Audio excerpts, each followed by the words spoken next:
Ben, moi bo día. Imos dar comezo a esta sesión plenaria, saudando tamén a todas as persoas que quixeron achegarse a estar aquí seguindo este pleno, ou ben aquí en directo ou ben por streaming, e imos dar, antes do comezo do pleno, imos dar a palabra a dúas intervencións que solicitaron poder falar hoxe aquí neste pleno. En primeiro lugar, ten a palabra Julio Fernández Balado, en representación da Asociación Veciñal A Xuña de Laraño, que falará a respecto dunha proposición que debateremos despois sobre o tema da colocación dos paneis da DIF en Laraño. Xa sabe que ten 5 minutos, cando queira, é o seu tempo.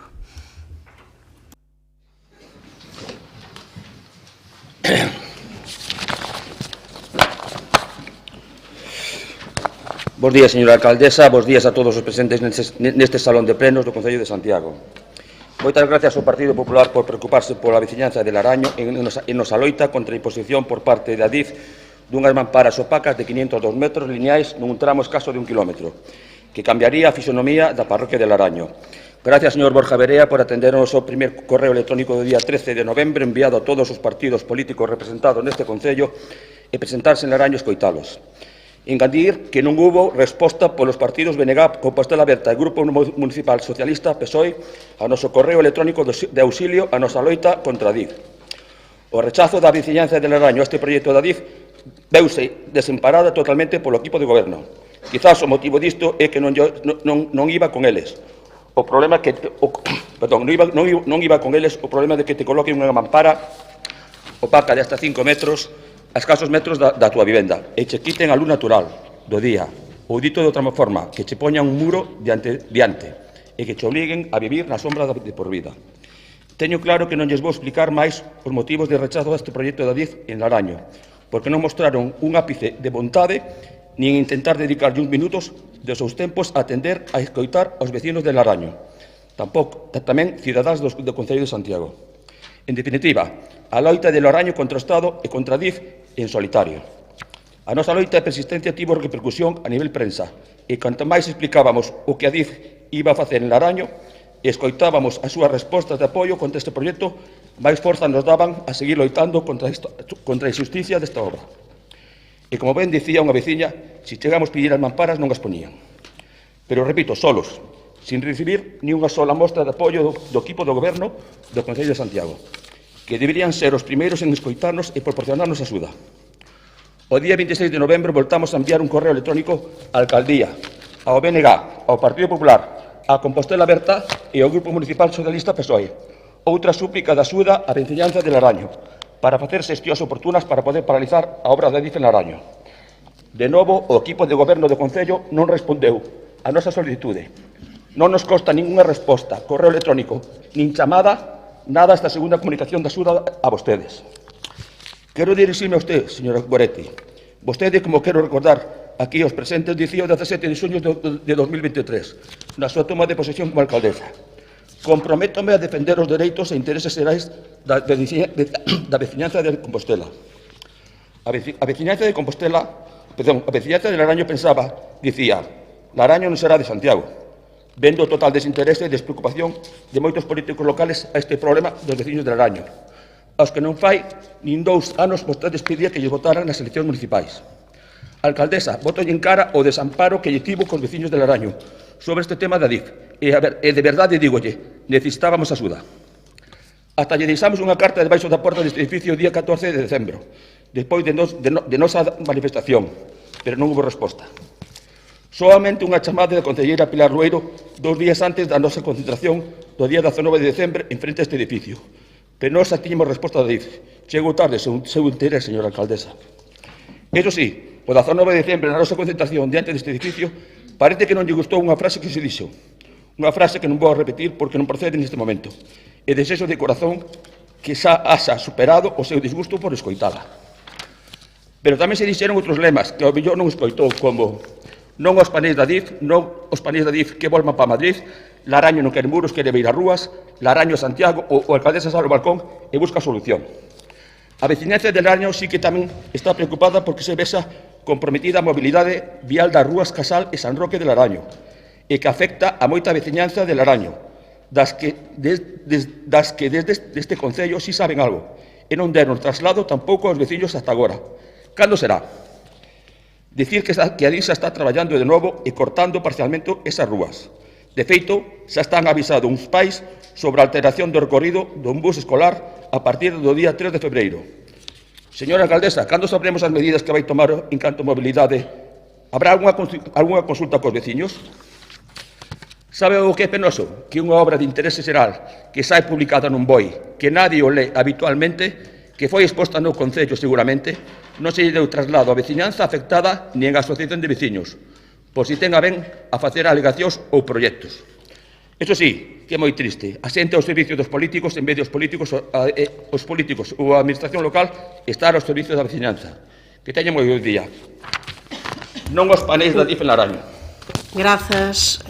Logo falaremos deste tema, como xa fixo referencia a respecto dunha proposición do Partido Popular, será dentro dun pouco. Agora é a quenda para a intervención do representante da plataforma Queremos Galego, ao abeiro tamén dunha moción que se debaterá máis tarde, tamén no pleno. Ten a palabra en nome da plataforma Queremos Galego, Marcos Maceira, cando queira, 5 minutos. Bo día, alcaldesa e membros da corporación. O galego é a lingua propia de Galiza, o noso principal sinal de identidade, vital para a nosa existencia e o noso desenvolvemento. Sabémolo ben nesta cidade feita en galego. É a lingua dos canteiros que a fixeron pedra a pedra, a dos trabadores que lle deron ao mundo unha lírica coa que podemos percorrer parroquias, bairros e rúas desta cidade. A documentación do Concello medieval e da súa potente burguesía, a que resurdiu con Rosalía, nacida en Conxo, e en Compostela enterrada no Panteón Nacional coa nosa bandeira, a bandeira que guiaba cantando en galego os agraristas de Vilestro, Laraño ou Figueiras para defenderen os seus dereitos. A lingua que defenderon Lois Porteiro e as Irmandades da Fala de Santiago, a do Deus Fratesco e Galaequia de Alfredo Brañas, que en plena dictadura de Primo de Rivera se atreveron a interpretar os nenos de Conxo con música de Luís Taibo. A lingua polo que deu a obra e a vida o alcalde Ángel Casal ou a de Castelao, con quen aínda repetimos que se somos galegos é por obra e graza do idioma. A lingua da resistencia nas asembleas estudantís, na loita sindical e nas reclamacións veciñais. A lingua pola que tamén loitaron nesta cidade María Miramontes, Xosé Chaurrego, Begoña Camaño, Uxío Novoneira ou Carballo Calero.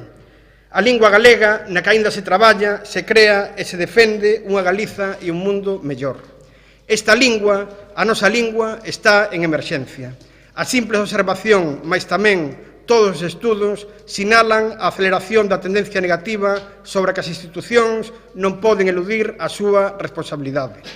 Non é o destino, é a consecuencia lóxica da expulsión e exclusión do galego de todos os ámbitos da vida social, intensificada nos últimos 15 anos contra o idioma propio desde unha Xunta de Galiza que non quere aplicar un acordo tomado por unanimidade parlamentar como Plan Xeral de Normalización da Lingua Galega.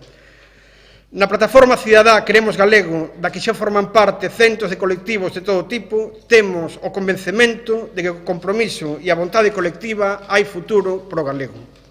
Coidamos que o compromiso e apoio social á lingua galega existe. Falta a vontade política para facer efectivo o desexo maioritario de asegurar o galego en todos os espazos e para todos os usos. Só así será posible que quen quixer vivir en galego poida facelo sabendo que conta co amparo da lei e das institucións. Este era o primeiro obxectivo do Plan Xeral de Normalización da Lingua Galega que compra activar de novo após 15 anos de parálise e accións contrarias ás máis de 400 medidas que propuña. Que a oferta de galego sexa menos de 1% no audiovisual, na xustiza, nos xogos ou no lecer, ten solución política. A exclusión da oferta e as dificultades para termos atención en galego e servizos públicos ou privatizados ten solución política. As prohibicións e as restriccións ao uso de galego no ensino teñen solución política. Por isto, a plataforma Queremos Galego anima a toda a sociedade galega, entidades sociais de todo tipo, persoas a título individual e hoxe o Concello de Santiago de Compostela, capital de Galiza, a se adheriren a ela e a se mobilizaren o vindeiro 23 de febreiro na manifestación que sairá da Alameda de Santiago cara a Praza do Obradoiro. Conforme o Plan Xeral de Normalización da Lingua Galega, a resolución do Comité de Ministros do Consello de Europa e a Carta Europea de Linguas Regionais e Minorizadas, reclamamos tamén a elaboración dun calendario de actuación e aplicación inmediata de medidas urxentes, entre elas a derrogación do Decreto 79/2010 para atingir os máximos niveis de docencia en galego, asegurar o dereito do uso do galego e a oferta positiva na administración e en todos os servizos e actividades económicas e comerciais ou recuperar o papel normalizador da CRTVG con ampla oferta para o público infantil e xuvenil. Lingua vital xa, paremos a emerxencia lingüística, queremos galego. Moitas grazas. Grazas, como dixen tamén, esta moción será debatida máis adiante no pleno.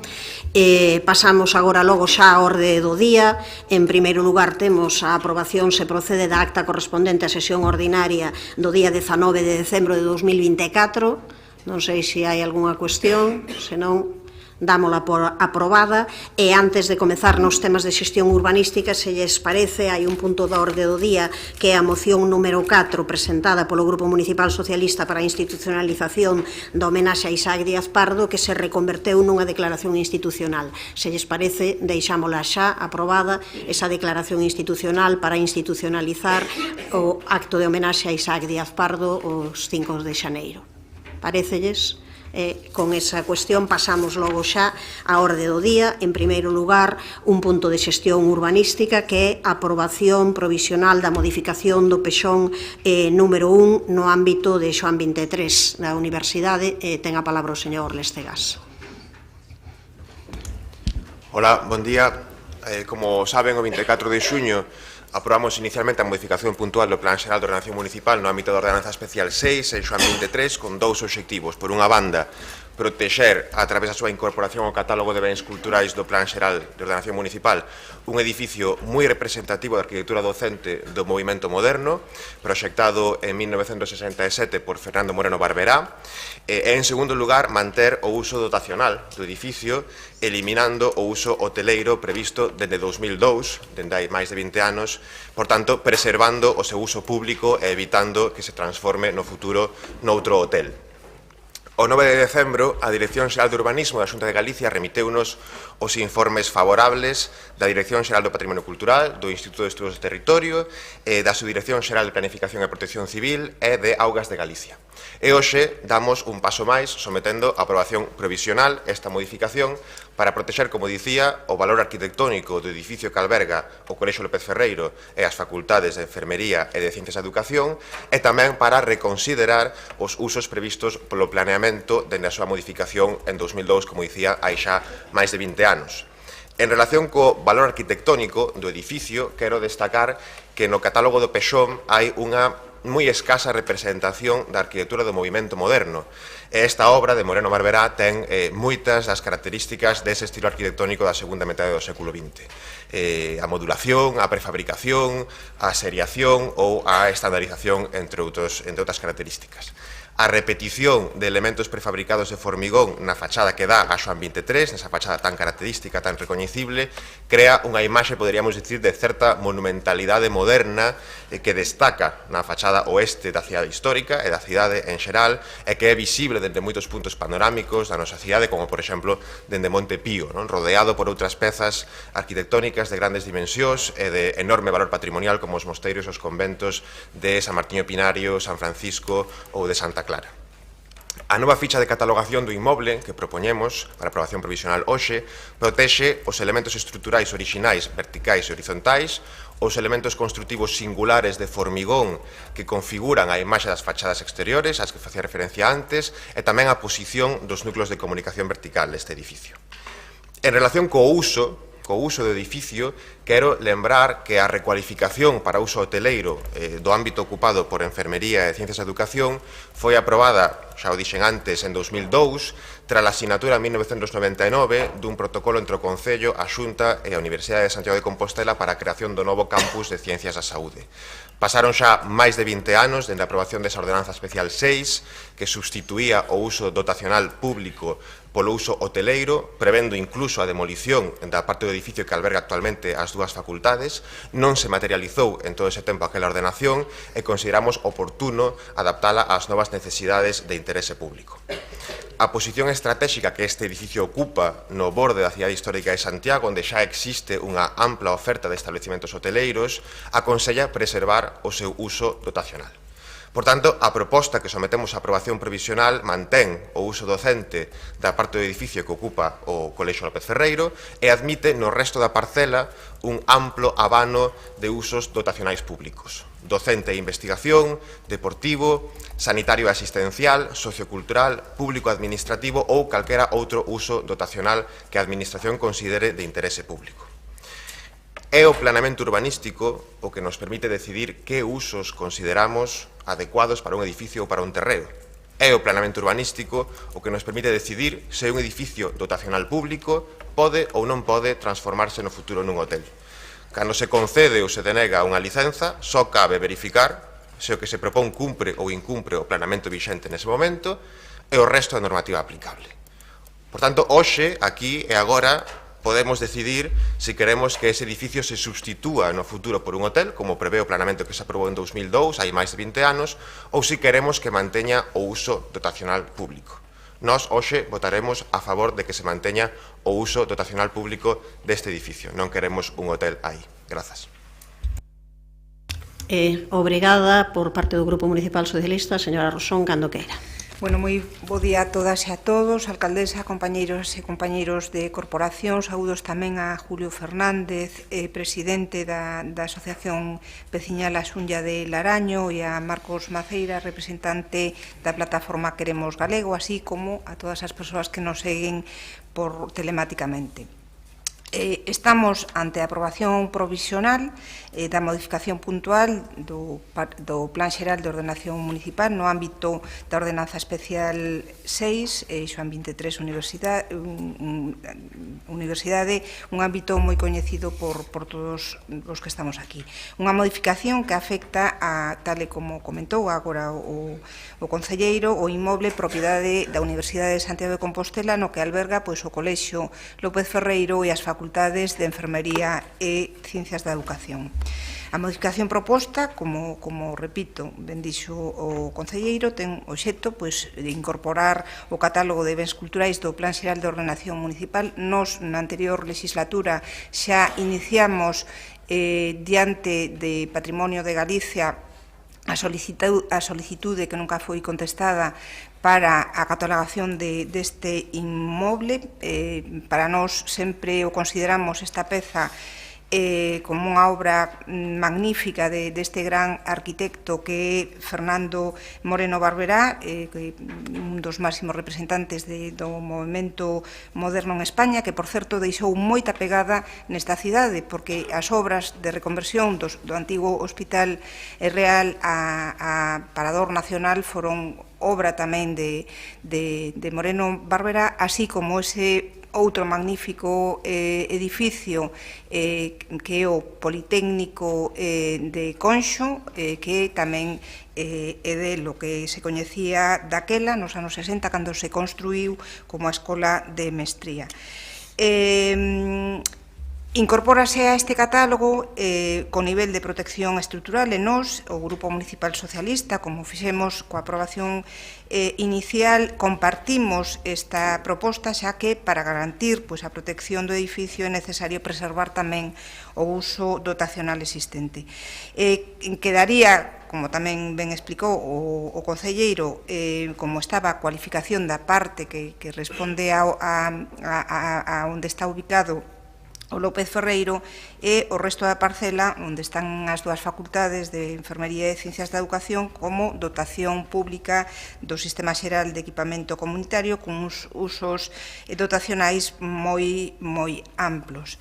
Creemos que na memoria do catálogo faise un análise moi profundo tanto do edificio como do autor, e, dende logo, xustifica ese interese cultural ese especial interese cultural que motiva a súa catalogación e o nivel de protección asignado. Por todo iso, imos votar a favor desta proposta. Grazas.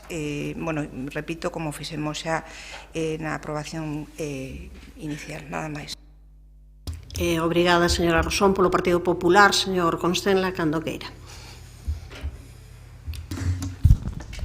Buenos días. Saludo también a Julio y a Marcos, que nos han acompañado hace unos momentos, ¿no? Nos traen al Pleno la modificación puntual, como se decía, de la Ordenanza Especial 6, que afecta a Juan 23 en esa pieza de la universidad, para incluir un edificio, como ya se ha dicho, de Moreno Barberá en el catálogo de edificios protegidos del Pexón. La catalogación de esta pieza urbanística nos permite realizar, cuanto menos, algunas reflexiones más allá de referirnos, como digo, al caso concreto. Lo vamos a hacer a la política misma de catalogación en nuestra ciudad. A menudo la Administración no es lo suficientemente consciente que catalogar un edificio es elevar el grado de protección de los mismos hasta el punto que cualquier tipo de intervención lógica se hace imposible. Esto, que de suyo no es necesariamente malo, incluso puede ser positivo, tiene el riesgo de que cuando no se ayuda a los particulares a la conservación y mantenimiento de esas piezas, se condena esos inmuebles a la más absoluta de las ruinas, ya que al limitar las intervenciones, en definitiva, se convierte en inviable económicamente cualquier reforma o rehabilitación. La arquitectura es una realidad que tiene un momento inicial, pero tiene una historia viva que se desarrolla como consecuencia de los usos que ésta va teniendo, de los requerimientos técnicos de mantenimiento y mejora, de las nuevas concepciones formales y, desde luego, del pensamiento social de cada momento.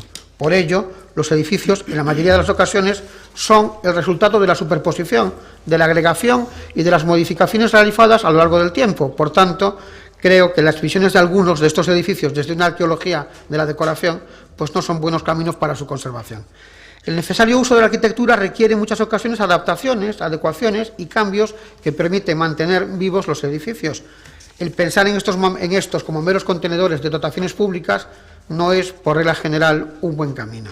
Desde luego, claro que hay ámbitos diversos de la arquitectura que pueden y deben tener tratamientos diversos, pero el riesgo de una excesiva, estricta y extensa catalogación, que es lo que sucede, por ejemplo, en nuestro casco histórico, puede convertir algunos ámbitos en platós de televisión donde nadie pueda vivir. Pero probablemente esto es una perversión de la intención de la declaración de las catalogaciones, convertir a la arquitectura en un mero objeto visual lejos de su concepción y de sus usos.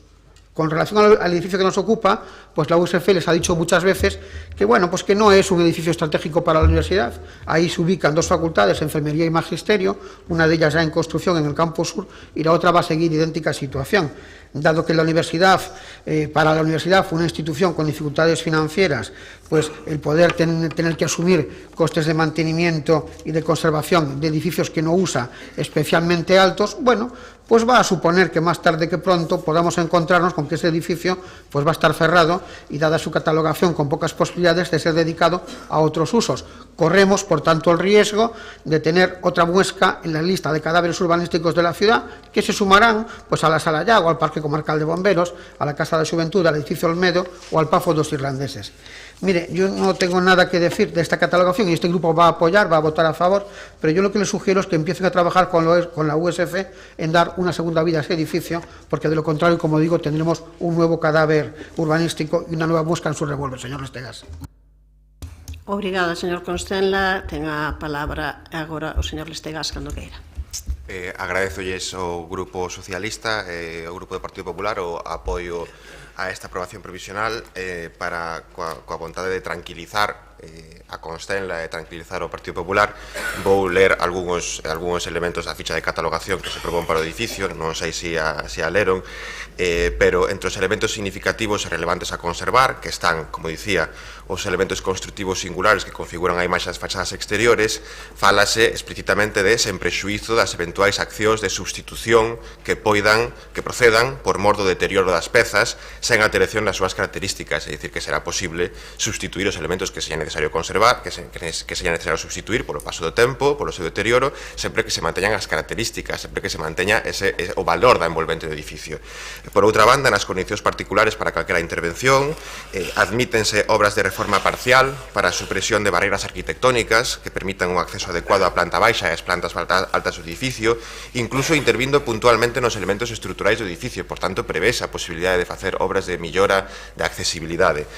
Falase tamén de que, en caso de que seña imprescindible, poderá instalarse novos núcleos de comunicación vertical fora do volume actual. Neste caso, dice que será preferente a súa posición na Rúa dos Xasmíns, porque se considera que a fachada que dá a Rúa dos Xasmíns ten menos singularidade arquitectónica que a que dá a Xoán 23, pero todo isto está previsto, non? Sí que se pide que o tratamento das fachadas seña uniforme e coherente, independentemente dos distintos usos que se poidan implantar aí, porque se prevé a posibilidade de que ese uso dotacional público seña en exclusividade ou con carácter mixto, é dicir, que todos estes usos que son bastante amplos dentro do dotacional público podense combinar de distintas maneiras, en edificación exclusiva, na parte que ocupan as dúas facultades actualmente, ou con carácter mixto. Por tanto, a ficha de catalogación prevé a necesidade de realizar melloras, por exemplo, como dicía, a accesibilidade, pero todo iso sen afectar os valores arquitectónicos que justifican a súa inclusión no catálogo de bens inmobles do Plan Xeral de Ordenación Municipal. Grazas. Gracias, señor Lestegás. Señora Rosón, non sei se quere intervir. Sí, non. Señor Constenla. Sí. Muchas gracias de nuevo. Mire, señor Lestegás, a propósito, hablando de lectura, dígale a Patrimonio que le corrija su informe, porque se habla de Concello da Coruña, es un lapsus, supongo, que le compensará corregir para que ponga Concello de Santiago. Mire, yo no le he puesto en cuestión lo que la ficha de catalogación, en absoluto. Me parece que de mí no ha salido nada. Lo que le he planteado es que ese edificio pertenece a una institución que tiene dificultades financieras, que les ha dicho ya a ustedes y en los medios de comunicación que para ellos no es estratégico ese edificio, que en cuanto puedan vaciarlo, lo vaciarán, y lo que este humilde concejal le plantea a usted es que, oiga, busque soluciones a ese edificio para el futuro, porque también es un edificio especialmente singular, el Pafo dos Irlandeses, y se está cayendo a trozos, y claro que hay una ficha de catalogación, y claro que hay una obligación de mantenimiento de la propiedad. Bueno, pues mire cómo está cayéndose. Entonces lo que le planteo es, trabaje con la universidad, ya que son socios estratégicos, o al menos deberían serlo, o al menos deberían demostrarlo, que es algo que no hacen habitualmente. Pues oiga, busquen una solución a ese edificio. Quizás podría ser un edificio municipal, alguna vez se lo hemos dicho ya en este pleno, podría ser ese edificio que están buscando de 550 metros para reunir ahí a todos los servicios administrativos que no están en Rajoy, podría ser, con un parking municipal enfrente que puede servir de infraestructura muy útil, pero es que hay que trabajar, señor Lestegás, hay que proteger y hay que trabajar, hay que buscar solución a los medios a los edificios ociosos de esta ciudad para evitar que se caigan, y esto es lo que humildemente, pues yo le decía en mi intervención, probablemente con poco éxito porque usted no me ha entendido. Entonces, mire, claro que la ficha de catalogación se contempla la posibilidad de mejorar y la posibilidad de realizar obras de consolidación, de mantenimiento. Lo que yo sostengo es que tengo dudas que una vez que se vacíe ese edificio, eso se vaya a realizar. Mira el tiempo que hemos tardado en tener el antiguo hospital de Galeras en uso, de un edificio restaurado y recuperado, hemos tardado años y años. Pues yo lo que le planteo es, oiga, trabaje para evitar que el edificio que está en Juan 23 pues no tenga el mismo recorrido. Es lo único que le he planteado.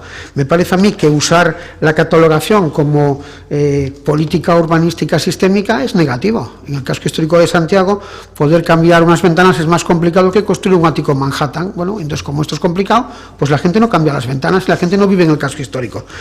¿Esto significa que hay que tirar los edificios del casco histórico? Claro que no. Lo que yo le planteo es que hay que flexibilizar usos, hay que flexibilizar materiales y desde luego hay que tener mucho ojo con lo que se cataloga, ¿no? Entonces, esto es lo que yo le quería plantear y desde luego sugerirle, y le he lanzado el guante de trabaje usted con la USF para evitar tener una nueva muesca en su revólver y tener un nuevo edificio cadáver urbanístico en esta ciudad. Muchísimas gracias. Gracias, señor Constenla. Únicamente dúas cuestións. Por un lado, agradecerlles cuestións deste tipo de xestión urbanística que se xan aprobadas por unanimidade da corporación. Eu creo que é unha boa noticia para todo o mundo e para o conxunto da cidade, así que agradecerlles a todos os grupos o apoio. E, en segundo lugar, sí, comentar que nós estamos en comunicación constante coa Universidade de Santiago, coa que saben que temos diversos grupos de traballo para tratar temas, entre eles pois este tema, o tema des edificios, de lugares, de espazos de infraestructura estruturas que poidan ter diferentes usos, así que sobre esa cuestión tamén se está traballando, así como nos preocupan, por suposto, como non pode ser de outra maneira, outros espazos ou outros lugares que están en desuso. Sobre todos e cada un deles, desde este goberno se está intentando traballar no ámbito das nosas competencias e do que sexa factível para que eses lugares teñan uso, desde logo, e non estean baleiros. Esa é unha das cuestións, un dos obxectivos claros deste goberno municipal. Procedemos á votación cando queira, señor secretario. Aprobación provisional da modificación do Plan Xeral de Ordenación Urbanística número 1 do ámbito OE6, Xoán 23, Universidade. Votos a favor. Apróbase por unanimidade.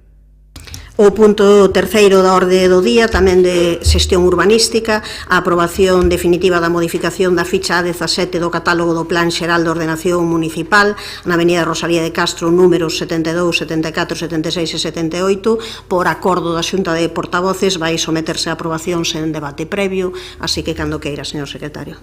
Aprobación definitiva da modificación da ficha A17 do catálogo do Plan Xeral de Ordenación Municipal, Avenida Rosalía de Castro, números 72, 74, 76 e 78.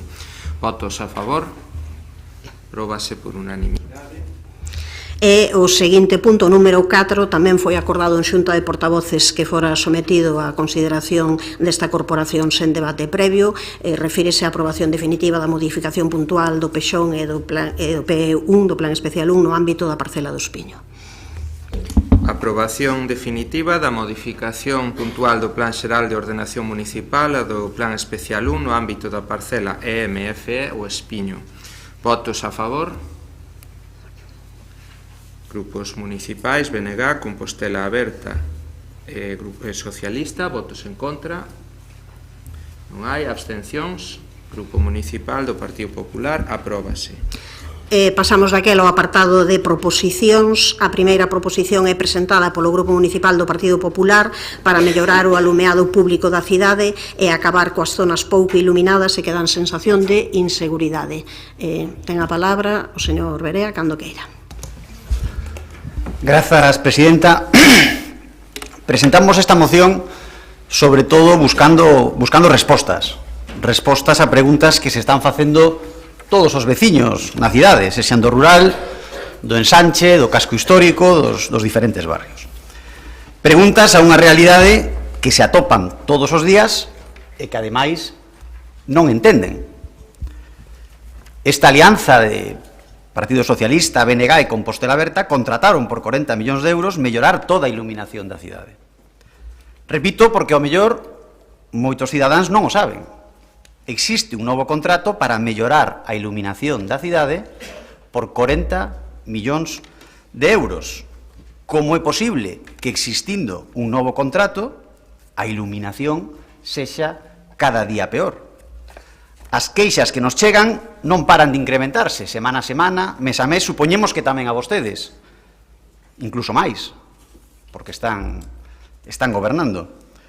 Pero que, ademais, non fai falta esperar a que cheguen estas queixas.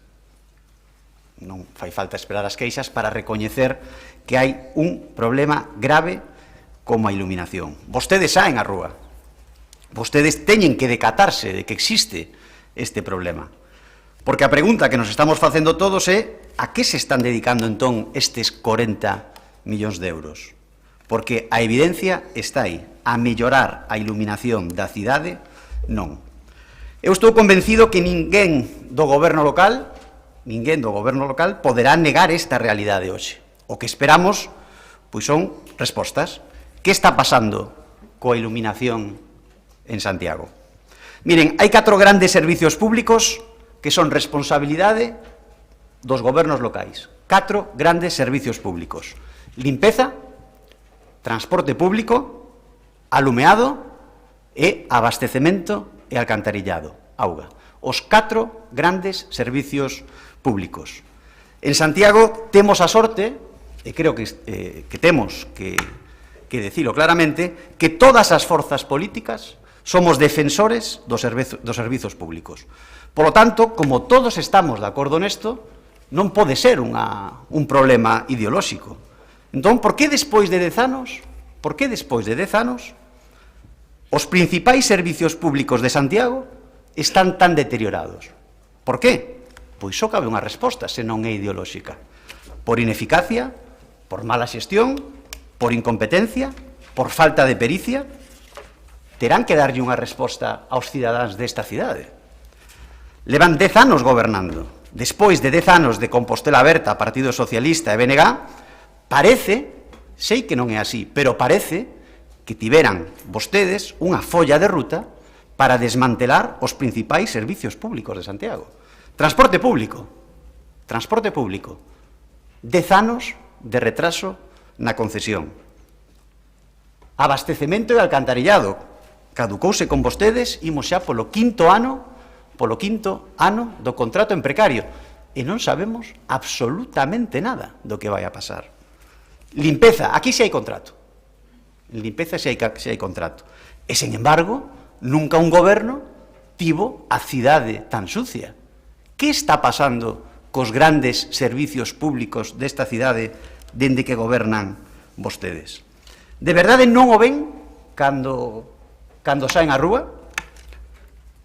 Hoxe preguntamos polo alumeado público, como decía, un dos 4 grandes servizos públicos competencia exclusiva do goberno local, porque xa o dixemos en moitas ocasións, a luz construe cidade, define as formas, crea imaginario común. Non son as mesmas rúas, non é a mesma rúa, as que todos lembramos con esa iluminación cálida, que as que vemos hoxe con esas luces azuis, frías, pero sobre todo, e o máis grave, insuficientes. Somos conscientes que o aforro enerxético non permite iluminación como a de hai 20 ou 30 anos, pero tamén somos conscientes que a cidade non pode ser cada día máis escura e cada día máis insegura. Por lo tanto, como decía ao comezo da intervención, buscamos respostas e propoñemos ao Pleno que acorde unha revisión total da sustitución de luminarias que está facendo, que se analicen as solucións técnicas que se están aplicando porque non funcionan e que se busquen solucións que satisfagan a xente. Os cidadáns non queren unha cidade escura e apagada. Obrigada, señor Berea. Ten a palabra polo Grupo Municipal Socialista, a señora Castro, cando queira. Grazas, señora alcaldesa, e bo día a todos. Tamén un saúdo especial a Marcos e a Julio, que interviron ao principio deste pleno. Paréceme moi interesante o debate de fondo que nos trae hoxe o voceiro do Partido Popular, o señor Berea. Quero deixar claro, en primeiro lugar, que nós imos apoiar esta proposición, porque efectivamente, cando existe certa contestación social, e de feito nós hoxe tamén traemos nun rogo pois que se revisen e que se vixíen 2 puntos donde parece que é necesario vixiar e controlar o tema do alumeado, pero sí que pensamos que o que hai que facer é sentarse, escoitar o que nos teñen que dicir a veciñanza e analizar posibles solucións. Polo que eu non vexo ningún problema e por eso o noso grupo vai votar a favor desta proposición, porque se acometa unha revisión desas zonas que nos indican nesta proposición, en outras, e ver se hai algún cambio que se pode facer. Pero tamén me gustaría ir ao fondo do asunto, e o certo é que esta proposición xorde de un paradigma do alumeado na nosa cidade. Efectivamente, o novo contrato de iluminación foi adxudicado no noso mandato e contemplaba a renovación de todo o que é o alumeado do termo municipal. De feito, así se fixo, ou así se está facendo, na práctica totalidade das luminarias que foron reemplazadas por tecnoloxía LED. E isto foi da man dun programa que se chama Boas Noites Santiago, e é un programa que está enmarcado nese mesmo contrato cando se adxudicou e que buscaba reducir a contaminación lumínica, procurando que esta iluminación fose unha iluminación respectuosa, integradora co medio ambiente e coa biodiversidade. Isto non é algo que se faga solo aquí, no Concello de Santiago, senón que entra dentro dos compromisos Slow Light e que é unha tendencia global en todas as cidades. Un enfoque cara a eses ambientes luminosos que favorezan o descanso e que eviten a sobreestimulación visual que pode provocar un uso excesivo da luz artificial durante a noite. Por tanto, despois de decir isto e o anterior, sí que teño que decir que estamos falando de un equilibrio. Hai que buscar un equilibrio, ese equilibrio que sea saludable entre o uso da luz natural e artificial, e na búsqueda dese equilibrio, por suposto, podemos reflexionar sobre se en determinados puntos é necesario graduar a intensidade da iluminación ou podar algunhas árbores que tapan esas luminarias, como se dice nesta proposición. Pero quero que se entenda, sobre todo, porque o prego de iluminación, insisto, xa o dixo o voceiro do Partido Popular, pero foi elaborado co goberno anterior, con esta que lles fala como concelleira responsable dese contrato, e teño que dicir que estamos ante un cambio de paradigma, un novo paradigma no que se trata de crear ambientes claros durante a noite, non tanto como ambientes clarísimos, senón de iluminar da forma que se precise e aquelo que se precisa. Miren, antes de renovar este contrato había moitísimas farolas e todos seremos conscientes deso, que daban tanta luz a cara ao chan como as fachadas dos edificios. Bueno, iso neste momento non pode ser, tal e como está o tema da iluminación, xa digo, é unha tendencia e unha filosofía non só do noso concello, sino que é un compromiso de todos os concellos co medio ambiente e co cuidado da biodiversidade. Hai un informe que publicou este mesmo mes o Consello da Cultura Galega, que estuvo coordinado polo catedrático Jorge Mira, seguro que todos o coñecemos, e que precisamente ofrecen un decálogo para regular a iluminación artificial. E eu escoitaba hai unha semana a Jorge Mira explicar isto mismo nunha entrevista, e el recalcaba e facía incisión nunha idea que me parece importante traer hoxe aquí, sin ánimo de levantar ninguna polémica. E é que non é moi correcto dicir que canta máis luz, maior seguridade se xera nas rúas. E, de feito, pois el e os expertos decían que, teñen multitud de contraexemplos de que unha luz excesiva o que fai é empeorar a nosa posibilidade da detección desa persoa ou desa cousa que pode suceder na rúa e a que lle temos medo. De feito, falaban incluso que a nivel de tráfico unha luz demasiado intensa... Rematou o tempo, Sí, pero... Vale, desconto. Sí. Decía que incluso falaban que as luces a nivel de tráfico, unha luz demasiado intensa, pois igual pode deslumbrar máis que alumear, e na rúa pois pasa un pouco o mismo. Entonces, eles falaban de que hai que avanzar a unha luz homoxénea, gradual, que permita máis capacidade de detección para a seguridade, e entonces eu quero incidir en que nós non estamos en desacordo que se faga esta revisión dos puntos que se necesite, que se incremente a luz donde sea necesario, pero que teñamos en conta que, o que non vamos ter é posiblemente unha cidade, e así o recordaba tamén o voceiro do Partido Popular, pois iluminada seguramente como hai 20 anos, porque a tendencia non é esa. Nada máis, moitas grazas. Grazas, señora Castro. Ten a palabra o señor Domínguez, cando queira. Ola, moi bo día, moitas grazas, señora alcaldesa. Saudar, antes que nada, pois os representantes da veciñanza de Laraño e da plataforma Queremos Galego polas súas intervencións.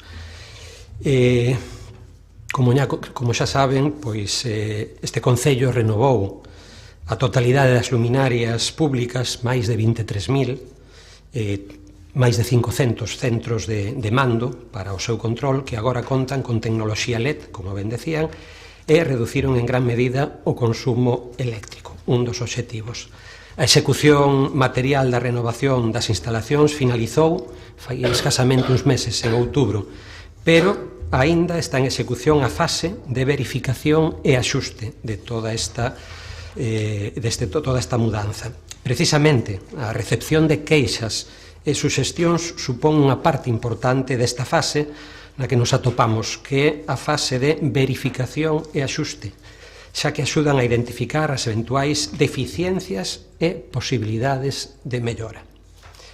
Como é lóxico, tras o cambio, deben seguir realizando medicións e axustando a intensidade lumínica, tanto para dar cumprimento ás normas aplicables como para mellorar a percepción da veciñanza. Somos conscientes de que existen puntos deficitarios e, como xa prevía o contrato, estánse realizando medicións empregando un luxómetro, un aparato de medición móvil, en todo o espazo público para facer as correccións que sexan posibles. Priorizamos aquelas rúas e zonas nas que a veciñanza manifesta algún nivel de insatisfacción para o que imos realizando os axustes necesarios con distintos tipos de actuacións dentro das posibilidades de cada rúa. Quero mencionar que o contrato que está en vigor desde o 2023 prevé a sustitución das lámpadas das luminarias existentes. É dicir, o número de puntos de luz segue sendo o mesmo e a súa localización tamén. Con todo, nalgúns lugares concretos estamos ampliando e reforzando a rede para resolver os puntos escuros e garantir a homoxeneidade da iluminación, evitando eses contrastes de iluminación a que facía referencia precisamente a concelleira Mila Castro. No contrato recóllese a instalación de 85 novos puntos de luz, polo que é necesario que o personal técnico valore en cada caso priorizando aqueles lugares que máis o necesitan. Xa nos gustaría ter moitos máis, pero iso é o que hai. En boa parte das rúas que menciona, a proposición do Partido Popular xa se actuou e seguiremos atendendo todas as demandas que vayamos registrando. No caso concreto do Pombal, como é evidente, atópase en obras e renovarase non só todos os servizos urbanos, sino tamén que contará no seu momento con bons niveis de iluminación cando se instalen os farois nas próximas semanas. Por iso, quero reiterar que neste proceso respetouse sempre o criterio técnico e o cumprimento das normativas aplicables. No caso dos niveis luminosos, dase cumprimento establecido na legislación, na normativa, polo que se aprobou o Regulamento de Eficiencia Enerxética. Esta norma establece os niveis que se deben respectar segundo a tipoloxía das vías, pola súa xeometría, polo seu uso, pola intensidade de tránsito peonil ou de tránsito de vehículos, etc. E ten a intención de reducir o consumo e tamén a contaminación lumínica ao tempo que mellore precisamente a iluminación e a percepción. Mais insisto, quere dicir isto que cumprir a normativa é suficiente? Entendo que non, sobre todo porque variar a intensidade da luz así como a súa temperatura de cor, pois pode cambiar a forma na que percibimos e como nos sentimos no espazo público. Con respecto ao segundo punto que propoñen, pois que presentan na proposición, pois propoñemos mudar o texto porque se proceda a buscar a mellor solución para impedir que as árbores tapen a iluminación. En uns casos pode ser a poda e en outros non. Formulamos esta alternativa precisamente porque, segundo os propios técnicos, non sempre a mellor solución é a poda. Pois ás veces haberá que mudar a ubicación da farola, outras veces a altura e outras veces haberá que reforzar. Sin máis, nada, deixámolo. Obrigada, señor Domínguez. Tempo para a réplica, señor Perea, cando queira. Grazas, presidenta. Non hai problema en aceptar ese axuste na proposta. Aceptamos a corrección, non? Pois máis preocupados do que chegábamos, non? Claro, vostede fai aquí unha descripción do contrato e remata cunha frase, se non anotei mal, xa nos gustaría que houvese máis, pero o que hai? Dependerá de nós, que haxa máis. Se vostedes non teñen ansia por mellorar a iluminación, non sei que van facer os demais. Xa nos gustaría que houbera máis, pero isto é o que hai. Esa foi a resposta ante o gravísimo problema de iluminación que temos na nosa cidade. deixen paso, de verdade. Se este o que hai, esa é a resposta que teñen para todos os problemas desta cidade, deixen paso, con total humildade. Non pode vostede responder isto aquí, nun pleno diante de toda a cidadanía. Isto é o que hai. Isto é o que hai. Claro, foi vostede, creo, o que dixo nun medio de comunicación que un dos problemas de iluminación nesta cidade é que os comerciantes teñen os escaparates moi iluminados. Non sei se foi vostede, foi alguén do goberno local. Como pode tamén decir eso? Porque o que nos está chegando é todo o contrario. Veciños que agradecen aos comerciantes que teñan os escaparates iluminados, porque polo menos están alumeando a rúa. En canto a cantidade de luz para que sexa máis ou menos segura que trasladaba o compañeiro e amigo Jorge Mira, eu non son físico, pero creo que todos estaremos de acordo, nunha evidencia. Non sei cal será a cantidade de luz que dá seguridade, pero que a escuridade dá medo, sabémolo todos, verdad? Dende que o home, a escuridade dá medo. E vou dar un dato que non é sociolóxico, é o que nos está chegando a nós. Eu non sei se pasa o mesmo no goberno, non? A maior parte das denuncias ou das queixas por oscuridade a nós cheganos por mulleres. A nós cheganos por mulleres. Do ensanche, dos barrios, do rural, a maior parte son mulleres. Unha das claves do urbanismo feminista é precisamente evitar que as rúas de noite sexa un espazo de medo para as mulleres. E sen unha boa iluminación, creo que estaremos todos de acordo que non hai un bo urbanismo de xénero. Hoxe hai rúas máis escuras, e as mulleres teñen máis medo en Santiago en pasear por determinadas rúas desta cidade. Eu pido que se tomen este asunto moi en serio, que non fagan este tipo de declaracións no pleno do Concello. Non chega con repetir que son defensores dos servicios públicos cando se están desmantelando, e para ser feminista non hai que repetilo todos os días. Este partido está propoñendo medidas e políticas feministas como a que traemos hoxe aquí. Por tanto, seriedade con este asunto e, por favor, póñanse a traballar con conclusións e con solucións para toda a cidade. Obrigada, señor Vereas. Señora Castro, cando queira. Ten un minuto menos que se pasou. Non solamente coincido en que a escuridade dá medo, sino que a miedosa número 1 son eu. Eso está claro. Pero eu o que decía, e efectivamente eu non son experta na materia, pero sí que cando se fixo este contrato e cando se fixeron os pregos se buscou ir nese camiño, nesa filosofía que eu falaba. Estes expertos dos que eu falaba con anterioridade, non solamente o profesor Mira, sí que dicen que si a iluminación, como decía, é demasiado intensa, nalgúns puntos hai áreas de sombra moi marcadas, porque hai mobiliario urbano, hai contenedores, hai farolas, hai cousas que se poden deixar na rúa, e dicen que esas sombras, ou haber ese contraste tan grande, permiten, e é máis difícil poder ver o que ocorre nesas áreas se hai xente escondida. Por suposto que ten que haber iluminación. Eu non paso por unha zona onde non haxa iluminación, pero o que trataba de explicar era que hai que buscar ese equilibrio e ese contraste para que a iluminación sexa correcta e, por suposto, estamos tamén totalmente en desacordo, pois non só que as mulleres tamén, pero calquera persoa que transite por as nosas rúas que o faga con inseguridade. Estamos totalmente de desacordo.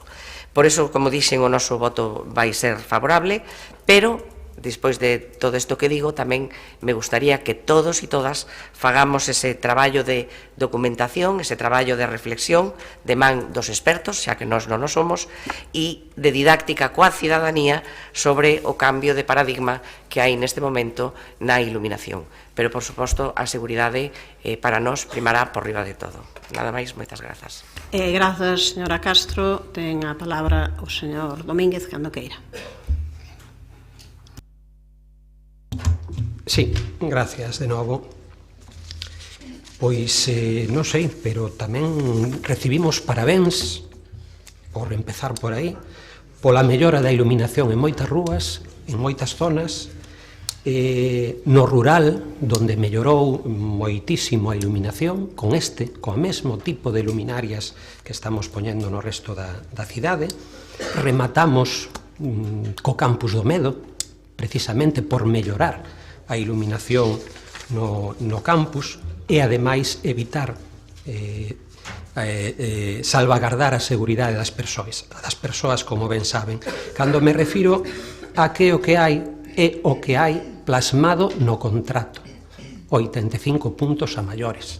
É o que hai, o que está concretamente pois en ese contrato. Evidentemente, primeiro teremos que rematar coa implementación de todos os puntos de luz. Xa se mudaron os máis de 23.000 puntos de luz a LED, se crearon eses máis de 500 centros de mando, que son os que permiten controlar e ir regulando, ir axustando todos e cada un dos puntos de luz e, ademais, pois poñer eses puntos a maiores. Non 2.000, como se ten dito, xa nos gustaría que foran 2.000, pero son solo 85, non? Con respecto á filosofía de fondo, por suposto que compartimos ese compromiso co Slow Light. Hai outros decálogos, por exemplo, do Consello da Cultura de Galiza, en canto a un uso responsable da iluminación artificial, que fala precisamente de garantir esa homoxeneidade, evitar os contrastes, porque, como se decía antes, precisamente, ás veces, o exceso de iluminación, un foco moi forte, deslumbra e provoca o efecto contrario. Non é o mesmo estar de frente a un foco de iluminación que de costas a él. Pode ter o efecto contrario. Penso que xa quedou claro o noso compromiso con encaixar as normativas aplicables cunha boa e mellor percepción da veciñanza. Tamén esa é a nosa preocupación, atendendo a eses puntos deficitarios, e por iso, insisto, podo agradecer a preocupación, pero xa estamos actuando, estáse mellorando a iluminación en moitísimos puntos, a calidade da iluminación é moito mellor e quédannos, evidentemente, moitas cousas por facer, pero precisamente con eses axustes e coas variacións que poidamos ir facendo en cada un deses puntos, o obxectivo é que Compostela teña a mellor iluminación posible. Grazas, señor Domínguez. Tamén quería comentar dúas cuestións sobre este tema importante. Desde logo, o que dixo o concelleiro na súa intervención é que, rematado o proceso de poñer sustitución de todas as luminarias, agora estamos en fase de revisión e de axuste. Por tanto, para mirar aqueles puntos, aqueles lugares, aqueles espazos en que a intensidade lumínica non é suficiente ou en que mesmo pode haber que poñer máis puntos de luz. Creo que aquí se dixeron palabras e creo que todo o mundo podemos concordar exactamente no mesmo, en que hai que buscar un equilibrio entre esa tendencia que está claro global de como hai que iluminar e buscar esa homoxeneidade nesa iluminación e non os contrastes, pero por suposto tamén con darlle seguranza ao conxunto da poboación e de maneira moi específica darlle seguranza ás mulleres. Todas as preocupacións relacionadas con as tendencias que o urbanismo feminista leva defendendo, por suposto que son preocupación claras deste goberno. Así que nesas é no que estamos, recollendo rúa por rúa aquelas cuestións que a veciñanza nos demanda para facer todos os axustes necesarios e que a iluminación sexa mellor, que sexa mellor desde un punto de vista de buscar ese equilibrio, pero sempre poñendo a seguranza e o elemento de que a xente estea cómoda nas rúas como elemento principal. Así que nese tema, como dixo o concelleiro, estamos traballando e seguiremos traballando. Por iso agradecemos tamén que se recolla esa emenda, unha emenda en que o que facemos referencia é que se busque en cada momento, en cada lugar, en cada espazo, cal é a solución mellor para que as luminarias poidan deitar a luz de maneira correcta, pero sí, por suposto, a esa revisión que xa estamos realizando de todos os espazos para que non haxa puntos negros nin puntos de escuridade na nosa cidade, no noso concello. Pasamos á votación, señor secretario, cando quera. Proposición presentada polo Grupo Municipal do Partido Popular para mellorar o alumiado público da cidade e acabar coas zonas pouco iluminadas e que dan sensación de inseguridade. Votos a favor. Apróbase por unanimidade. Ben, pasamos daquela a seguinte proposición, unha proposición tamén presentada neste caso polo Grupo Municipal Socialista para o efectivo cumprimento da normativa de uso turístico da vivenda. Ten a palabra a señora Rosón, cando queira. Sí, de novo, moi bo día a todas e a todos. A Xunta de Galicia non respecta a legalidade urbanística do Concello de Santiago. Por ser máis clara, a Xunta de Galicia non respecta a normativa do Concello de Santiago sobre as vivendas de uso turístico. Dalle igual. Podería facerme a sorprendida, pero aquí xa todos nos coñecemos. A Xunta de Galicia intentou boicotear a lei estatal polo dereito á vivenda. A Xunta de Galicia leva 15 anos sen inaugurar unha sola vivenda pública en Santiago. A día de hoxe, cero vivendas. A Xunta de Galicia deixa sen executar máis da metade do seu orzamento en materia de vivenda. É a Administración Pública que ten todas as competencias e os recursos económicos para facer políticas de vivenda. A Xunta de Galicia non inclúe unha definición legislativa do termo vivenda baleira para poder intervir nas máis de 6.000 vivendas vacías baleiras que hai en Santiago de Compostela. A Xunta de Galicia dificulta o acceso á declaración de zona residencial tensionada para poñer límite ao prezo dos alugueiros. E unha vez máis, a Xunta de Galicia amosa o seu total desprecio coas políticas de vivenda que outras administracións impulsan. E facendo ouvidos sordos non dá de baixa as vivendas de uso turístico que teñen inscritas no Rexistro Autonómico e que non teñen título habilitante municipal. De feito, tan sequera retira do seu rexistro as que son ilegais arredor de 200 no casco histórico en todo o ámbito do plan especial. Con este feito, a Xunta de Galicia, o Partido Popular e Alfonso Rueda demostran unha vez máis que non se pode contar con eles cando o obxectivo é recuperar vivendas para o alugueiro convencional, o alugueiro de sempre, facer que as vivendas de uso turístico volvan a ser vivendas nas que viva xente que poidan ser alugadas por veciñas e veciños de forma regular, por novas familias, por xente moza que quere emanciparse e facelo a un prezo razonable. A proposición que hoxe traemos a este pleno só pretende que se cumpra a normativa, que Turismo de Galicia retire do rexistro de empresas e actividades turísticas do REAT as 200 vivendas que siguen operando no casco histórico a pesar de estar claramente prohibidas a súa actividade no plan especial. E non o digo eu, é algo que di o Tribunal Supremo de Galicia, sen ir máis lonxe, o 26 de xuño do ano 24, rexeitou un recurso interposto por unha propietaria de 2 pisos turísticos na zona histórica, logo de que o Concello ditaminara no ano 22 a irregularidade dos seus negocios por non estar permitidas as vivendas de uso turístico no ámbito do plan especial. É moi triste que a Xunta de Galicia manteña no REAT vivendas turísticas que non teñen título municipal, a pesar de que o mesmo tribunal e o alto tribunal xa ten ditaminado en bastantes sentenzas que as vivendas turísticas, aparte de estar inscritas no REAT, precisan dunha habilitación municipal toda vez que se trata dunha actividade económica. Nos exiximos que se cumpra a normativa, nada máis que a Xunta respecte o que di a normativa urbanística e sobre o que xa se ten manifestado a Xustiza. Reclamamos a Administración Autonómica que atenda o requerimento formal, xa non digo o que enviamos en novembro do ano 22, no que lle solicitábamos que deran de baixa as BUTs que carecían de título habilitante municipal de natureza urbanística, senón ao que volveu a enviar o que se volveu a enviar o pasado mes de decembro. Reclamámoslle, ademais, ao Goberno local, valentía política, que emprenda todas as accións necesarias para garantir o cumprimento da normativa municipal relativa ás vivendas de uso turístico, todas as vías necesarias. E, ademais, propomos instar ao Ministerio de Vivenda e o de Consumo a reforzar a vixiancia sobre as plataformas de alugueiro turístico e que apliquen as accións correspondentes a aquelas que permitan anuncios de vivendas que non cumpran coa normativa vixente. Nada máis e moitas grazas. Obrigada, señora Rosón. Ten a palabra o señor Lestegas, cando queira. Grazas, alcaldesa.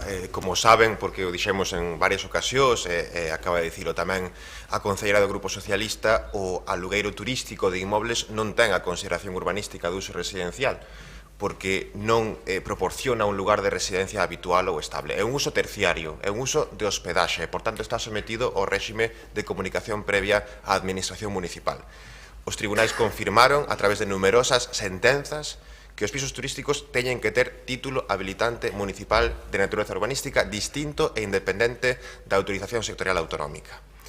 Por tanto, os pisos turísticos que carecen dese título habilitante municipal son ilegais. Ademais, o decreto 12/2017 da Xunta de Galicia, que ordena este tipo de aloxamentos turísticos, di varias cousas interesantes. E vou citar tres delas. No artigo 41, ese decreto di que o destino como vivenda de uso turístico non é posible se está prohibido pola ordenación de usos do sector onde se atope.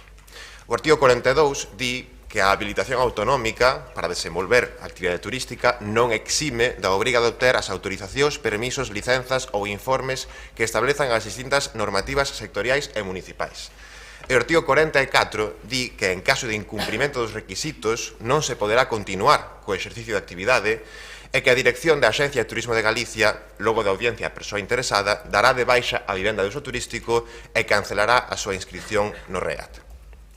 O que lle requirimos á Xunta, o pasado 11 de decembro, é moi simple, que cumpra o seu propio decreto e active o procedimento previsto no artigo 44 dese decreto para os pisos turísticos inscritos no REAT que non teñen o título habilitante municipal de natureza urbanística necesario para operar legalmente. Parecelle normal a alguén nesta corporación municipal que o goberno local de Santiago teña que requirirlle ao goberno da comunidade autónoma que cumpra a súa propia normativa? Parecelle normal a alguén nesta corporación municipal que o Concello de Santiago teña que pedirlle á Xunta de Galicia que cumpra o decreto que ela mesma aprobou? O Grupo Socialista di na exposición de motivos da súa proposición, e comentouno agora tamén a concelleira, que lle requirimos á Xunta a retirada de 200 pisos na cidade histórica, pero non é correcto. O noso requirimento non se limita á cidade histórica e, por tanto, afecta moito máis que 200 pisos turísticos. O noso requirimento que lle enviamos á Xunta o día 11 de decembro é relativo á totalidade do municipio de Santiago. No REAT da Xunta figuran centos de pisos turísticos ilegais no noso municipio. Aínda que é certo que dende xuño de 2024, cando aprobamos inicialmente a ordenanza, o número baixou un 8% no conxunto do municipio e un 16% na cidade histórica, no ámbito do Plan Especial 1. Pero non baixou porque a Xunta esteña a facer o que o seu decreto di que ten que facer, o decreto no artigo 44, sino porque moitos particulares están cumprindo, están acatando as ordes de suspensión de actividade que está ditando o Concello de Santiago. As axencias inmobiliarias, de feito, como saben, confirman que se está a producir un trasvase significativo do mercado turístico ao mercado residencial e seguimos traballando dentro das nosas competencias e cos nosos recursos para que continúe ese trasvase. Que mágoa que non podamos contar coa colaboración da Xunta. Por que lle tivemos que enviar un requerimento formal á Administración Autonómica? Porque o director da Axencia de Turismo de Galicia non atendeu a solicitude que lle enviamos o 22 de outubro para termos unha xuntanza sobre este asunto en particular. Fíxonos exactamente o mesmo caso que nos fixo a directora de Xestur, que tamén ignorou a solicitude de xuntanza que enviamos o 9 de setembro. Por tanto, entendemos que a Xunta non quere falar co Concello sobre o rexistro de pisos turísticos, a Xunta non quere falar co Concello sobre o mantemento do polígono da Sionlla. Para outras cousas, en cambio, sí quere falar connosco. Tampouco recibimos, como saben, xa o suxería ao Grupo Socialista, ninguna resposta por parte da Xunta ao requerimento que enviamos en decembro. Así que remitimos en copia á Valedora do Pobo e pedimos que supervise a Administración Autonómica, a actividade da Administración Autonómica en relación co rexistro de pisos turísticos.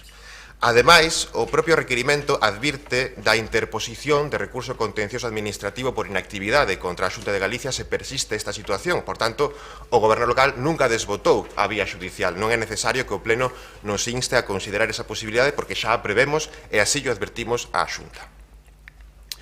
Os inmobles que se dedican exclusivamente a ofrecer aloxamento turístico non están dispoñibles para proporcionar aloxamento estable. E isto, lóxicamente, contribúe ao encarecimento do prezo da vivenda. Escónteme, por favor, da segunda quenda.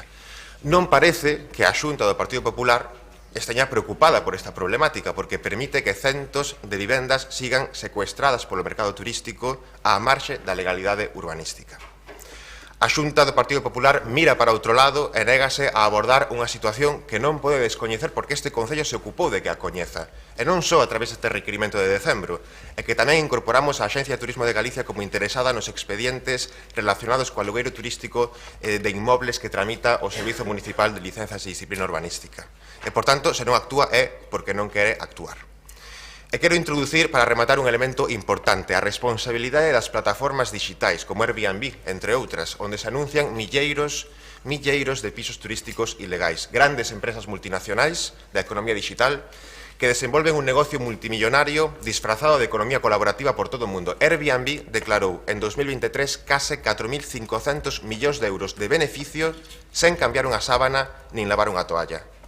O papel do Goberno do Estado e da Comisión Europea é clave e fundamental para que as grandes plataformas digitais cumpran as regras, todas as regras. Grazas. Grazas, señor Lestegás. Ten a palabra polo Grupo Popular, señora Baleato, cando queira. Ben, bo día a todos e a todas. En primeiro lugar, gustaríame indicarlles, para que non quede ningún tipo de dúbida, que o noso grupo estará a favor sempre do cumprimento da legalidade administrativa. E estará sempre a favor da cooperación interadministrativa, todo sempre, lóxicamente, enmarcado dentro do máximo respeto á autonomía local. E dito isto, paso a explicarlles a nosa postura diante dos seus tres pedimentos. No primeiro, solicitan que a Xunta dea de baixa centos de vivendas de uso turístico, que din vostedes que non están conforme á normativa. Debo facerlles, polo tanto, varias aclaracións. A Xunta de Galicia deulle resposta no mes de decembro o seu requerimento indicándolles que non pode actuar de forma xenérica, lembrándolle que é necesario garantir a seguridade xurídica dos afectados e que se precisa dun pronunciamento expreso xustificando a causa legal na que se ampara ou na existencia dun pronunciamento xurisdiccional que afecte a cada vivenda de xeito individualizado. Como xa manifestou o Turismo de Galicia, non pode atenderse a un pedimento xenérico de baixa de vivendas de uso turístico, porque sería contrario á normativa e xeraría indefensión no administrado. Non lles di para nada a vostedes, a motivación, a fundamentación xurídica, non lles chirría unha baixa en bloque de vivendas de uso turístico no rexistro. A normativa turística prevé un procedimento, como vostede dicía, un procedimento legal para a baixa das vivendas de uso turístico que aparece recollido no artigo 44 do Decreto de Vivendas de Uso Turístico de Galicia. E o procedimento para a baixa ten unha serie de fases, unha comprobación polos órganos competentes, unha audiencia á persoa interesada, onde está a súa audiencia no procedimento de baixa que vostedes solicitan, unha resolución por parte da Dirección da Axencia de Turismo de Galicia e, a continuación, a baixa da vivenda de uso turístico e a cancelación no REAT. Tamén regula, como vostedes ben saben, a baixa por desistimento naqueles casos nos que se require máis documentación ao administrado, dáselle un plazo de 10 días que, se non aportan a documentación, díselles que, se non o fixeran, procederáselle a dar de baixa nos termos previstos no artigo 44. Pero, en todo caso, poderíamos preguntarnos se xurídicamente cabería a acumulación de expedientes. Poderían darse de baixa centos de vivendas de uso turístico a un tempo? Na miña opinión, que non lles importará en absoluto, a resposta é que non. Pero si lles importará o que di a normativa, a resposta é non. O artigo 57 da Lei 39/2015 regula a acumulación de expedientes indicando que teñen que guardar identidade sustancial ou íntima conexión. En este caso, pareceme a min que non hai nin identidade substancial nin hai íntima conexión. Son de diferentes propietarios, un é de María, outro de Pedro, outro de Xan. Están en diferentes rúas, en diferentes andares, en diferentes zonas da cidade. Non están identificados individualizadamente no pedimento remitido á Administración Turística da Xunta de Galicia. E só cumpren, niso sí, niso estamos todos de acordo, só comparten un obxectivo, que é o de dalos de baixa no rexistro de vivendas, no REAT, perdón.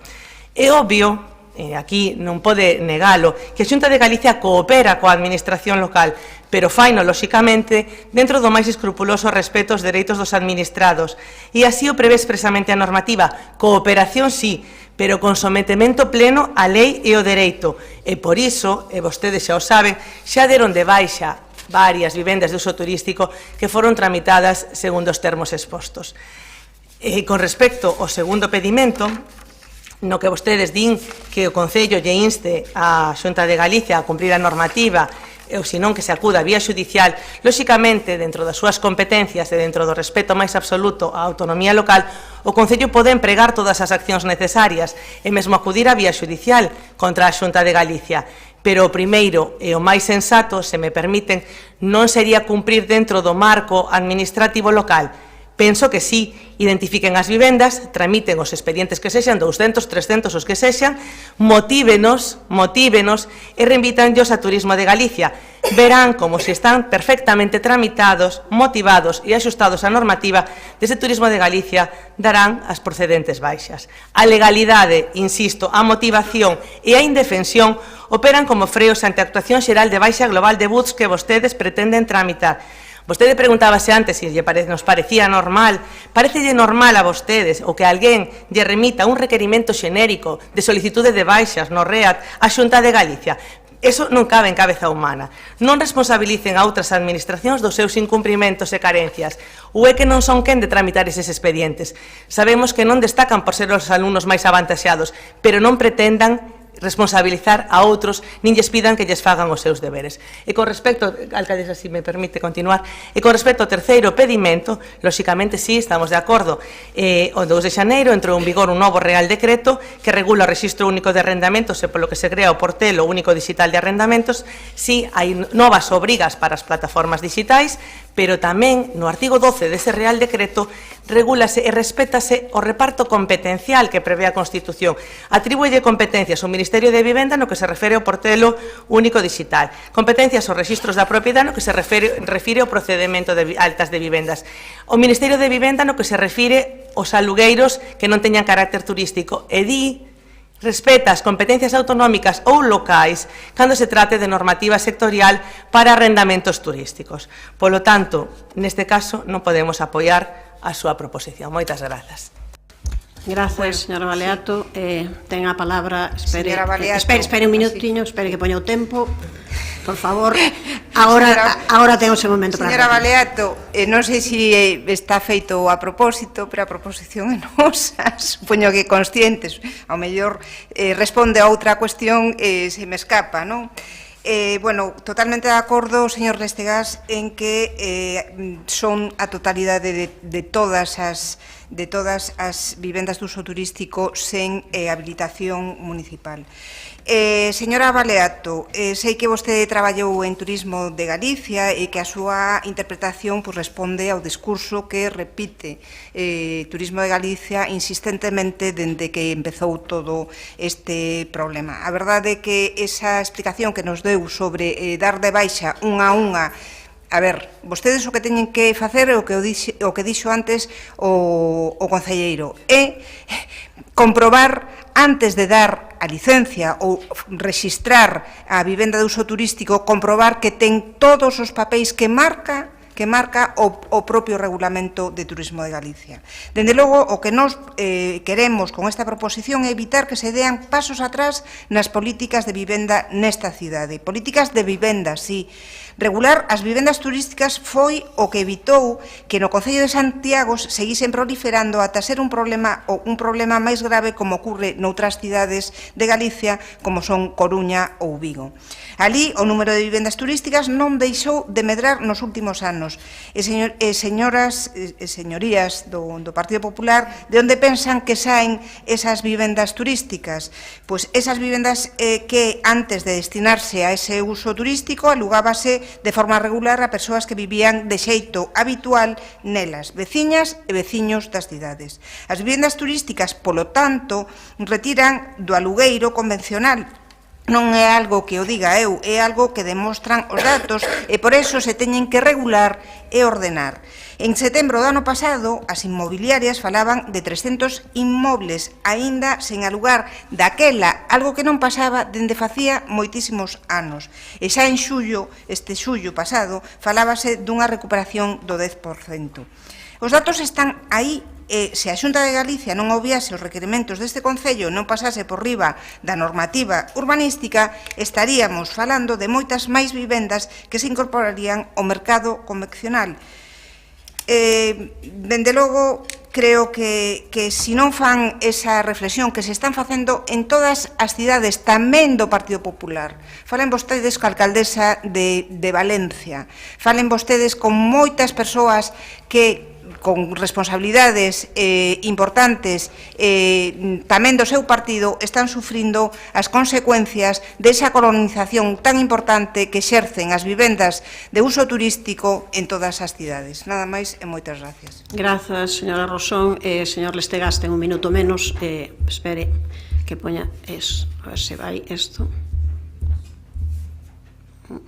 Bueno, non se preocupe. Ao chegar a un minuto ten que parar. Agora non vai isto. Cando queira. O sea, teño 2 minutos. Vale. A mí pareceme gravísimo isto, pareceme gravísima a posición da Xunta nesta cuestión. A Xunta segueu dando de alta pisos turísticos no seu rexistro, a pesar das sucesivas modificacións de planeamento que se iban facendo por parte do Concello de Santiago, que se publicaban en diarios oficiais, que se enviaban, de feito, ao rexistro de planeamento da Xunta. Segueu inscribindo pisos turísticos no ámbito da cidade histórica, no ámbito do plan especial, despois de que se aprobase definitivamente a modificación puntual en novembro de 2018 que as prohibía, que prohibía o uso turístico da vivenda. Entón, xa non é só que non dea de baixa agora, é que segueu inscribindo pisos turísticos, segueu inscribindo aloxamentos cando estaban prohibidos pola normativa urbanística municipal. Unha normativa urbanística que coñecía porque se publicou no seu momento en diarios oficiais, porque se someteu a exposición pública, porque se enviou ao rexistro de planeamento. É unha situación gravísima. A potestade da Xunta nesta materia non é discrecional, é regrada e, por tanto, o único que teñen que facer é verificar o cumprimento dos requisitos. Dicía antes, no seu artigo 42 do decreto 12/2017 que a Xunta aprobou, que a propia Xunta aprobou, é unha normativa autonómica aprobada pola Xunta de Galicia. Di que teñen que ter as outras autorizacións, permisos, licenzas que establezan as distintas normativas sectoriais e municipais. Algúnha vez a Xunta comprobou que os pisos turísticos que registraban no REAT cumprían este requisito establecido dende 2017 no artigo 42? É unha pregunta, creo que, importante. Pero o único que pedimos agora é que inicien o procedimento que está previsto no propio decreto no artigo 44, con todas as garantías, coa audiencia a persoa interesada, con todas as garantías que se siga o procedimento establecido no propio decreto 12/2017 no artigo 44. Que se siga o procedimento establecido, pero que se inicien ese procedimento. E non se pode dicir que a Xunta non coñeza estes casos porque está como interesada en todos os expedientes de reposición da legalidade urbanística, de ineficacias das comunicacións previas que tramita o Servizo Municipal de Licenzas e Disciplina Urbanística. E non se pode dicir que nos faigamos pouco, porque son este mes rexeitamos 10 recursos de reposición nesta materia. Señor Lestegas, tamén ten 55 segundos menos ao chegar a un minuto e 5 debería de parar, vale? Cando queira. Ben, por que non lle envían os expedientes individualizados? Simplemente unha pregunta. O que lles quero dicir é que o Concello de Santiago... Por favor, non interrompan, é maior de idade. É maior de idade para a tramitación destes expedientes e non necesita nin da tutela da Xunta de Galicia nin da tutela do Estado, nin a de mamá nin a de papá. Ten plena capacidade xurídica e goza de completa autonomía local. Cada quen que faga o seu traballo e veremos como as cousas funcionen. Tramiten os expedientes e remítanllos a Turismo de Galicia. Isto non é como lles decía, a quen queres máis, a mamá ou a papá? A Xunta ou o Estado. Se temos un problema, imos a Xunta. Se temos outro problema, imos ao Estado. O que ten que facer cada quen é cumprir coa normativa, porque para iso existe un reparto competencial entre Estado, comunidade autónoma e entidade local. Cada quen co seu.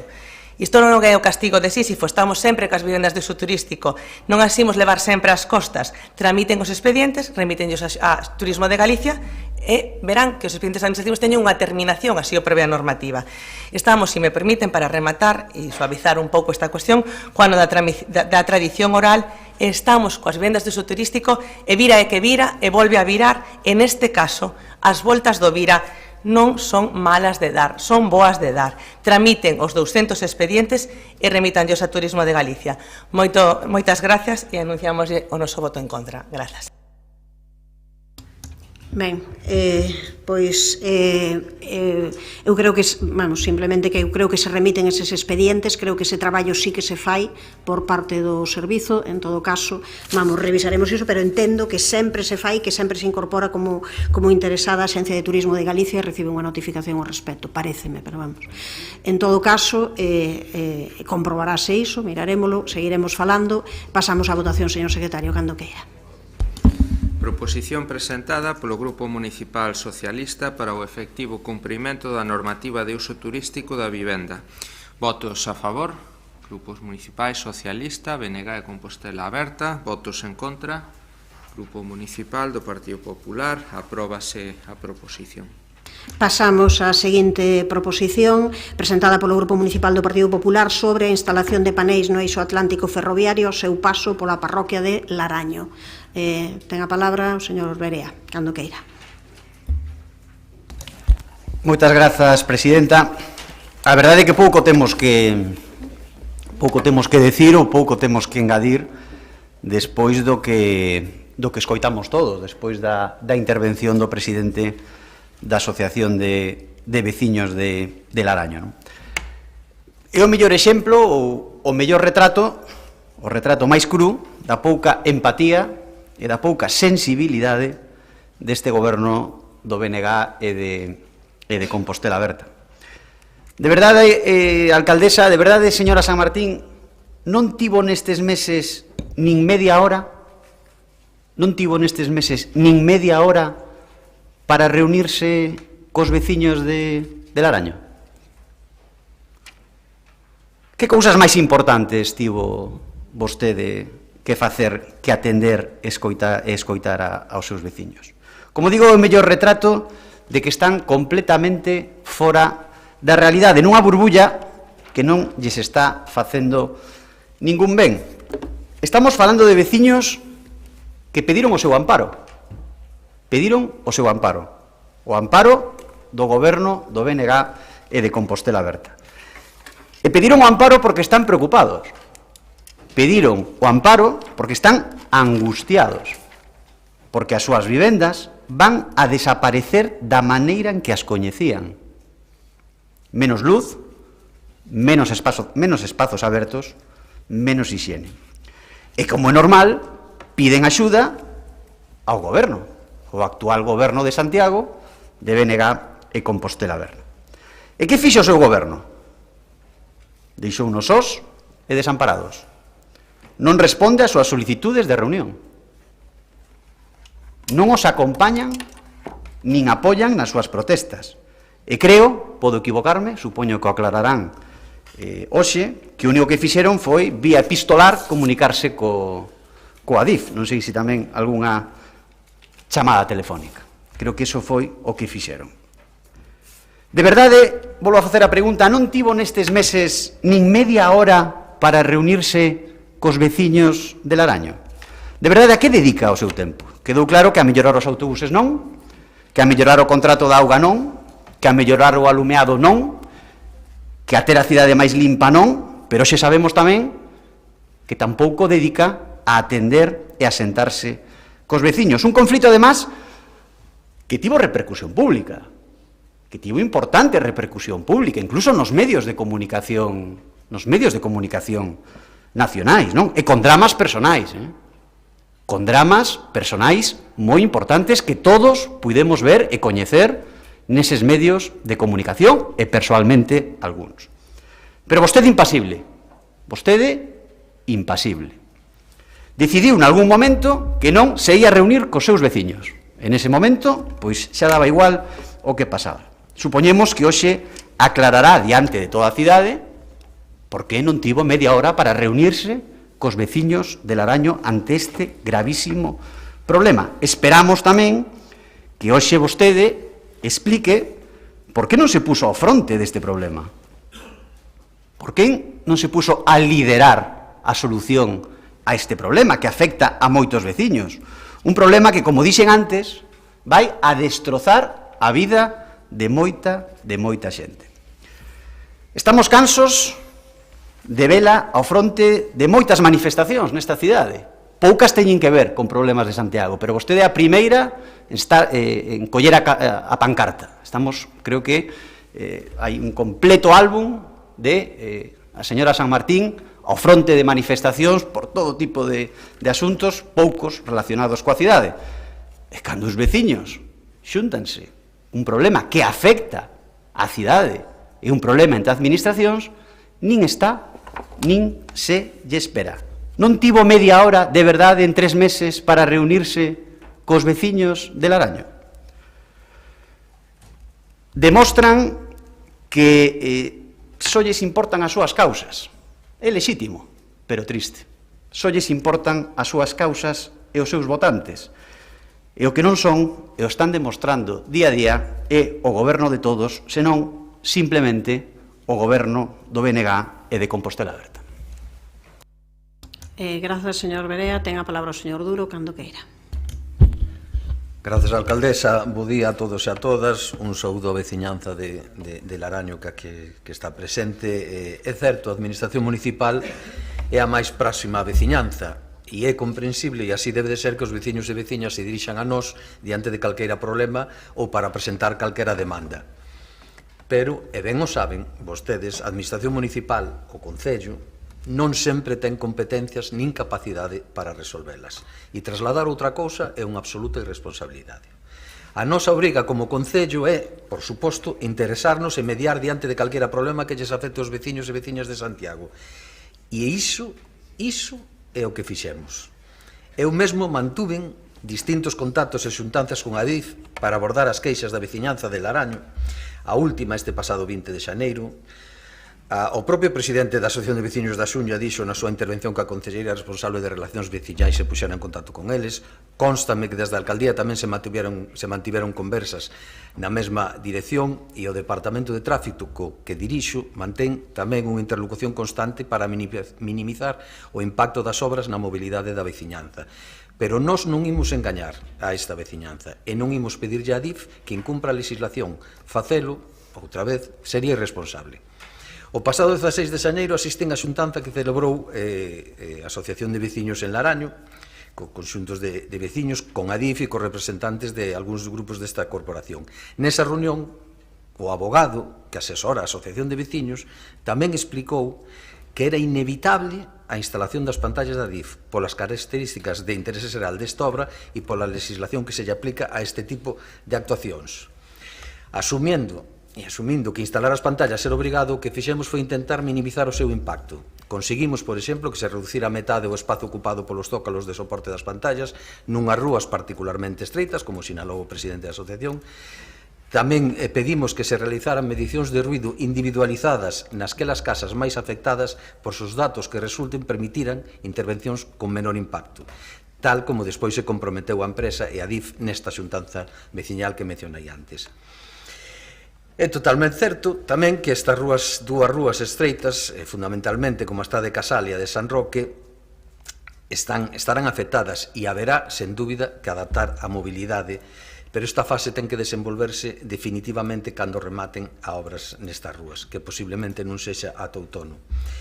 E quero recordar tamén que a instalación das pantallas en Laraño non foi unha cuestión que se acordara agora. Falamos dun proxecto da construción do eixo atlántico de alta velocidade, cunha moi longa tramitación administrativa que comenzou, creo que no ano 2001 ou 2002, con prazos de exposición pública para a presentación de alegacións e informes. Eu, de verdade, e desde este goberno lamentamos moitísimo as afeccións veciñais, pero sendo unha obra de interese xeral, a posibilidade de intervención legal ou administrativo do Concello é nula. Si temos posibilidade de mediar para lograr un menor impacto, e así se fixo, e así seguiremos facendo, tal como na miña intervención din conta. Moitas grazas. Grazas, señor Duro. Ten a palabra o señor Muiños, cando queira. Sí, bo día a todos e todas. Saúdo tamén a Xulio Fernández, presidente da Asociación de Xuña de Laraño, que vende relatarnos ao principio deste pleno a problemática que viven os veciños da súa parroquia. Aí sí que coincido co voceiro do Partido Popular que pouco máis hai que engadir. Desde logo, o posicionamento lóxico ante esta situación é exixir ese diálogo, reclamar que se atendan as demandas da veciñanza. Non vou entrar a discutir se deben ou non poñerse algún tipo de estrutura ou pantalla para reducir o ruído, porque, dende logo, se existe unha lei antirruído e as medicións detectan máis decibelios dos permitidos, entendo que hai que respetar a legalidade. Por lo tanto, o debate non debe ser se pantalla sí ou non, senón que o debate debe ser alrededor de como reducir o impacto o máximo posible. procurando pois que esa estrutura produza a mínima afectación posible pois en termos visuais no relativo á luz natural das casas, pero tamén no tránsito rodado da zona. Eu creo que ese deberá ser o debate responsable. Por iso nós apoiaremos esa proposición, porque do que se fala é de buscar unha solución de forma dialogada para que se cumpra a legalidade sin presudicar as veciñas e veciños da zona.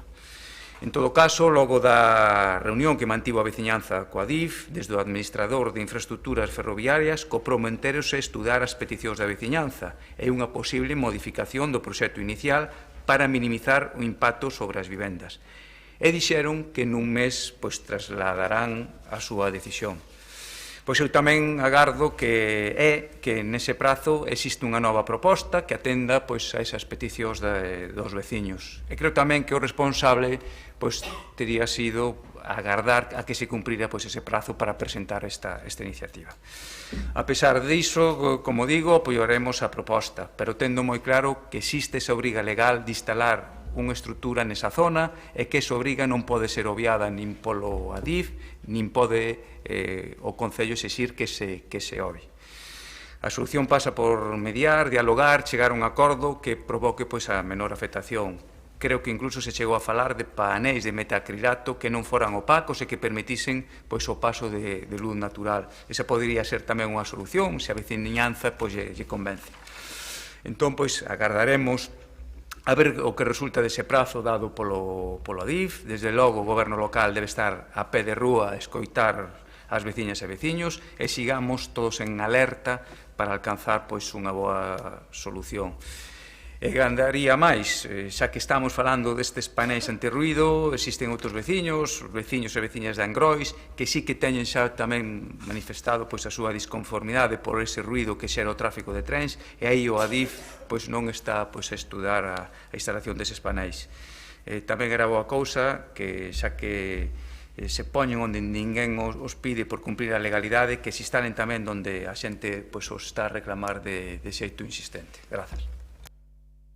Grazas, señor Muiños. Tempo para a réplica para o señor Berea. Grazas, presidenta. Eu pediría aclaración á resposta do Goberno local, non? Porque hai unha contradición no que acaba de decir. Acaba de decir que o que pode facer é prácticamente nada ou nulo e ao mesmo tempo que xa está traballando para que o impacto sexa menor. Ou a súa intervención é nula ou está traballando para que o seu impacto sexa menor. A vostede lle parece realmente que o goberno local, que o goberno de todos os cidadáns de Santiago nesta cuestión deu un paso ao fronte? A vostede lle parece que liderou un problema que afecta aos veciños? Está recoñecendo que se pode suavizar o impacto. Bueno, ao mesmo tempo di que non pode facer nada, non? Nunha versión 2.0 de é o que hai. É o que hai. Pero ao mesmo tempo di tamén que sí, que están traballando para suavizar o impacto. Pois traballen máis para suavizar ese impacto. Se poden traballar, traballen, e se non poden, non poden, e dígao claramente. O que hai unha evidencia clara, é que non estiveron ao lado dos veciños. Iso é unha realidade. Non estiveron ao lado dos veciños. Deixáronos completamente abandonados. Non se pode ter unha relación epistolar ou telefónica ante un problema destas dimensións. Non hai agora mesmo en Santiago un problema que afecte a 40 casas, a 40 familias que vayan a perder a calidade de vida completa desas vivendas. Non hai outro problema desta dimensión que, ademais, pódese solucionar de xeito político e administrativo. Acabo de recoñecer dicindo que está traballando para suavizar ese impacto. Por lo tanto, o que lles pedimos é, en primeiro lugar, que pidan perdón. En primeiro lugar, que pidan perdón por non atender aos veciños. Iso é o máis importante, un pouco de humildade.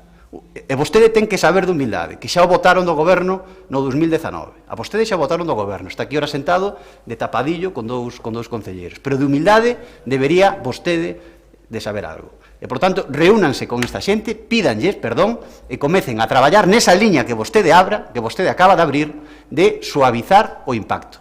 Se esa liña está aberta, traballen e póñanse ao fronte desta cuestión. Ten a palabra para a réplica o señor Duro. Señor Berea, nula quizáis é a comprensión cando escoita cando eu falo. Voulle acotar unha cousiña, porque xa é a segunda vez que me di que me votaron do goberno. Efectivamente, houve unhas eleccións onde non saquei, pero nestas eleccións sí que saquei. E que eu lembre, o único goberno que tuvo aquí alcaldes e concelleiros sin estar votados por ninguén foi o seu partido. Téñano presente na próxima vez que diga cousas tan absolutamente incongruentes como esta. Quería preguntarlles aos seus concellos e concelleiras, non só a vostede, porque como a comprensión vexo que non a ten moi acaída, pois a ver se eles entenderon man. Eu pido un pouco de respeto, A ver, por favor, respeto Un polas... poquinho de- un No, poquinho de por respeto. favor, paren. A ver, por favor, non interrompa, señor Berea, está falando o señor Duro. Continúe na súa quenda. Ben, volvolle, queríalle preguntar aos concellos e concelleiras do seu partido que solucións se propuxeron a veciñanza de Laraño nas distintas manifestacións que as acompañaron. Quero Por favor, preguntarles poden non interromper. que tería feito de ser alcalde. Pediría a DIF que incumplira a legalidade, señor Berea. Pode vostede asegurar que de termos un goberno municipal, como lo que era, do Partido Popular, non se instalarían as pantallas en Laraño? Pregúntolle porque eu creo que os representantes políticos temos que ser responsables e non podemos caer na demagoxia, non podemos enganar a veciñanza por intereses partidarios, pois como vexo que está a facer o Partido Popular neste asunto. Eu dixen que non teño capacidade administrativa nin legal para atender as peticións da veciñanza, que é eliminar os paneis. Sí que teño capacidade e vontade de negociar e intentar minimizar o seu impacto, e iso foi literalmente o que dixen na miña intervención. Moitas gracias. Grazas, señor Duro. Ten a palabra o señor Muiños, cando queira. Sí, moi breve. A apoiar a proposición, como dixen pois, na intervención anterior, e agardar pois, ese prazo de ese mes que dou a DIF, que iba a estudar pois, esa proposta, pois realmente pois, alcance pois, ese acordo que desexan os veciños. Non? Nada máis. Moitas grazas. Grazas. Espere un minuto, porque que quere intervir agora? Sí, Por que? Será a intervención do último minuto. Vale. Para única e exclusivamente para por cuestións, suposto. xa sabe. Sí, relacionadas co asunto. Ben, contamos a partir de aí un minuto, cando queira. Señor concelleiro, son uns auténticos maleducados, non? Pero voulle responder a pregunta. Voulle responder a pregunta que me fixo. Que faría eu se fose alcalde? En primeiro lugar, estar dende o minuto 1 que o fixe sen ser alcalde ao lado dos veciños. En segundo lugar, poñer na xenda pública desta cidade como alcalde que hai un problema gravísimo que está afectando o 40 familias. En terceiro lugar, chamar ao ministro e ir a sentarme ao lado do ministro a Madrid e a dicirlle que hai que buscar unha solución. Que fixeron vostedes? Unha relación epistolar lamentable e deixar completamente abandonados aos veciños desta cidade. Ben, Vou pedir vou tamén un comentar... minuto. Non hai minutos. Disculpen, por favor. Hai que aterse ao regulamento, por favor. Esperen un minuto, vou comentar eu dúas cuestións sobre este tema. En primeiro lugar, eu quero mostrar a miña solidaridade coa veciñanza de Laraño, a solidaridade con toda a problemática que teñen nestes momentos, mais explicar un pouco pois cal foi o proceder desde a alcaldía nestes meses. Por un lado, nós o que recibimos na alcaldía foi un escrito dicindo que fixésemos as xestións oportunas para poder solucionar e tramitir as súas demandas a DIF, e nos foi o que fixemos. Transmitimos non só oralmente, senón con conversas, tanto con reunións do propio concelleiro de mobilidade como con conversas particulares miñas directamente co subdirector xeral da construción de Adif a respecto deste tema. Por tanto, non é verdade que desde este goberno non se fixese nada. Houbo conversas particulares para transmitir estas demandas, a solicitude esa fíxose e, por suposto, que nós non temos ningún problema en reunirnos coa veciñanza de Laraño, coa que tamén se falou desde o gabinete da alcaldía durante este proceso. A parte de falar, xa digo, directamente con Adif, o propio concelleiro e a parte de tamén a concelleira de Relacións Veciñais falar directamente. Entón, hai unhas cuestións que teñen que ver coas posibilidades que existen nestes momentos de minimizar os problemas que iso pode causar, en que estamos traballando, en que nos reunimos con Adif, en que falamos con el, e foi algo que no que seguiremos traballando. Hai unha cuestión que nos transmiten desde a DIF, que hai unha normativa legal que cumprir, e esa non é unha decisión deste goberno nin do Concello. Por tanto, insisto, que nós, máxima transparencia, reunírmonos coa veciñanza de Laraño cando queira, no momento que queira. Nós o que si fixemos desde o primeiro momento foi trasladar todas as súas queixas e demandas, insisto, que non só por escrito, senón oralmente, directamente a persoas de relevancia de ADIF. Nese camiño seguiremos traballando e, por suposto, pois todas as non só as mantendidas, senón que chamarei a veciñanza de Laraño para poder ter unha reunión no momento en que o consideren e, insisto, que nós atendemos a súa solicitude desde o primeiro momento. Pasamos a votación cando queira, señor secretario. Proposición presentada polo Grupo Municipal do Partido Popular sobre a instalación de paneis no eixo atlántico ferroviario ao seu paso pola parroquia de Laraño. Votos a favor, grupos municipais, Partido Popular e Socialista. Votos en contra, non hai. Abstencións, grupos municipais, BNG e Compostela Aberta. Apróbase a proposición. Temos a continuación o punto número 8, que é a toma de coñecemento do informe sobre o cumprimento de acordos plenarios, o punto número 9 de toma de coñecemento de resolución da Alcaldía designando o secretario xeral do Pleno, e a toma de coñecemento de resolucións da Alcaldía, das concellerías delegadas e actas da Xunta do Goberno local. E pasaríamos ao apartado de rogos, preguntas e interpelacións. Pasamos como primeiro rogo formulado polo Grupo Socialista relativo á colaboración do Concello na conmemoración do 30 aniversario da Asociación do Traxe Galego. Ten a palabra a señora Rosón cando queira. Moi bo día de novo a todas e a todos. Creo que todas as persoas que formamos parte desta corporación coñecemos o inmenso traballo que a Asociación do Traxe Galego leva feito nestas 3 décadas de historia. Tal e como decimos na exposición de motivos, no ano 94, un grupo de cidadáns e cidadás de Compostela comprometidos coa cultura e a tradición galega fundaron baixo a presidencia da entón da pintora María Jesús Reboledo a Asociación do Traxe Galego, aínda que non foi ata xaneiro do ano 1995, exactamente, hai hoxe 30 anos, cando quedaron formalmente constituídos como asociación.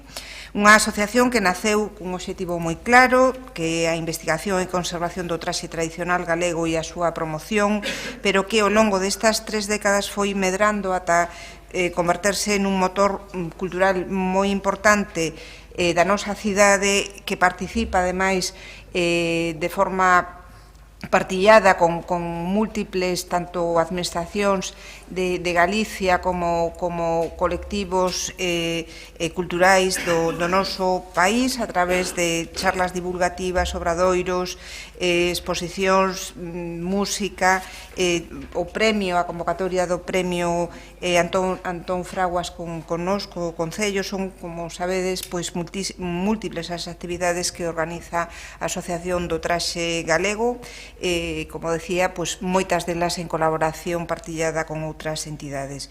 Dende logo, é unha asociación moi presente e referencia en Santiago, a nivel de investigación e tamén a nivel social, con, ademais, máis de 300 persoas asociadas. Remato o tempo, señora Rosón. Xa coñece moi ben a concelleira o obxeto deste...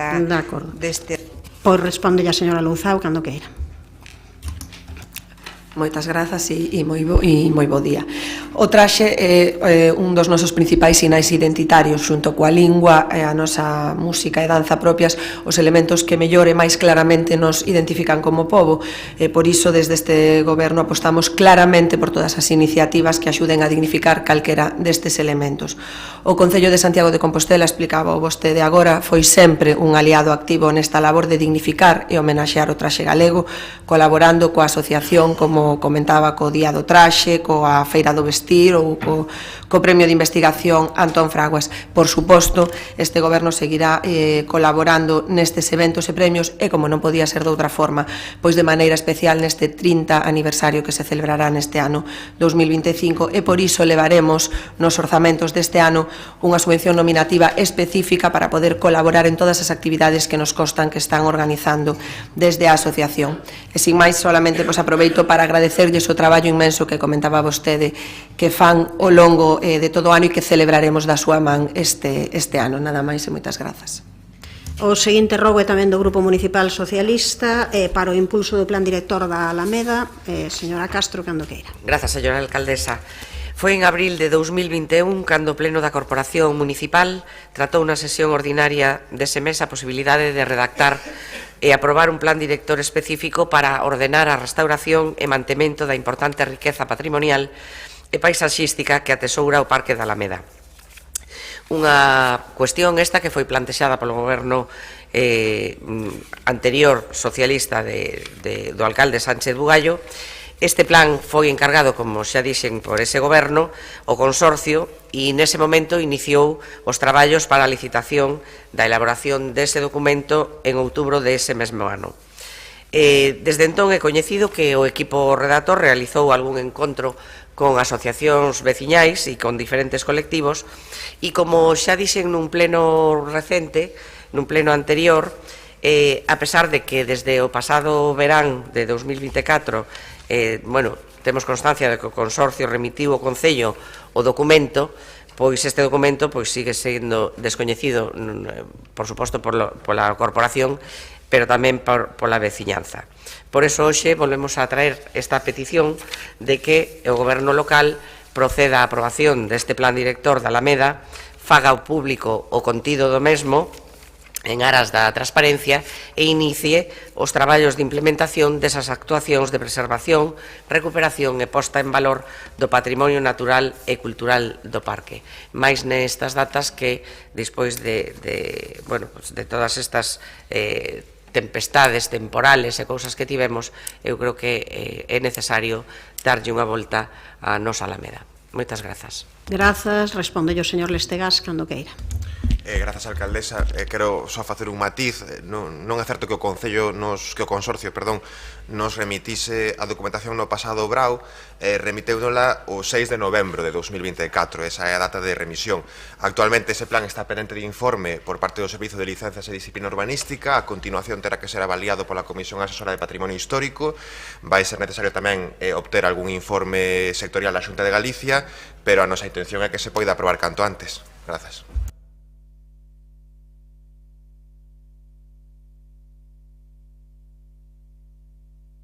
Non sei se vas a autorizar non é un rogo, vale, continuamos, sí, perdón. O seguinte rogo, que sería o formulado polo Grupo Socialista para o reforzo de puntos de luz en varios puntos do Concello. A ver se son capaz de poñer o tempo, desculpade.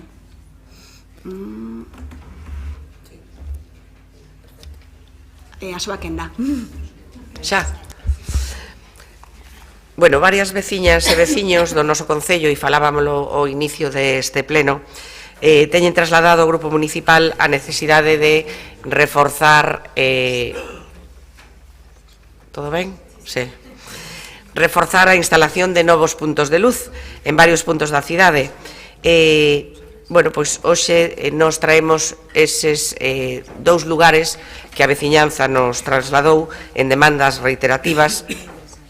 E os puntos concretos nos que se demanda o reforzo da iluminación son na Rúa Seitura, na parroquia de Arins e no lugar de Agualada, en Marantes. Dous puntos en diferentes localizacións do termo municipal que precisan da instalación de novas farolas e que se deberán abordar alén dos puntos escuros fixados no novo prego de iluminación. Por este motivo, nos traemos esta petición e que, por favor, se revisen esas dúas localizacións para que a veciñanza teña a iluminación adecuada. Mais nada, moitas gracias. Ben, pido desculpas, pero era unha cuestión importante que tiña que atender e ten a palabra para contestar o señor Domínguez, cando queira. Bo día de novo, non? Como xa explicamos, pois nada, estamos aumentando os puntos de luz neses e noutras localizacións do Concello, onde así o demanda a veciñanza, logo, pois, das comprobacións técnicas, non? Como xa explicamos antes, eses 85 de puntos de luz a maiores que temos no contrato, pois é claramente insuficiente para satisfacer todas as demandas dun Concello que conta con 223 km cadrados. Iso non quere decir que non esteamos a traballar para resolver as necesidades, mellorar a iluminación e ir aumentando as instalacións onde se precise, como acabamos de facer pois na Rúa das Estrelas, unha perpendicular precisamente á Rúa da Seitura a que se fai referencia no robo. Mais o procedemento non é sempre o mesmo, non? Nesta Rúa da Seitura, para dar resposta ao pedimento, habería que colocar 4 puntos de luz novos, según o informe técnico do que dispoñemos, 4 postes, 4 luminarias e un cableado de 250 metros, que habería que asumir un investimento non previsto no contrato. En canto sexa posible, así o faremos. E, por outra banda, en canto ao punto a petición de luz para a Agualada, en canto analicemos a demanda concreta, avaliaremos a posibilidade de executala. Seguimos, en calqueira caso, traballando para ir mellorando e ampliando a rede de alumeado, sempre seguindo o criterio técnico e dentro da marxe contractual e orzamentaria deste Concello. Ben, pois moitas grazas. Como saben, agora ás 12, polo Día Mundial da Paz, o Foro da Inmigración solicitounos que quere darnos traslado dunhas sinaturas de apoio á paz entre os povos, así que imos suspender agora o pleno e, se lles parece, volvemos, vamos dar 5 minutiños máis para tal, ás 12:35, vale, de volta.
Ben, imos ir comezando, incorporáranse agora María Rozas e Xanduro, pero imos ir comezando para ir cumprindo o tempo. Pasamos ao capítulo de preguntas.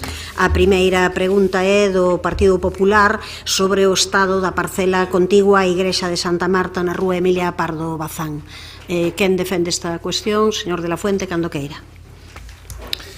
Bos días a todos. Cando se urbanizou na zona de Santa Marta, na confluencia entre as rúas Emilio Pardo Bazán e a Avenida da Liberdade, quedou unha parcela na que non se fixo, sorprendentemente, ningún tipo de intervención.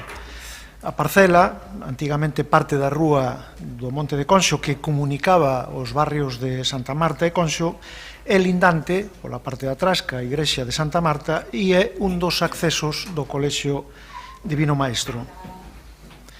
A parcela e o resto da rúa ata chegar á altura do Colexio Quiroga Palacios, próximo, se atopa habitualmente invadida por maleza, consecuencia de non facer nela as labores de limpeza e mantemento necesarias. O abandono a que se someteu e se sigue sometendo a parcela convirteuna de facto nun aparcamento non regrado e non organizado, pero que semella consentido, cuxa cercanía á igrexa e ao colexio provoca situacións de inseguridade para as persoas e moi significativamente para as familias e os nenos que acuden á igrexa e ao colexio. Só hai un único acceso á parcela, polo que debe realizarse o tránsito de automóviles, o que provoca en moitas ocasións situacións de perigo.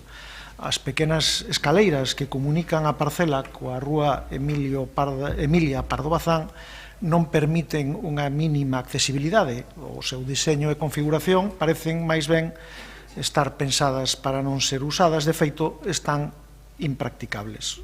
A pesar do tránsito habitual de nenos e familias, a configuración desa parcela, o estado do firme e das escaleiras que a comunican coa rúa e o uso que actualmente se tolera nela non permiten cumprir neste momento con ningún tipo de norma de accesibilidade nin de seguridade vial para veciños, escolares e familias.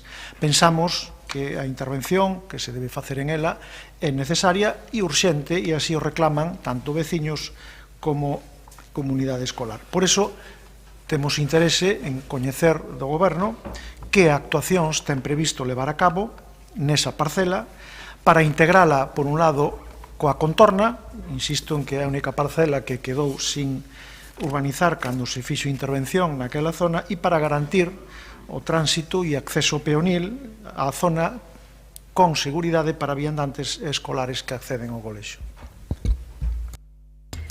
Obrigada, ten a palabra para responder o señor Domínguez, cando queira.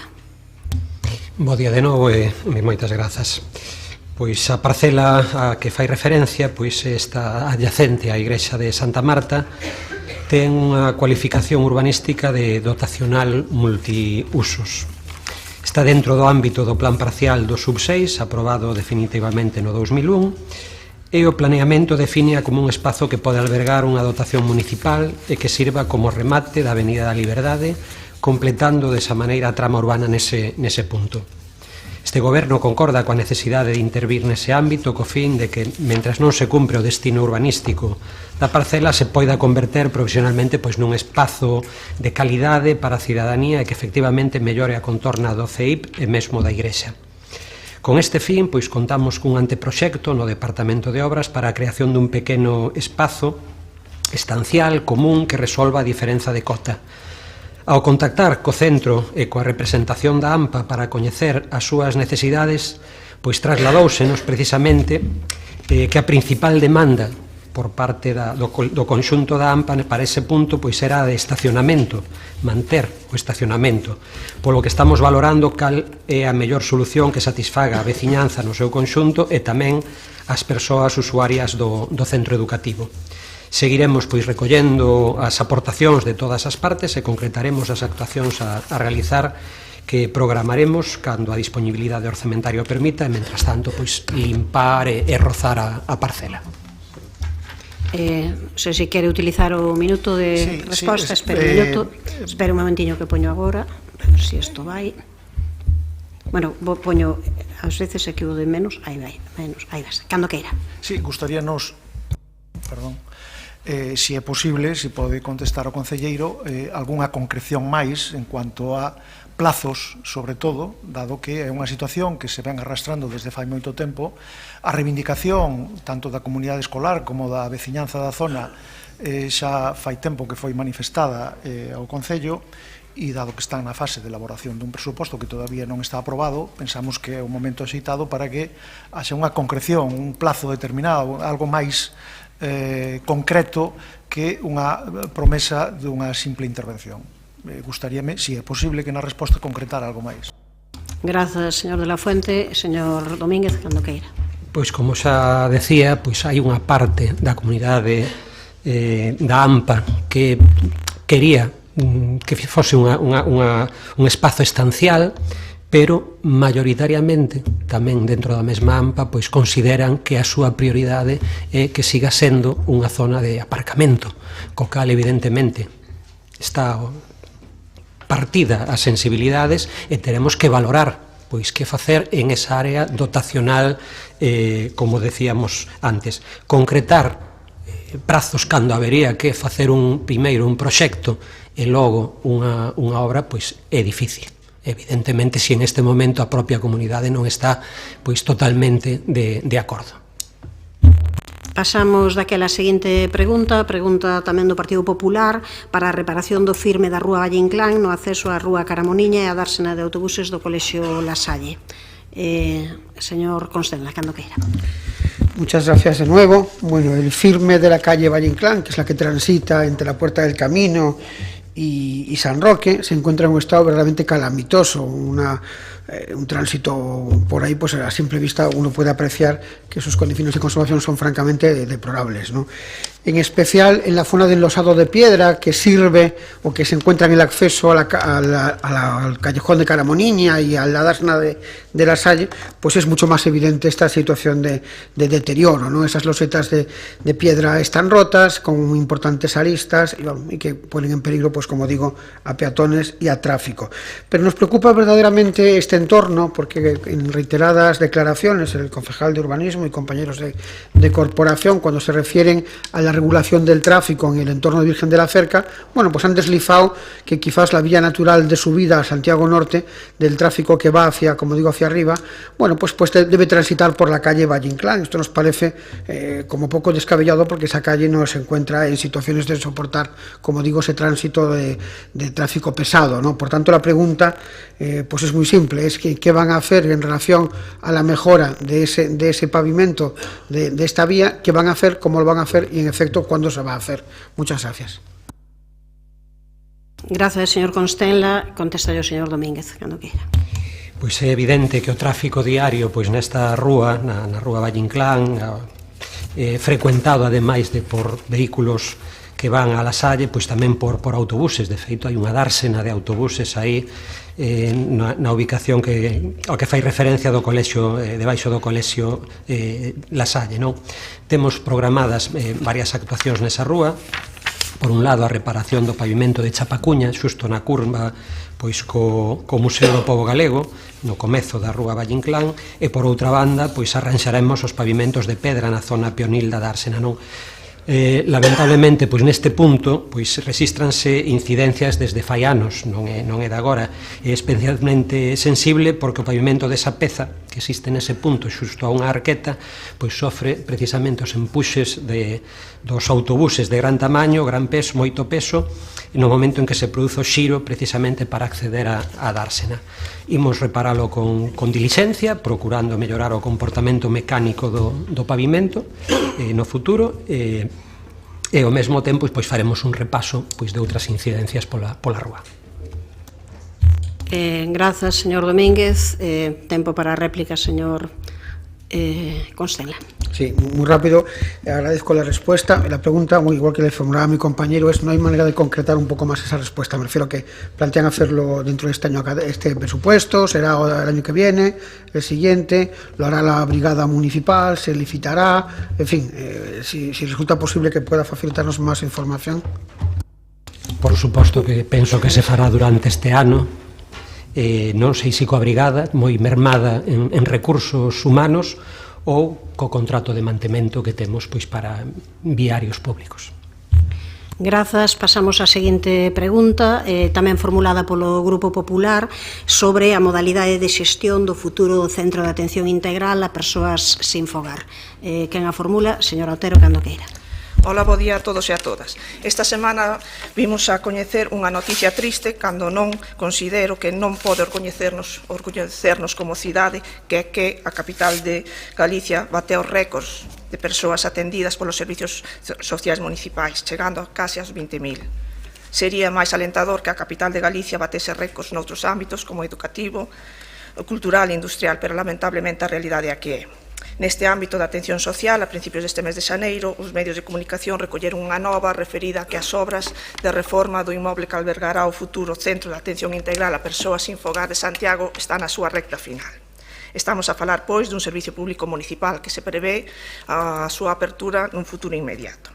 Lembremos que o concepto de servicio público comporta un deber de prestación e unha responsabilidade pública. En canto á actividade asistencial, atribúyese á Administración a discrecionalidade para decidir a determinar o servicio a crear. Agora ben dentro do principio de legalidade.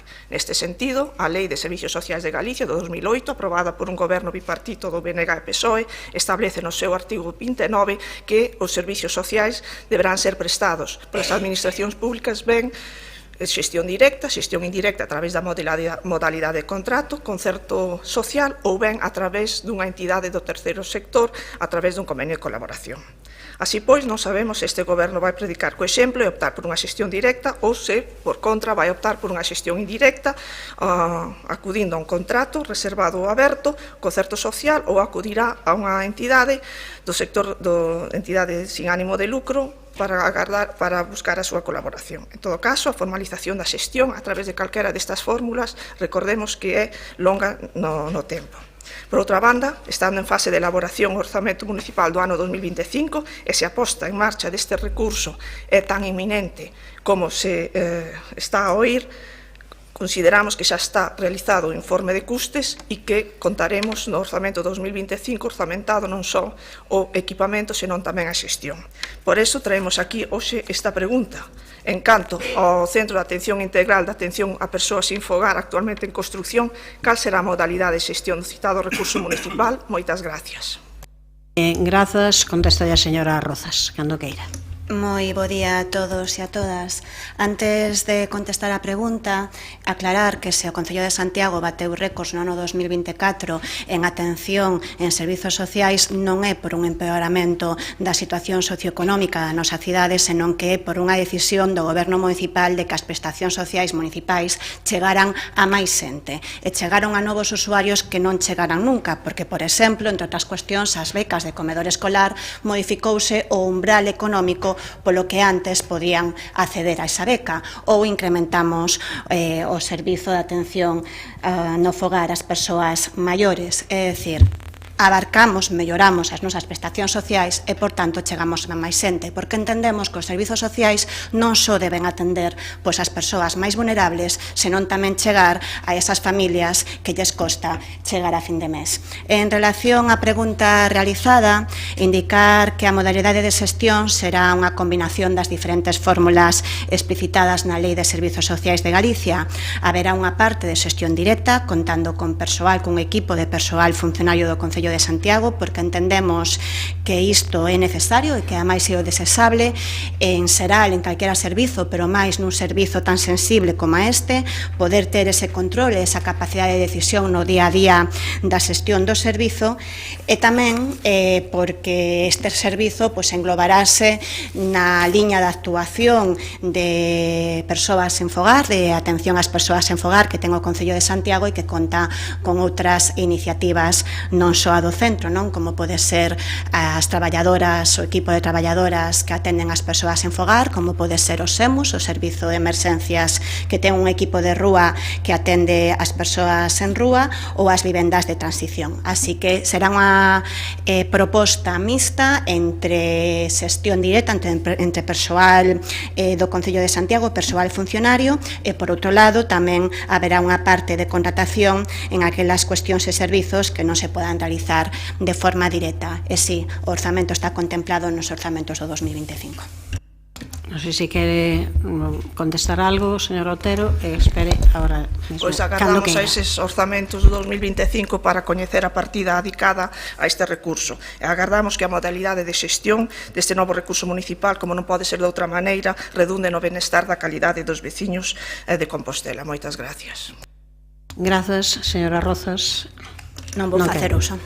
Ben, pasamos logo á última das preguntas, neste caso do Grupo Municipal Socialista, para relativa á sustitución do panel das lavandeiras Nesito na Rúa de Galeras. Señora Rosón, cando queira. Brevemente, porque este tema creo recordar que xa o trouxemos o pleno hai meses e segue a estar como estaba. Estou a falar do panel sobre as lavandeiras de Galeras que foi colocado, como creo que todos sabemos, tiven a oportunidade de estar ali o día da súa inauguración pois no ano 2017. Non vou a recordar o papel das lavadeiras e dos lavadoiros en Compostela. É un concello que ten 3 ríos, creo que todos somos conscientes de ese valor que ten na nosa identidade, noso patrimonio. Este cartel, como todas saben, pues recorda a un lavadoiro especialmente singular, fermosísimo, de madeira, desaparecido xa hai moitos anos.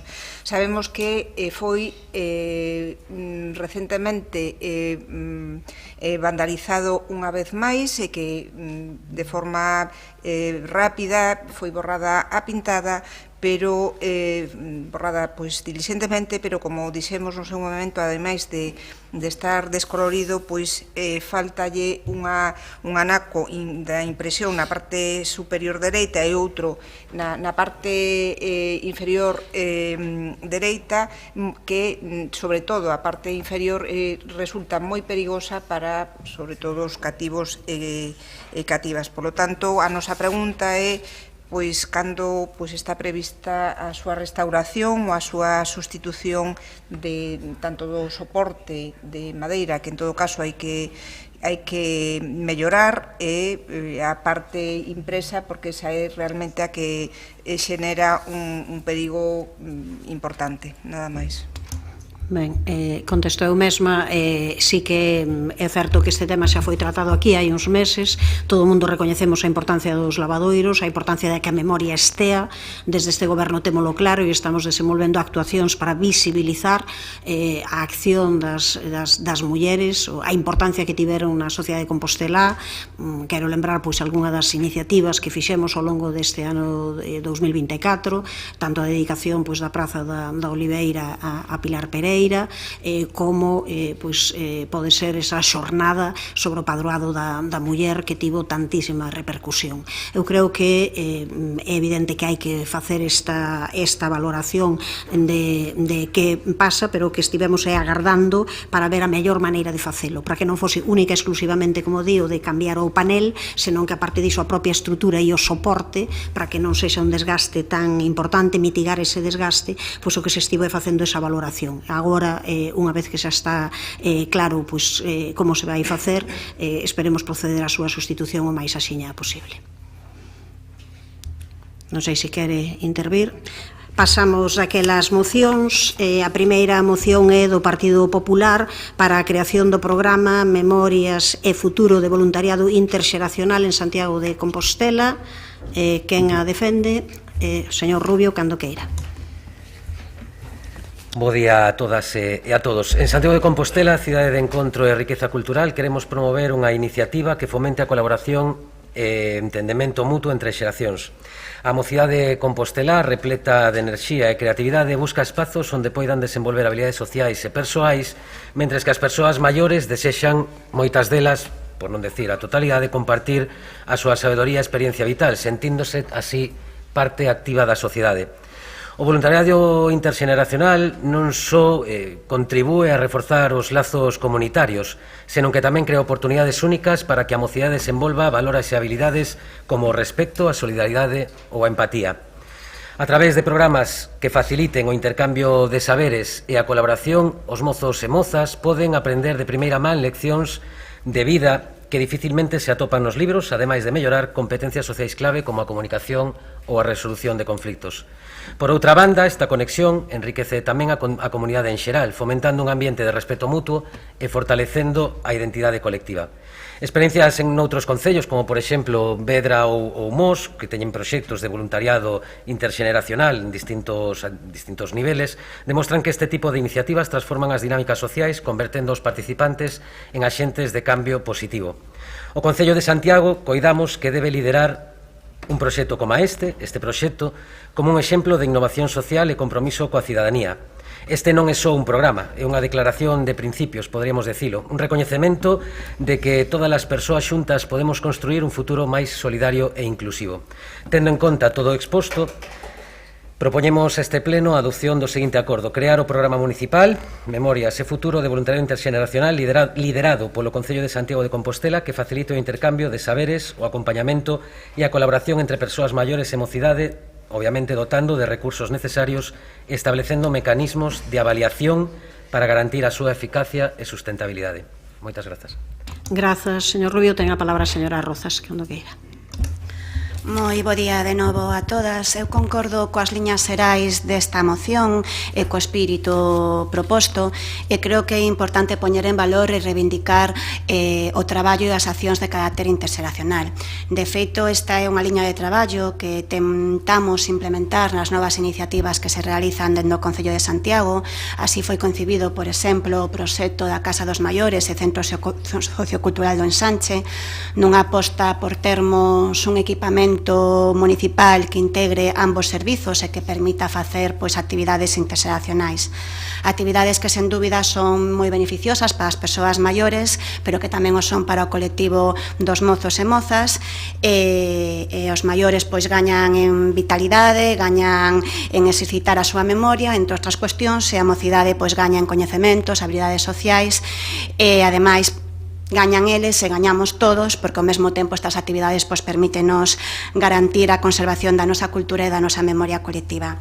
Estamos tamén ultimando un proxecto, de feito a intención era poñelo en marcha a principios deste ano, pero por un imprevisto de saúde dunha das persoas responsables non é posible poñelo en marcha neste momento, pero estamos ultimando un proxecto dende a área de xuventude que inclúe actividades de voluntariado interxeracional, que conecta os mozos e mozas con persoas maiores usuarias de centro de días ou de residencias ou espazos similares, co obxectivo que se plantexa nesta moción, o enriquecemento mutuo e fomentar o envellecemento activo. Esta é unha das liñas de actuación que temos no proxecto, que é un proxecto máis amplo, que, como decía, desenvolveremos dende o Departamento de Xuventude, que atende outras cuestións relacionadas tamén co voluntariado, como formación para os voluntarios e voluntarias, ou tamén actuacións e iniciativas dentro do ámbito da saúde mental e do benestar emocional. Espero poder dar os detalles do proxecto pronto, en breve. Espero que ese imprevisto que tivemos quede solventado dentro de pouco. Dicindo isto, eu creo que hai que ter en conta tamén outras cuestións. Vostede presenta unha proposta moi fechada, co nome xa decidido, Memorias e Futuro. Non é o nome que nos tiñamos no noso proxecto, pero creo que o nome non debe ser o importante, senón o contido, non? Entón, compartimos a iniciativa, xa temos traballo avanzado neso, e o noso voto por iso será a favor. Dito isto, xa que me sobra tempo, eu quería tamén, na miña intervención, rematar facendo unha suxestión, que estou segura que o señor Borja Rubio non lle sorprenderá que a faga, non? Na súa proposta de Memorias e Futuro menciona dous municipios como exemplo de voluntariado interxeracional, dos municipios gobernados ambos polo Partido Popular. E o que non din na moción é que ese programa de Memorias e Futuro que se realiza neses municipios está financiado a través da Xunta de Galicia, nun programa da Xunta de Galicia para o fomento do voluntariado interxeracional no medio rural, un programa financiado con fondos europeos. Unha convocatoria onde se especifica que poderán optar as entidades locais de carácter rural, pero ao mesmo tempo exclúese, non cumprimos os requisitos Santiago de Compostela, que, como como creo que todos e todas somos coñecedores, temos un gran rural na nosa cidade. Así que a miña suxerencia é ver a posibilidade de que a Xunta de Galicia poda mudar en futuras convocatorias, se se decide darlle permanencia, ese requisito e que concellos como Santiago de Compostela, que xa sei que somos a capital do país e somos unha gran cidade, pero tamén contamos cun gran rural, podamos optar a este tipo de iniciativas que creo de verdade que son moi enriquecedoras para todos os municipios. Moitas gracias. Grazas, señora Rozas. Polo Grupo Municipal Socialista, señora Álvarez. Grazas, alcaldesa, e bo día a todas e a todos. Pois, dende este grupo, pois, só vemos aspectos positivos, no? Ante esta proposta, ante esta moción, que ha de fortalecer os lazos entre xeracións, fomentando o diálogo, a transmisión de coñecementos e experiencias, baixo un programa que ven denominado como Memoria e Futuro. Me gustaría engadir, pois, que o título deste programa, o nome deste programa, pois a mí particularmente gustoume moito, porque creo que é importante destacar, como se destaca baixo este título, a importancia que ten a memoria para construir un futuro, co cual, dende o meu punto de vista, pois o vexo bastante adecuado. Ben, remato simplemente pois que manifestamos, por tanto, pois o noso respaldo a esta iniciativa, animando a que se xa levada a cabo con apoio para garantir tanto o seu éxito na implementación como no transcurrir do tempo. Moitas grazas. Grazas. Tempo para si quere comentar algo o señor Rubio, cando queira. Sí, nada, moitas grazas polo apoio, entendo que tamén por parte do Goberno a esta iniciativa. Non nos quedemos con nome, simplemente porque teño esa cousa, non, de sempre poñerlle nome ás cousas para poder pois imaginalas un pouco mellor. A min alégrame escoitar que se está traballando nun plan de actividades dende Xuventude no eido do voluntariado. Alégrame que este Concello pouco a pouco vaya entrando no tema tan importante do voluntariado que traemos a pleno en diferentes ocasións. De feito, quero recordar que a miña primeira intervención como concelleiro, como membro desta corporación municipal, foi precisamente para citar un plan de voluntariado, non? Alá polo ano 2023, que xa pasou algún que outro día. Dito isto, teño que recoñecerlle que pareceme impresionante, señora Rozas, que unha vez máis se nome a Xunta de Galicia como que non achega fondos para este tipo de iniciativas en concellos que non son rurais. Porque sí que hai outro tipo de iniciativas ou de financiamento por parte da Administración Autonómica en materia de voluntariado que o Concello de Santiago nin está nin se lle espera. Voluntariado sénior, voluntariado interxeneracional.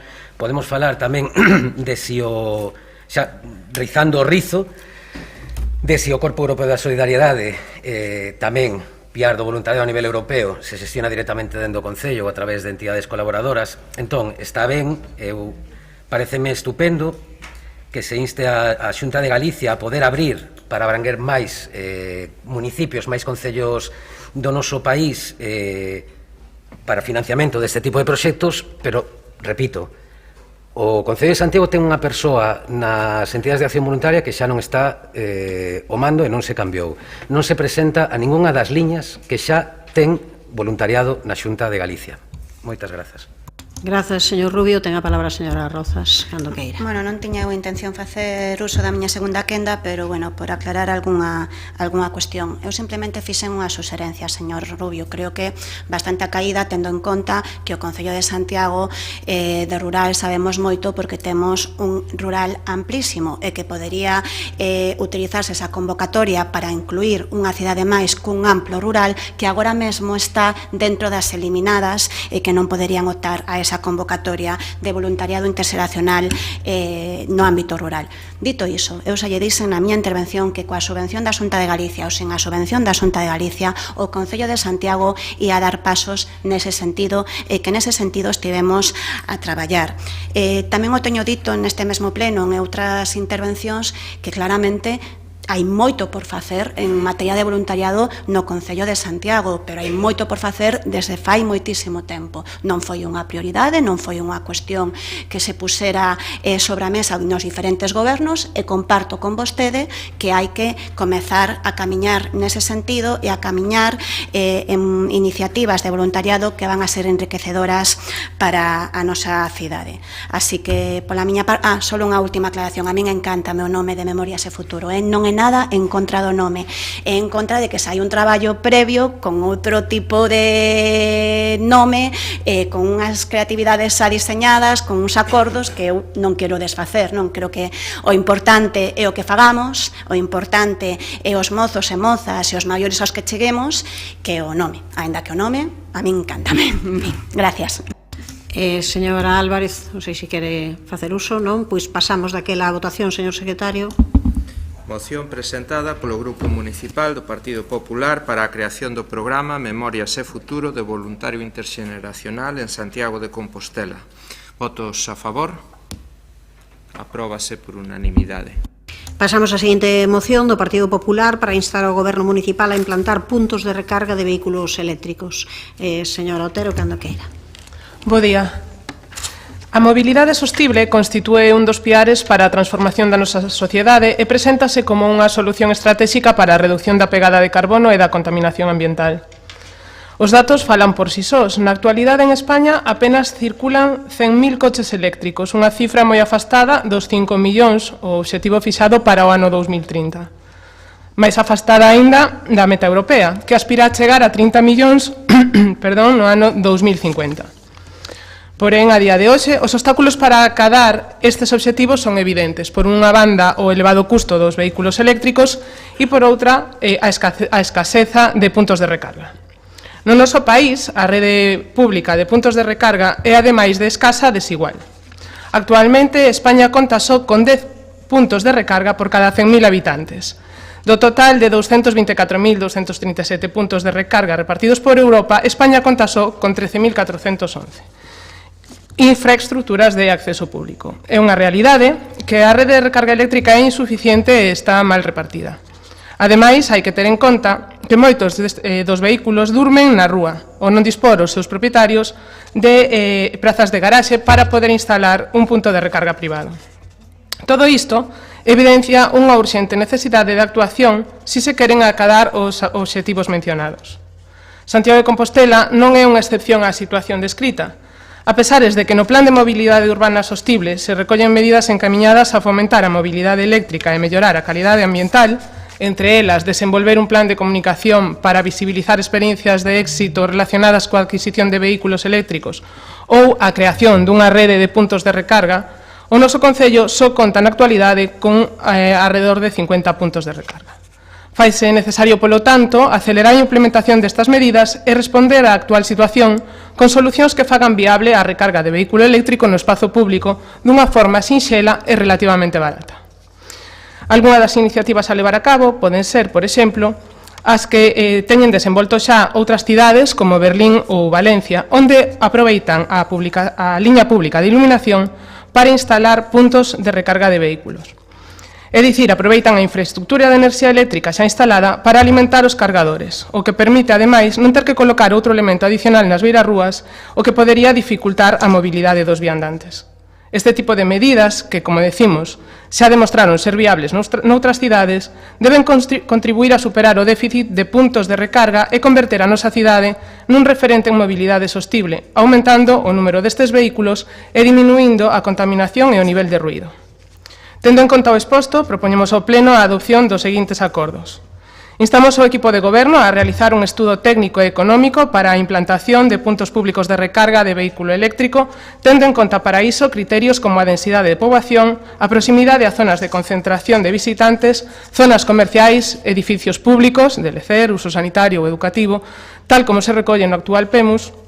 Establecer tamén un plan de instalación en localizacións estratégicas destes puntos, priorizando as zonas de alta influencia, como estacións de tren, nodos logísticos, aparcamentos municipais e zonas residenciais, fomentar a colaboración público-privada con empresas do sector tecnolóxico e enerxético para a instalación, conservación, mantemento e xestión dos puntos de recarga co obxectivo de que o custo que puidese supoñer para as arcas municipais se minimice e sexa posible unha implementación rápida e eficaz, desenvolver campañas de información, promoción e sensibilización sobre os beneficios ambientais, económicos e sociais da mobilidade eléctrica, como recolle o Plan de Fomento da Mobilidade Eléctrica do PEMUS do Concello de Santiago, garantir que os puntos de recarga sexan accesibles física e económicamente para todos os cidadáns, establecendo tarifas razoables e, por último, instamos tamén ao Goberno municipal a estudar a posibilidade de instalar puntos de recarga de vehículos eléctricos nos farois do Concello co obxectivo de facilitar a recarga dunha maior cantidade de vehículos eléctricos. Grazas, bueno, pasouse 10 segundiños, pero non supoño que xa na seguinte xa o solucionará con 10 segundiños menos, se pode ser. Señor Duro, cando queira, a súa quenda. Grazas, alcaldesa.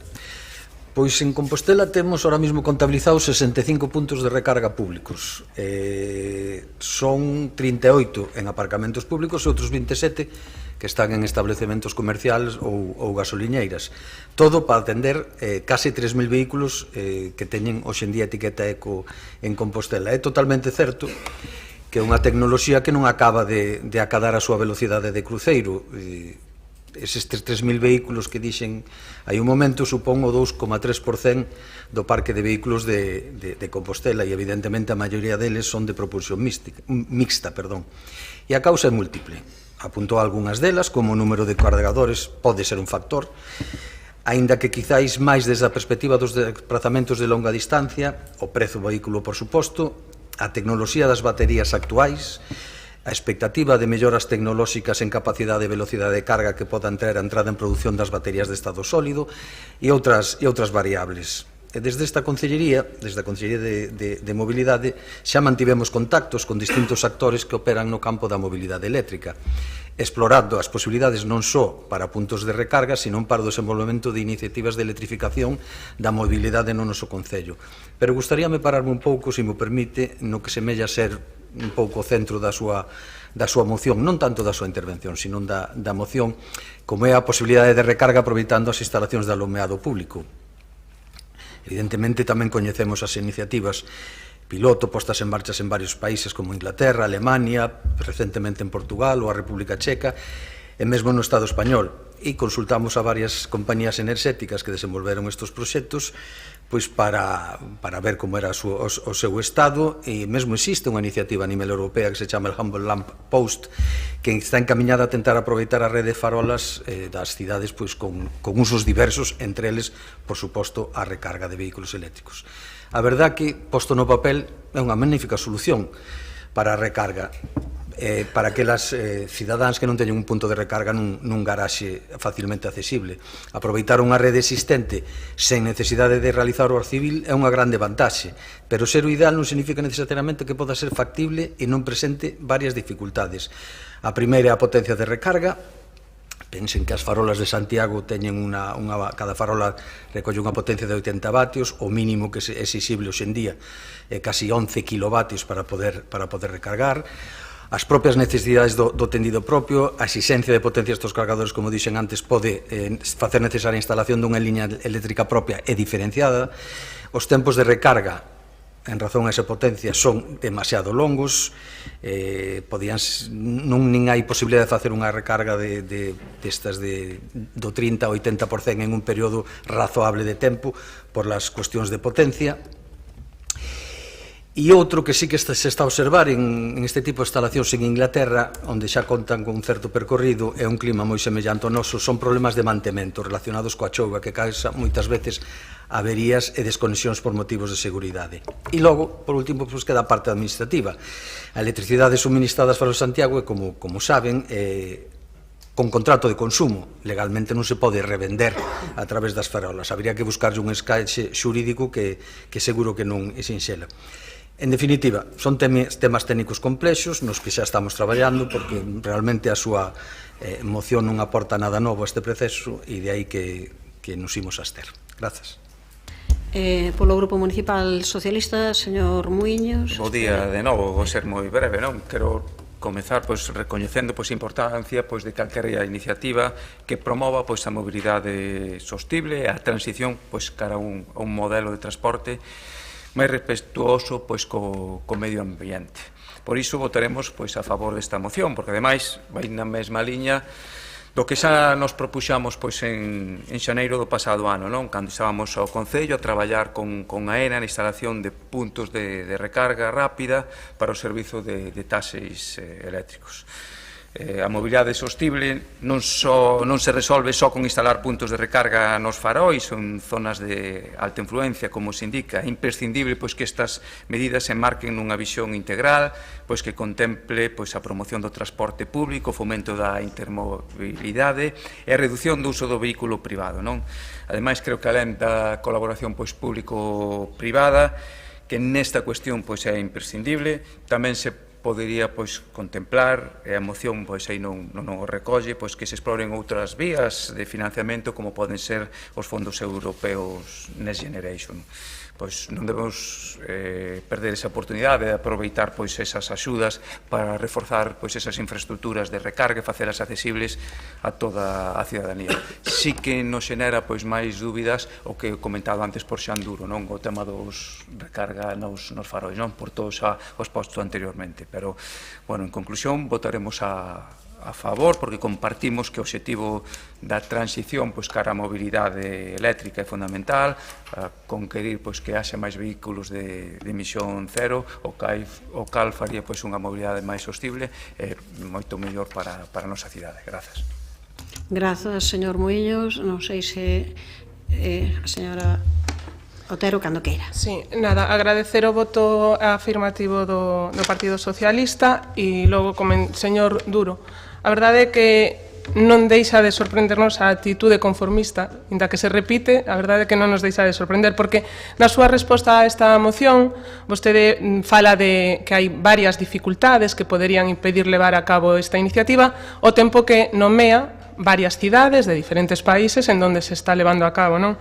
Si noutras cidades é posible e funciona con éxito, por que renunciar, por que dende o Concello de Santiago renunciar a ofrecer este servizo aos nosos veciños e veciñas, mellorar a súa calidade de vida e ao tempo facendo un uso eficiente dos recursos dispoñibles, coidar tamén do medio ambiente, non? Unha vez máis, e creo que é a terceira no pleno de hoxe, mantéñense vostedes no xa nos gustaría, pero isto é o que hai. Entonces, así dificilmente vamos levar a Santiago cara adiante. Nada máis, gracias. Grazas, señor Otero. Señor Duro, cando queira. Eu creo que teño un problema de expresión, tanto oral ou escrita, porque nunca consigo ser capaz de que vostedes entendan o que digo, de verdade. Xa me empezo a preocupar, pensei que era problema seu, ahora empezo a preocuparme que debe ser problema meu nas explicacións. Eu, o que lle dixen é que estamos en contacto con distintas empresas e son esas empresas as que nos trasladan estas eivas. Non digo que non estemos vendo como se poden solucionar, son eivas que eu non son enxeñeiro, son eivas que me trasladan as propias empresas. E xa que teñen esta inquedanza que eu comparto, sen dúbida, gustaríame que trasladaran esta mesma inquedanza a seu partido no goberno da Xunta, porque estou seguro que non lle consultou, pero acaba de saberse que van a dedicar €500.000 a adquirir 10 coches de alta gama de combustión para sustituir os híbridos enchufables que teñen hoxe. Diz que polas dificultades de traballar no asento trasero. Concordarán conmigo que a mensaxe non transmite e non concorda moito co que vostedes están dicindo aquí. Mesmo, non sei se pedirlle unha actualización a los inhumanos dese tema dedicado aos 5.000 que tanto bailamos no seu tempo. Do que si estou seguro é que cumpre pedirlle ao goberno da Xunta, que está nas mans do seu partido, que non siga teimando en dar pasos atrás e o pouco que avanza que cando menos o manteña. Grazas.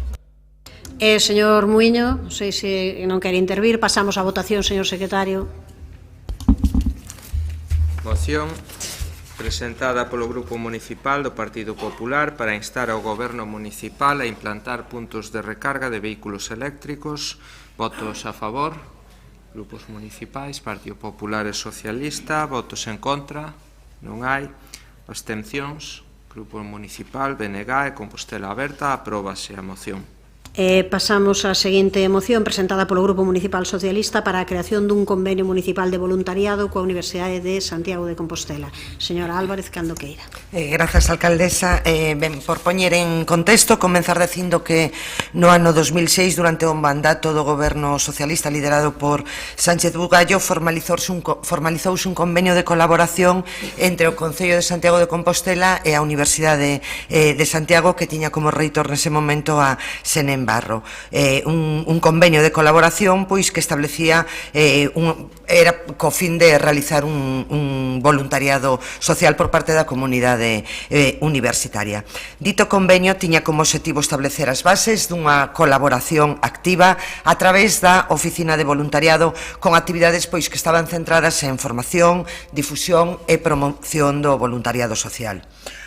A Universidade de Santiago de Compostela, como todos sabemos, pois é unha institución clave na nosa comunidade, cuxa oficina de voluntariado segue a ser fundamental na promoción de valores de solidaridade, compromiso social e cooperación. Esta oficina permite a unha comunidade universitaria que se implique en diferentes iniciativas en beneficio da cidade e dos seus habitantes.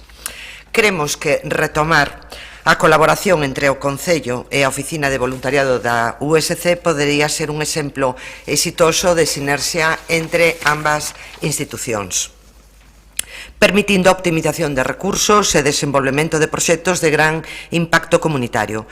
Non obstante, parece que nos últimos anos pois a impresión que recollemos é que esta colaboración diminuí, perdeuronse grandes oportunidades para poder desenvolver iniciativas conxuntas que poderían beneficiarnos como cidade. Por todo isto, pois proponemos ao Pleno do Concello de Santiago de Compostela a adopción do seguinte acordo. Por un lado, retomar as relacións de colaboración entre o Goberno Municipal de Santiago de Compostela e a Oficina de Voluntariado da USC, establecendo un marco de cooperación que sexa mutua. Crear unha comisión mixta integrada por representantes, isto é algo que recolle todos os modelos de cooperación, de convenios de colaboración, que é crear unha comisión mixta, representada por representantes tanto do Concello como da USC, para identificar cales son aquelas áreas prioritarias de intervención, deseñar os obxectivos comunes, coordinar accións de voluntariado que sexan beneficiosas para a comunidade. Tamén fomentar a participación activa da comunidade universitaria en proxectos de voluntariado, facilitando a súa implicación en actividades que promovan a cohesión social e o desenvolvemento sostible en Santiago de Compostela. E, por finalizar, garantir tamén os recursos e apoio logístico para desenvolver este tipo de actividades acordadas, asegurando o éxito das iniciativas conxuntas. Moitas grazas. Grazas, señora Álvarez. Ten a palabra a señora Rozas, cando queira. Moi bo día a todos e a todas de novo. Tócame volver a falar de voluntariado neste pleno e como fixen na moción anterior, pois traslado que en liñas xerais estou de acordo coa exposición de motivos desta moción e co proposto, aínda que con algún matiz. Por suposto, concordo na necesidade de que o Concello de Santiago e a Universidade colaboren en todos os seus ámbitos, nos que sexa posible. A cooperación institucional, interinstitucional é fundamental e concordo no recoñecemento da Oficina de Voluntariado da USC. Hai uns meses, de feito, seguro que o leron, hai uns meses publicábase un estudo sobre voluntariado universitario en España que falaba precisamente da boa saúde que ten a Oficina de Voluntariado da USC. Falaba e dábanse uns datos que eu creo que son moi significativos de que case 3.200 alumnos e alumnas da Universidade de Santiago implicáronse en preto de 240 proxectos e, de feito, só era outra universidade, a Universidade de Salamanca, quen tiña un número de programas maior. Despois estaba a nosa universidade, a de Santiago de Compostela, que eu creo que este é un motivo de sentirnos moi orgullosos da USC, pero sobre todo dos mozos e mozas que ali estudan, non? E dicía antes que o voluntariado da USC participa en 240 proxectos segundo ese estudo, dos cales, algúns deles, forma parte o Concello de Santiago, porque, aínda que sí que é certo que é preciso mellorar esa relación coa Oficina do Voluntariado da USC, tal vez retomar non sexa o termo máis adecuado, porque esa relación de forma directa e de forma indirecta continúa na propia página web da Oficina de Voluntariado da USC. Pódense ver ofertas de prazas de voluntariado en diferentes servizos municipais do Concello de Santiago. Por poñer algún exemplo, o voluntariado da Universidade colabora, por exemplo, no SEMUS, que é o servizo, como ben saben, de emerxencias sociais que temos no Concello de Santiago, que atende, como dicía antes nunha pregunta anterior, atende a xente sen fogar que vive na rúa, ou atende tamén a atencións ou urxencias sociais, xente maior ou xente dependente, como poden ser as caídas non sanitarias. Tamén os voluntarios e voluntarias da USC colaboran co refuxio de Bando, e tamén a través da rede de centros socioculturais son varios os programas onde se ofertan prazas para o voluntariado da USC, dirixidos ademais a diferentes colectivos. Hai programas para os menores, para os e as menores, nos que hai reforzo socioeducativo en 3 centros socioculturais do Concello de Santiago, en Pontepedriña, Conso e o Ensanche. Tamén hai programas dirixidos á poboación migrante no Centro Sociocultural de Conso, onde se desenvolve un programa de formación lingüística para as persoas migrantes asentadas no barrio coa participación do voluntariado da universidade. E, por último, tamén temos a Escola de Maiores nos centros socioculturais de Ensanche e Conso, con actividades e iniciativas dirixidas ás persoas maiores de 65 anos e co obxectivo de promover o seu envellecemento activo, que de feito incluso se podería ligar ca proposta que presentou o Partido Popular antes de Memoria e Futuro, porque é unha proposta o que se fai de voluntariado interxeracional. O tempo que me pase restemo da segunda quenda, señora alcaldesa. En resumo, aínda que non existe un convenio actualizado, eso é certo, e compre actualizalo, porque desde o ano 2006 teñan mudado moito a situación de Santiago, esa colaboración entre o Concello de Santiago e a Universidade continúa existindo. Eu creo que máis que retomar é reforzar, e iso o comparto de forma absoluta con vostede, porque é moi mellorable. Eu asumo ese compromiso de abrir novas vías de colaboración coa Universidade para fomentar o voluntariado, para atender as súas demandas e tamén as demandas que temos no Concello de Santiago. Pero en relación á súa proposta, que lle decía que compartía case a totalidade dela, pero con algún matiz. Comparto, por suposto, o punto número 1, no que se pide reforzar esa relación entre o Concello e a Oficina de Voluntariado, máis alá do matiz do verbo. Comparto tamén o 3 e o 4, é algo que tamén compartimos dentro do Goberno Municipal, porque entendemos que significa facer efectivo ese primeiro punto, pero en relación ao punto número 2, no que se fala de crear unha comisión mixta Concello-Universidade para definir e coordinar as accións de voluntariado, eu voulle propoñer unha emenda in voce, porque, aínda que sí que é certo que é necesario, que sería interesante ter unha comisión, tamén creo que hai que recordar que xa existe unha comisión entre Concello de Santiago e a Universidade que trata diferentes temas de forma transversal que lle afectan a nosa cidade, dende cuestións urbanísticas, pero tamén de promoción económica, mobilidade ou infraestructuras. Eu creo que xa existindo unha comisión creada, o interesante sería nesa mesma comisión facer seguimento a proposta de voluntariado e desas diferentes intervencións que se poden realizar. Polo Partido Popular, señor Rubio, cando queira.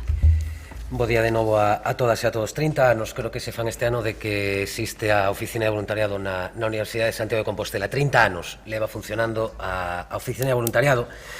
Como dixo a señora Rozas, é un exemplo de boa práctica e de proxectos. A día de hoxe creo que hai en torno de 600 persoas voluntarias neste servizo da Universidade de Santiago de Compostela, e o que está facendo é surtir en grande medida de persoas voluntarias a proxectos que teñen un impacto social moi grande na nosa cidade. E digo un impacto social porque realmente o éxito ou a maior parte dos proxectos de voluntariado os que máis demanda teñen por parte de persoas voluntarias na Universidade de Santiago de Compostela precisamente son os proxectos de voluntariado que teñen que ver co social, tendo como destacados programas que xa teñen, como que presentei anteriormente, onde fan labores as persoas voluntarias con persoas maiores, axudando a eso que falamos xa varias veces neste pleno da soidade non desexada, entre outras cousas, ou no Refuxio de Bando, como mencionou anteriormente a concelleira, sendo tamén un dos proxectos que máis acollida teñen. Eu teño unha dúbida, non sei se a día de hoxe existe un convenio, porque aquí falase do 2006, non sei se existe un convenio con dotación económica para poder dar soporte a esta colaboración entre a Universidade e o Concello de Santiago. E teño esta dúbida porque, ao final, se dos 600 persoas voluntarias que está formando a Universidade de Santiago de Compostela, animando a participación a Universidade de Santiago de Compostela, o que leva uns gastos, por parte do Concello de Santiago de Compostela non se está apoiando realmente a esta oficina.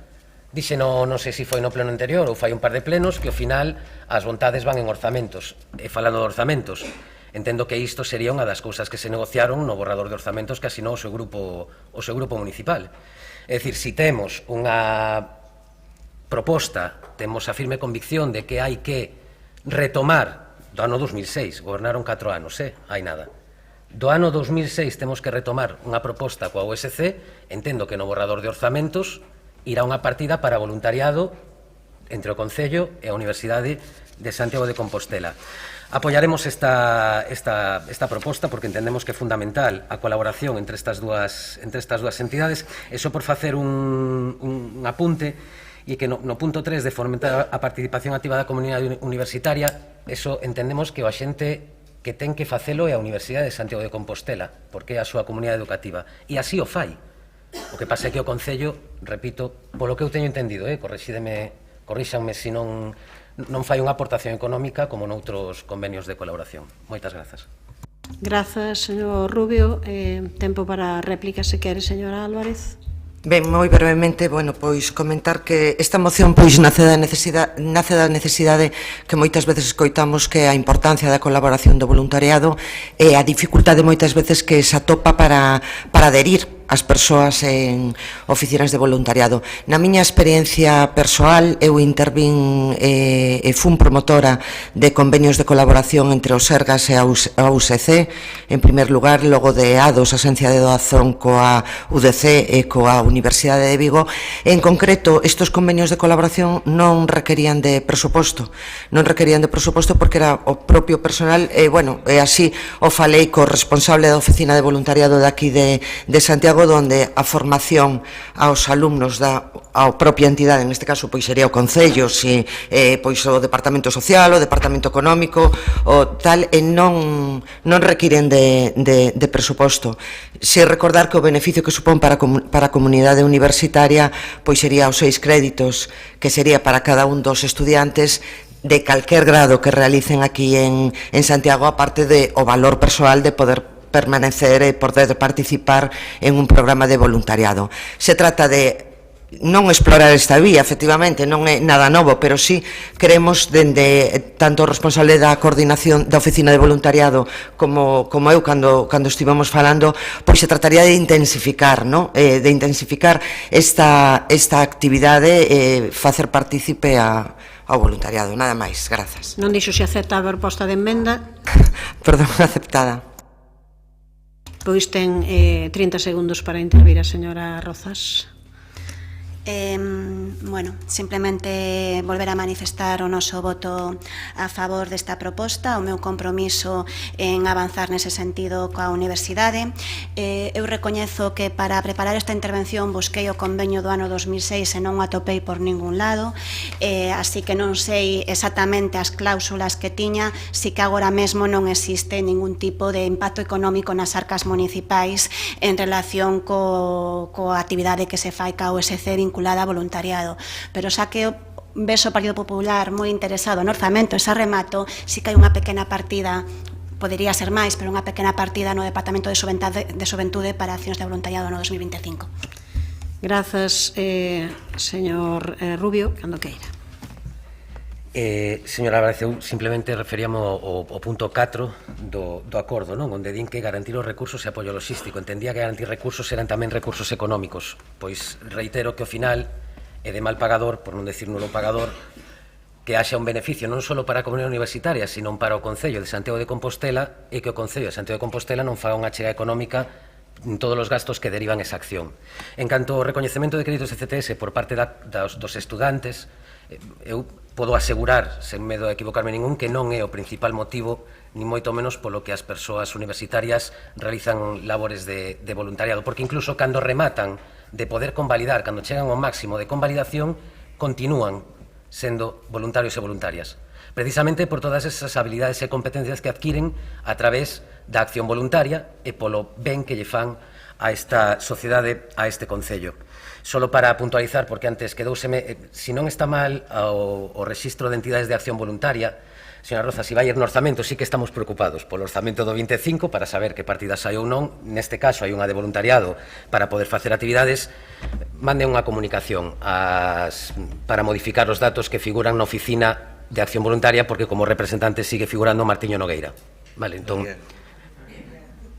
aquí pone Nogueira, vale, na oficina de voluntariado. E a persoa responsable, a coordinadora técnica, penso que xa non está. Entón, bueno, non sei se sigue existindo oficina ou non, pero no caso de non ser así, pois que non siga figurando en registros de entidades de acción voluntaria. Moitas grazas. Grazas, señor Rubio. Pasamos daquela votación, entendendo que non iría con esta emenda in voce o punto número 2. De acordo? Vamos, sí. Vamos. Moción presentada polo Grupo Municipal Socialista para a creación dun convenio municipal de voluntariado coa Universidade de Santiago de Compostela. Votos a favor? Apróbase por unanimidade.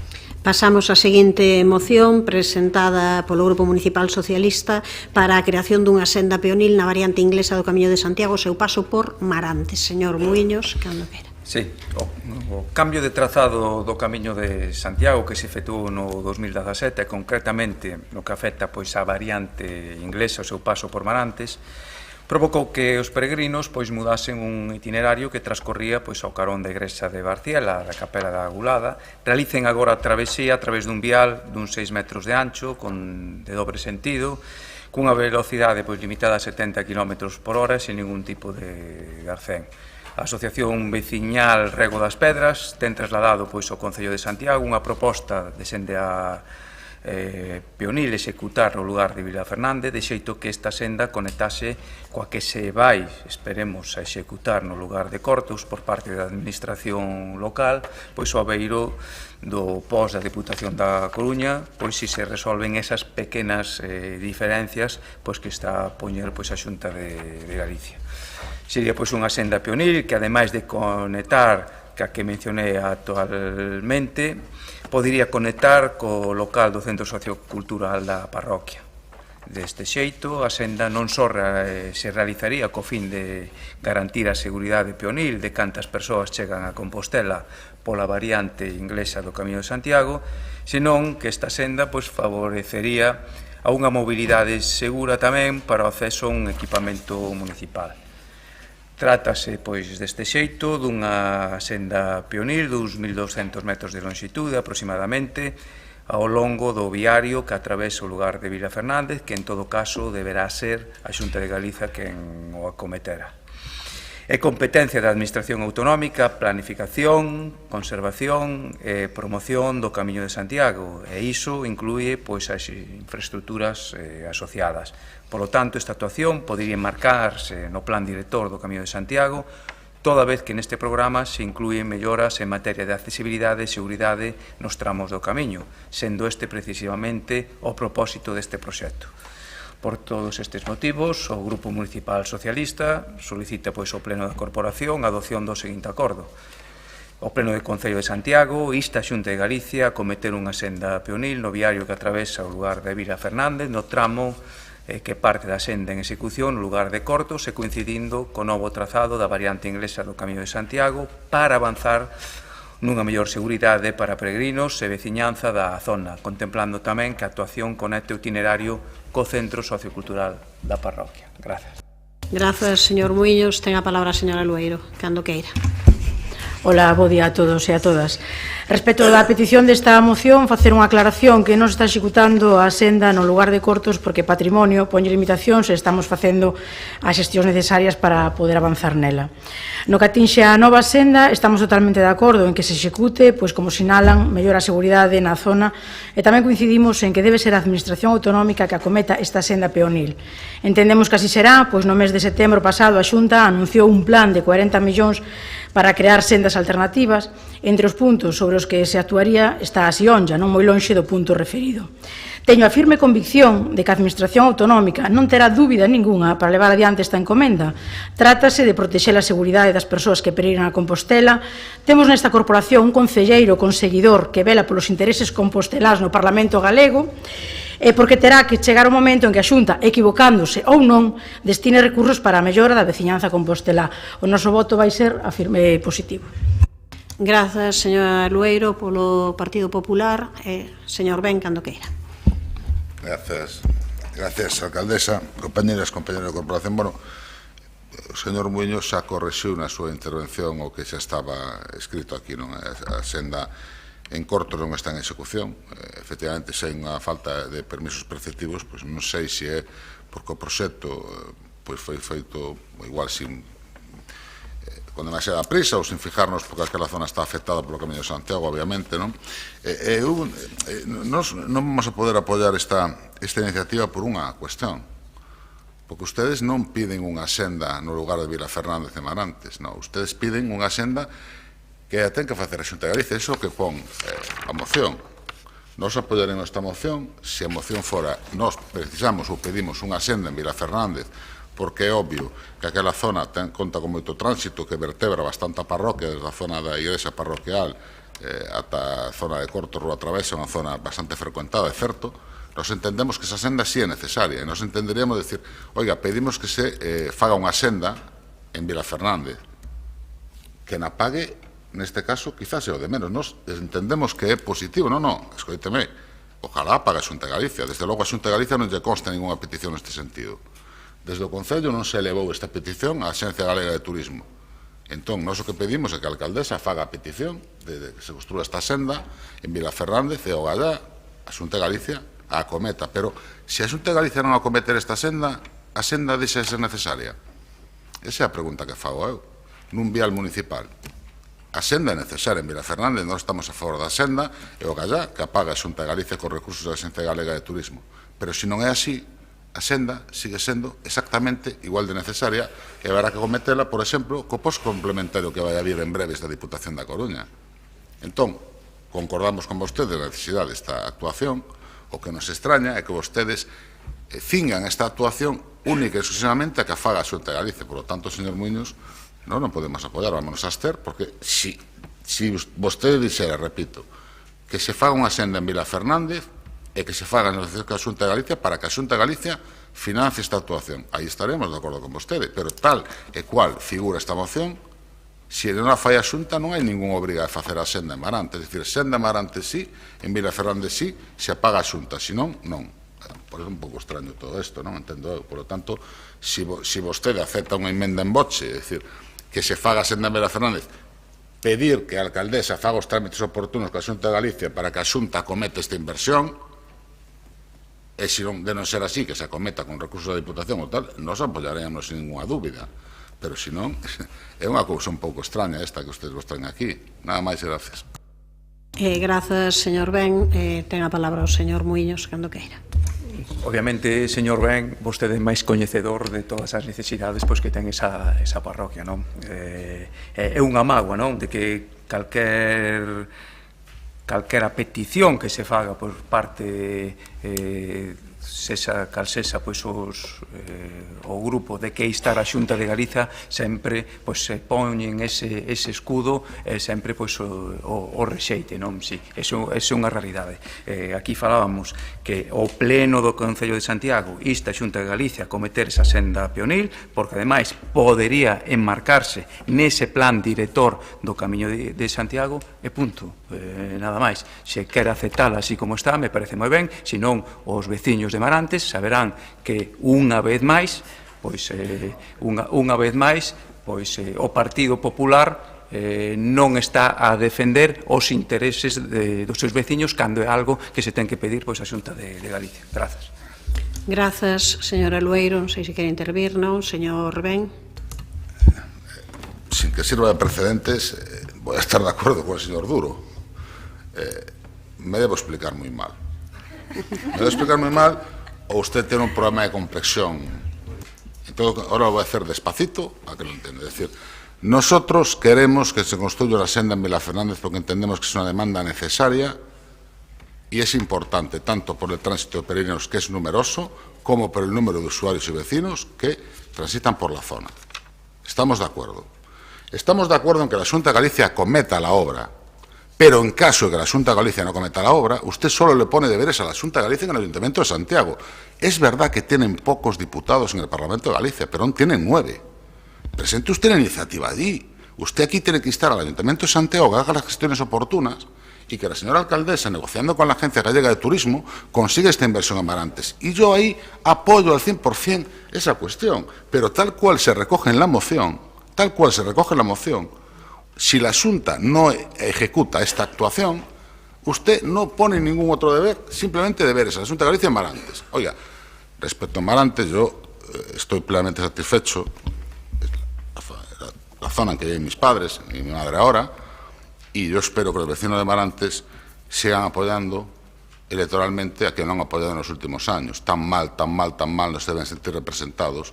En todo caso, serían otros que deberían mirarse en el espejo para ver qué es lo que pasa allí para conseguir nunca un resultado mínimamente aceptable. Nada más y muchas gracias. Grazas, señor Ben. Vou comentar unha cousa. Nos non temos ningún problema, asumimos como goberno poñernos en contacto e mandarlles por escrito á Axencia Galega do Turismo esta petición. De todas as maneiras, tamén quero facer constar que por distintas cuestións falamos en repetidas veces co director da Axencia Galega de Turismo que queríamos colaborar, porque había outros concellos cos que había colaboracións e pedimosle por 4 veces unha reunión. Parecíanos o máis lóxico entre administracións primeiro falar de cal eran os proxectos, as distintas cuestións que tiñamos entre mans e poñernos de acordo en cales se podían facer de maneira máis prioritaria e cales estábamos esperando a que houvese esa xuntanza, que como non houbo, e agora vostedes que se unen, pois ademais nesa carta incluiré ademais, que é unha petición tamén do Partido Popular de Santiago e do Partido Socialista, e faremos esa petición por escrito para que conste. Esperemos que desta vez si nos reciban. Pasamos á votación. Moción presentada polo Grupo Municipal Socialista para a creación dunha senda peonil na variante inglesa do Camiño de Santiago ao seu paso por Marantes. Votos a favor, grupos municipais, socialista, BNG e Compostela aberta, votos en contra, non hai, abstencións, Grupo Municipal Partido Popular, apróbase a moción. Pasamos á seguinte moción presentada neste caso polo Partido Popular para realizar melloras na parroquia da Barciela. Señora Barcia, cando queira. Bo día a todos e a todas. Ao longo desta legislatura, o Partido Popular trouxe este pleno as demandas dos veciños do rural de Santiago de Compostela. Neste caso, froito da reunión que mantivemos recentemente, recollemos as necesidades e melloras que nos comentaron a veciñanza de Barciela. A primeira petición foi a necesidade de arranxar os viarios da parroquia, que presentan unha cantidade, como non, de fochancas considerables que repercuten na seguridade do tránsito dos vehículos. A pista de Benavente está sin asfaltar, sendo isto un perigo para quen a transite, e xa non falemos da falta de beirarrúas e de pasos de peóns en xeral na parroquia, xa que hubo algún que outro disgusto. Outro dos puntos que ten moita falta é o cruce co aeroporto. Na pista de Barciela botaron zaorra e non a repisaron, polo que quedou solta e esta baixa coa choiva. Xa limparon en diversas ocasións os veciños, xa que hai unha vivenda que se inunda e se ve afectada por esta gran desfeita. Por outra banda, transmitiron que non é de recibo que os estudantes que agardan o autobús para acudir ao CEIP e ao IES non teñen un espazo axeitado onde agardar o transporte. Non é unha gran obra, un cuberto ou poñer unha marquesiña para que os rapaces que agardan o transporte ou calquera outra persoa poida resgardarse sobre todo no inverno, xa que agora vense obrigados a ir por o coberto dun veciño na casa máis próxima. Tamén nos dixeron que non hai instalacións para a rapazada e maiores que lles permitan disfrutar da parroquia ao aire libre, como ven sendo un parque infantil ou un parque biosaudable. Como ben dixemos en diversas ocasións, ter espazos ao aire libre de ocio, tanto para pequenos como para maiores, é moi importante, pero sobre todo no rural, onde se poden compartir estes espazos interxeracionais e alternativos á tecnoloxía. Parques adaptados, eso sí, e accesibles, e que se faga un mantemento dos mesmos para que despois non aconteza como en moitas parroquias que hai parques, por chamarlles de algunha forma, que están inutilizados. Por último, en relación á limpeza da parroquia, houbo queixas de abandono que existen neste tema tanto nas cunetas como nas marxes dos ríos, que faltos de limpeza poden acumular auga provocando así desbordes. A falta de limpeza tanto na cidade como no rural é unha gran problemática que ten Compostela. Puidemos comprobarlo sobre todo con estes temporais, pero para este goberno non debe de ser unha prioridade nin unha problemática, xa que os veciños queixanse, advirten e non reciben nin respostas nin solucións. Un goberno que se define como que dialoga cos veciños. Hai varios troncos de árbores atravesando a ponte. Xa drenaron o río, pero quedou peor do que estaba, cheo de residuos e de árbores que fai que se leven ao cabo as inundacións, dificultando así o paso. As cunetas son outras das zonas que precisan mantemento e limpeza, algo que reclamamos dende o Partido Popular en moitos plenos, pero non é a prioridade para o goberno local. De verdade, vostede, si, escoitan a veciñanza? É unha pregunta que me levo feito fai moito tempo. Así que instamos hoxe aquí ao Goberno a realizar a de maior brevedade posible o ranxo das fochancas nos viarios da parroquia de Barciela. En segundo lugar, que se instale unha marquesiña para que os estudantes ou calquera outra persoa se poida esperar o bus de forma segura e resguardados da choiva. En terceiro lugar, levar a cabo co consenso dos veciños un proxecto para a instalación de parques infantís e biosaudables. E, por último, e non menos importante, realizar as xestións pertinentes para proceder á limpeza das cunetas e ribeiras dos ríos que discorren por esta parroquia. Agardo que hoxe a concelleira do Rural me dé unha resposta coherente, porque os veciños o merecen e non como acontece nos anteriores plenos. Moitísimas gracias. Grazas, señora Barcia. Polo Grupo Municipal Socialista, señor Muiños. Sí, moi breve, como viñamos facendo pois ao longo de todos estes meses, todo o que sexa pois a mellora para a veciñanza, nós iquimos a votar pois favorablemente. Grazas. Grazas, señor Muiños. Ten a palabra a señora Lueiro. Ben, bo día de novo. Conscientes das necesidades do rural compostelán e de que o obxectivo deste goberno é mellorar as condicións de vida da veciñanza, incluída a súa seguridade, o abeiro do contrato de mantemento e acondicionamento da rede de vías execútanse, como é obvio, traballos de asfaltado nas parroquias do rural, aínda que estes non van ao ritmo que a veciñanza e este goberno lles gustaría. No ritmo dos arranxos teñen influencia as inclemencias meteorolóxicas, que non só impiden manter unha actividade constante, senón que nunha rede viaria xa desgastada pola falta de mantemento durante anos suma un importante impacto. Tendo en conta o estado xeral dos centos de quilómetros de vías, trabállase priorizando o arranxo de fochancas e a pavimentación daquelas máis deterioradas. É polo anterior polo que xa se teñen dado as ordes necesarias á empresa encargada do mantemento viario co fin de que proceda, en canto a situación meteorolóxica o permita, o arranxo das fochancas existentes na parroquia da Barciela. Aclaramos logo a inquedanza manifestada no punto primeiro desta moción. En canto ao punto segundo, coincidimos en que non é de recibo que o estudantado, neste caso de Oroso, espere o autobús á intemperie, mas a situación proposta para esta parada hai que instalar esta marquesiña. Bueno, o punto que piden para a instalación desta marquesiña ocupa terreos privados, que compre sexan cedidos. Ademais, esta instalación sitúase no entorno dunha estrada nacional. Neste asunto, quizáis o noso compañeiro de corporación e portavoz do grupo propoñente podería considerar a posibilidade de presentar unha iniciativa similar no Parlamento galego para que a Administración Autonómica colabore na mellora das condicións en que o alumnado utiliza o transporte escolar e, polo tanto, achegue a súa contribución a instalación de marquesiñas.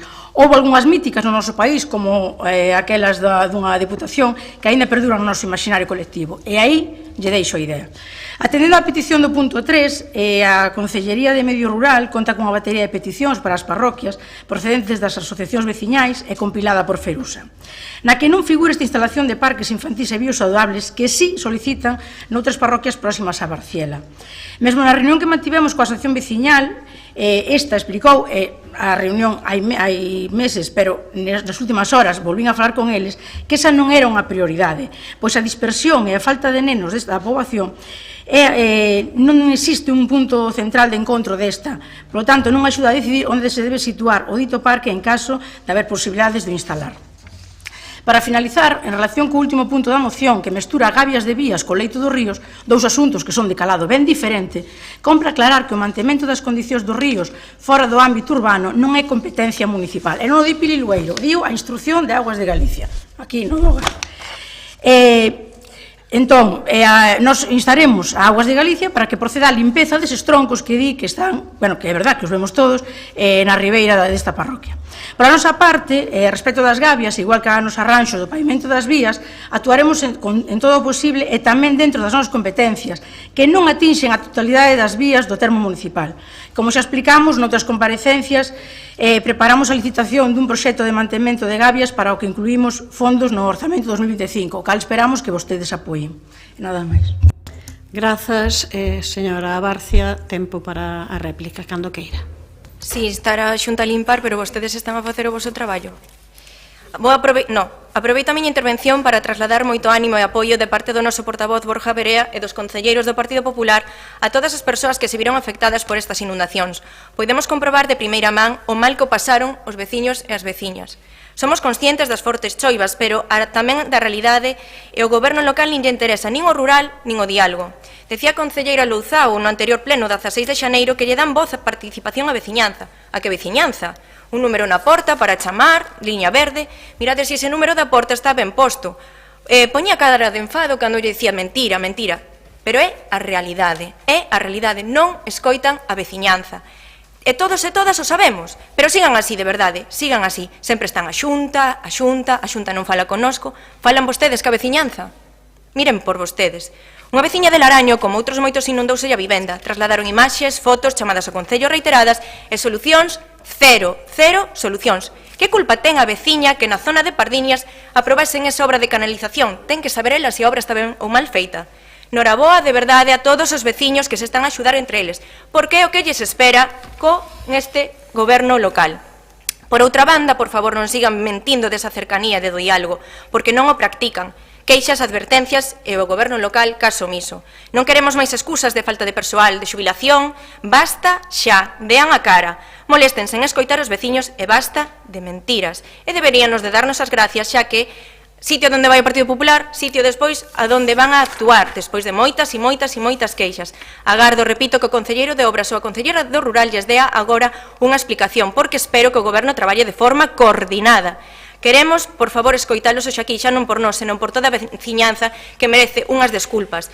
Un consello, desculparse é de sabios, a humildade e a humanidade ante todo, porque estes valores non entenden de cores. Recorden sempre de onde veñen. Moitísimas gracias. Grazas, señora Barcia, polo Partido Socialista. Non vai, pero señora Lueiro. Nos, insisto, seguimos traballando no rural e máis no que non é rural, e o traballo é unha carreira no rural, é unha carreira de fondo, queda moito por facer, pero como estamos no ano Castelao, voulle citar a Castelao. Non lle poñades chatas á obra na mente, non se remata. O que pense que vai mal, que traballe nela. Hai sitio para todos. O noso voto vai ser a abstención.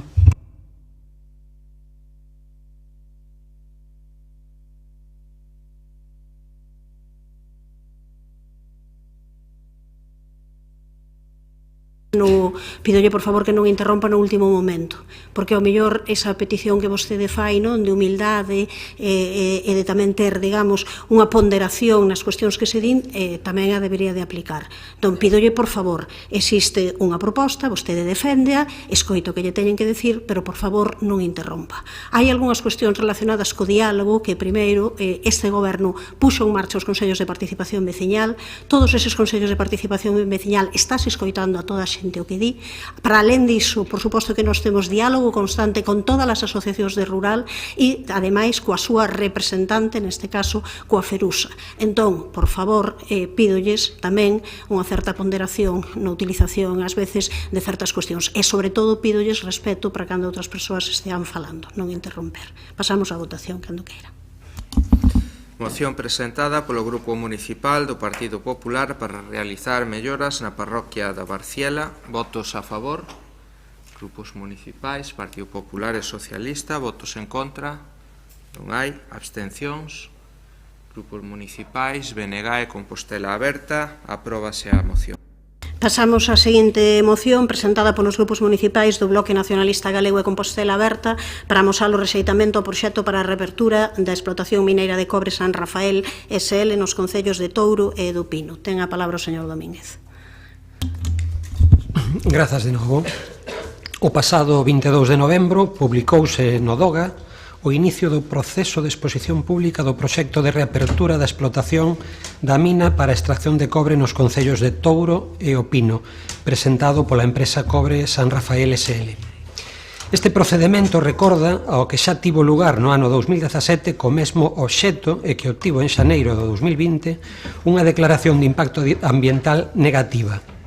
Da análise da documentación presentada desta volta, que inclúe proxecto de explotación, plan de restauración ou estudo de impacto ambiental, extraese que no esencial é a mesma que xa fora exposta anos atrás. Estamos, xa que logo, a falar dun proxecto zombi. Estaba morto, agora non. Non se entende que se abra un proceso idéntico cun proxecto sustantivamente análogo, que xa foi resolto desfavorablemente ao non existir medidas que garanticen en situacións de risco que non se produciría unha afectación aos valores do sistema fluvial Ulla-Deza.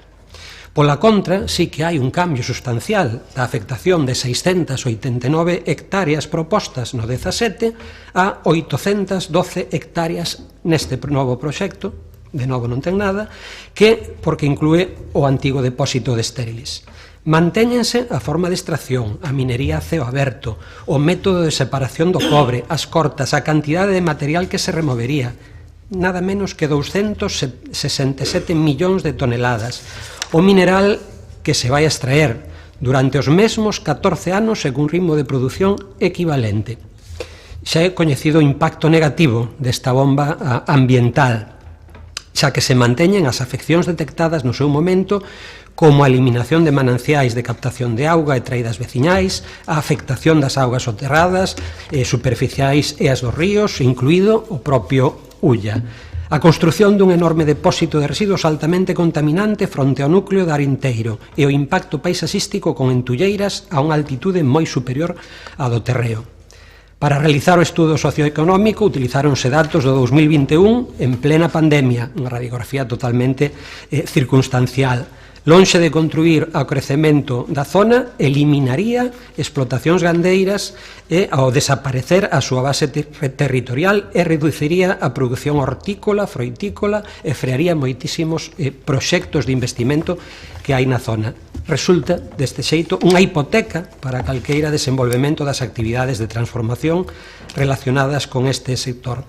Tampouco vai contribuir este proxecto a crear ningún tipo de tecido productivo na zona, tan só unha pequena cantidad de postos de traballo temporais e de baixa cualificación, que en absoluto compensan o dano que si se vai facer para sempre. É un tipo de minería do século XIX. Consiste na extracción dun recurso e na súa exportación de forma bruta, sen ningún tipo de transformación que xere valor engadido. En definitiva, estamos ante o mesmo proxecto que, como decía antes, estaba morto, foi resucitado pola Xunta, polo que solicitamos, pois en calquera caso, manifestar o rexeitamento ao proxecto de apertura desta explotación mineira formulada por Cobre San Rafael e solicitar ao órgano ambiental competente a inadmisión da solicitude da empresa promotora con base no que se recolle o artigo 39 da Lei 21/2013 de avaliación de impacto ambiental, que no seu punto 4c di: se xa se inadmitise ou xa se dictase unha declaración de impacto ambiental desfavorable nun proxecto sustantivamente análogo ao presentado. Esperemos que a súa sensibilidade medioambiental tamén a poñan de manifesto en este momento. Grazas, señor Domínguez. Ten a palabra o señor Duro, cando queira. Grazas, alcaldesa. Pois volvemos outra vez sobre este tema no pleno. Eu creo que a primeira vez, se non estou equivocado, foi en novembro do 17, a raíz dunha moción que presentou o Bloque Nacionalista Galego e que foi aprobada coa única abstención dos das edís do PP. Abstención porque non se admitiu unha emenda que lles vou a ler na súa literalidade, que dicía que se corrixe o proxecto tendo en conta as alegacións dos diferentes colectivos e informes técnicos, sendo sometido a unha nova exposición pública con o seguinte período de alegacións, por contextualizar o debate no que estamos. E eu penso, a verdade, que xa abonda xogar co futuro dunha comarca. Desde Compostela Aberta sempre demandamos que se peche e que se pechara definitivamente calqueira posibilidade de reabrir esta explotación mineira. Tanto me ten o nome da empresa que a promova. Unha explotación que produciu un efecto absolutamente devastador sobre os ríos Lañas e Brandelos, xa desde o anterior século. Xa pasou tempo, Estes efectos causados pola permanente fuga de sulfatos e de metais nas súas augas que crean unos índices de acidez incompatible coa vida. E tal como renuncian, e mencionou o meu compañeiro Suso Domínguez, tal como denuncian con razón colectivos como a Plataforma Veciñal Miña de Touro Opino Non, Ecologistas en Acción, Sindicato Labrego Galego, ADEGA, FEG, Amigos da Terra, Asociación Tralapena e tantos outros, o que fixo a Xunta de Galicia nun alarde de creatividade xurídico-administrativa é permitir tramitar un proxecto que é prácticamente idéntico ao que desbotou no 2021, na resolución do 2021. E por que é sustancialmente idéntico? sen dúbida, pola situación, pero eso non tería por que ser representativo, pero que ademais propón os mesmos sistemas de labor, de extracción, de procesado e repite as propostas para a xestión dos restos e dos sistemas de depuración. Pero o máis fascinante, se mo permiten, tal como sinalan estes colectivos, é que o proxecto mesmo contempla un incremento brutal das emisións de contaminantes respecto ao propio proxecto 17. Emisión de partículas PM10, 58% máis. Emisión de partículas PM2,5, 17% máis. Emisión de níquel, 85% máis. Emisión de arsénico, 77% máis. Emisión de chumbo, 27% máis. Velaí a única diferencia salientable entre un proxecto e outro. Iso sí, a tramitación de todo o proxecto sigue na mesma liña de creatividade. Primeiro, por ignorar o artigo 41 da Lei de Avaliación Ambiental, que permite inadmitir un proxecto que xa tivo unha declaración contraria e na que non hai variacións de entidade. Creo que é bastante evidente a calqueira que lea a documentación que este é o caso. E segundo, o que me parece un escándalo xa é declarar un proxecto industrial estratégico. A esta aberración. E saltarse nese proceso, tal como indican os propios concellos de Touro e O Pino, gobernados por compañeiros de vostedes, a exigencia previa recollida na lei que regula a política industrial galega, que obriga a remitir aos concellos a solicitude presentada coa documentación que acompaña, para que nun prazo de 15 días os concellos notifiquen a súa conformidade ou disconformidade co plan urbanístico en vigor. Eso, segundo din os alcaldes, non se fixo. E este incumprimento, tamén segundo palabras da catedrática de Dereito Administrativo da Universidade de Santiago, Alba Nogueira, pode implicar a nulidade do proceso. Pero, bueno, xa o dixen no principio, sobre este tema eu creo que xa está todo falado e que chegamos ao momento, de verdade, de rematar xa a cagonía a que someten desde o Partido Popular a cidadanía de Touro e O Pino. Chegou o momento de rematar xa ca ameaza de acrecentar os devastadores danos que xa se fixeron por causa da mina e, en definitiva, chegou o momento de pechar dunha vez por todas calqueira posibilidade de abrir esta mina. Moitas gracias. Grazas, señor Duro. Polo Grupo Municipal Socialista, señora Castro. Grazas, señora alcaldesa. Ben, vou procurar ser breve e clara a partes iguais, veremos se o consigo. Nos ímonos sumar ou non o proxecto da mina nos concellos de Touro e do Pino. Dicía aí un mes o meu compañeiro Óscar Vilar, voceiro socialista no Concello precisamente do Pino, que el como veciño non quería esa mina porque é a mesma mina que se presentaba no 2017, a mesma. Non existen mudanzas sustantivas no proxecto, como se dixo anteriormente os compañeiros, o señor Domínguez e o señor Duro, non se cambia a forma de extracción, nin a cantidade de residuos que xeraría esta actividade ou a forma de xestionar estes residuos. Quero lembrar aquí que o proxecto original contemplaba a creación dunha balsa de lodo que comportaba un enorme risco en caso de que se pudera producir unha filtración das sustancias tóxicas. Agora, na nova documentación que se remitiu á Xunta de Galicia, a empresa fala dun dique que cerraría un depósito. Esta que foi unha das cuestións que precisamente naquel momento levaron o persoal técnico da Consellería de Medio Ambiente a desbotar o proxecto no 2020. É arredor do que segue sendo, do que segue habendo, pois máis oscurantismo. Se non hai nada que esconder porque non se fala con claridade. Por lo tanto, parece que seguimos a falar dunha potencial destrucción dos hábitats locais e de posibles filtracións nos ríos, afectando a conca do río Ulla, coas implicacións que iso podería chegar a ter na ría de Arousa. Segue a ser o mesmo proxecto, que tampouco xera valor engadido para o noso país, centrase únicamente na extracción e na exportación do mineral no seu estado bruto, o que significa que non hai unha promoción dunha industria metalúrxica que xere emprego máis estable ou especializado.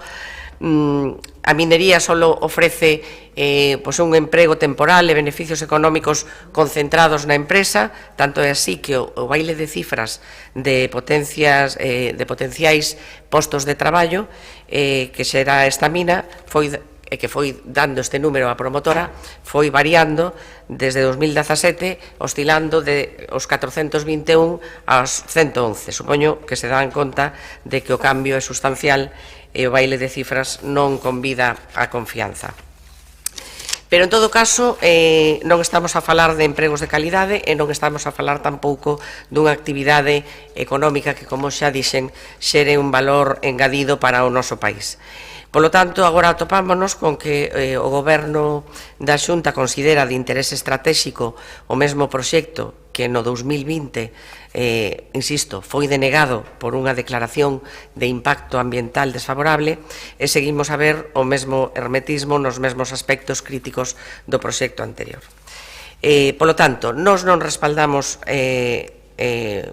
o proxecto da mina de Touro e o Pino, como xa o fixemos no 2018, pero, dito isto, teño que facer unha puntualización, e xa ocorreu noutra ocasión aquí, cando veu o proxecto Altri, e é que solicito in voce ou un cambio no segundo punto da literalidade que está posta aí, ou senón nós non podemos votar a favor do segundo punto, porque, claro, o segundo punto, a decisión final sobre a admisión ou inadmisión desta solicitude ten que recaer no órgano competente, non é unha cuestión de debate político.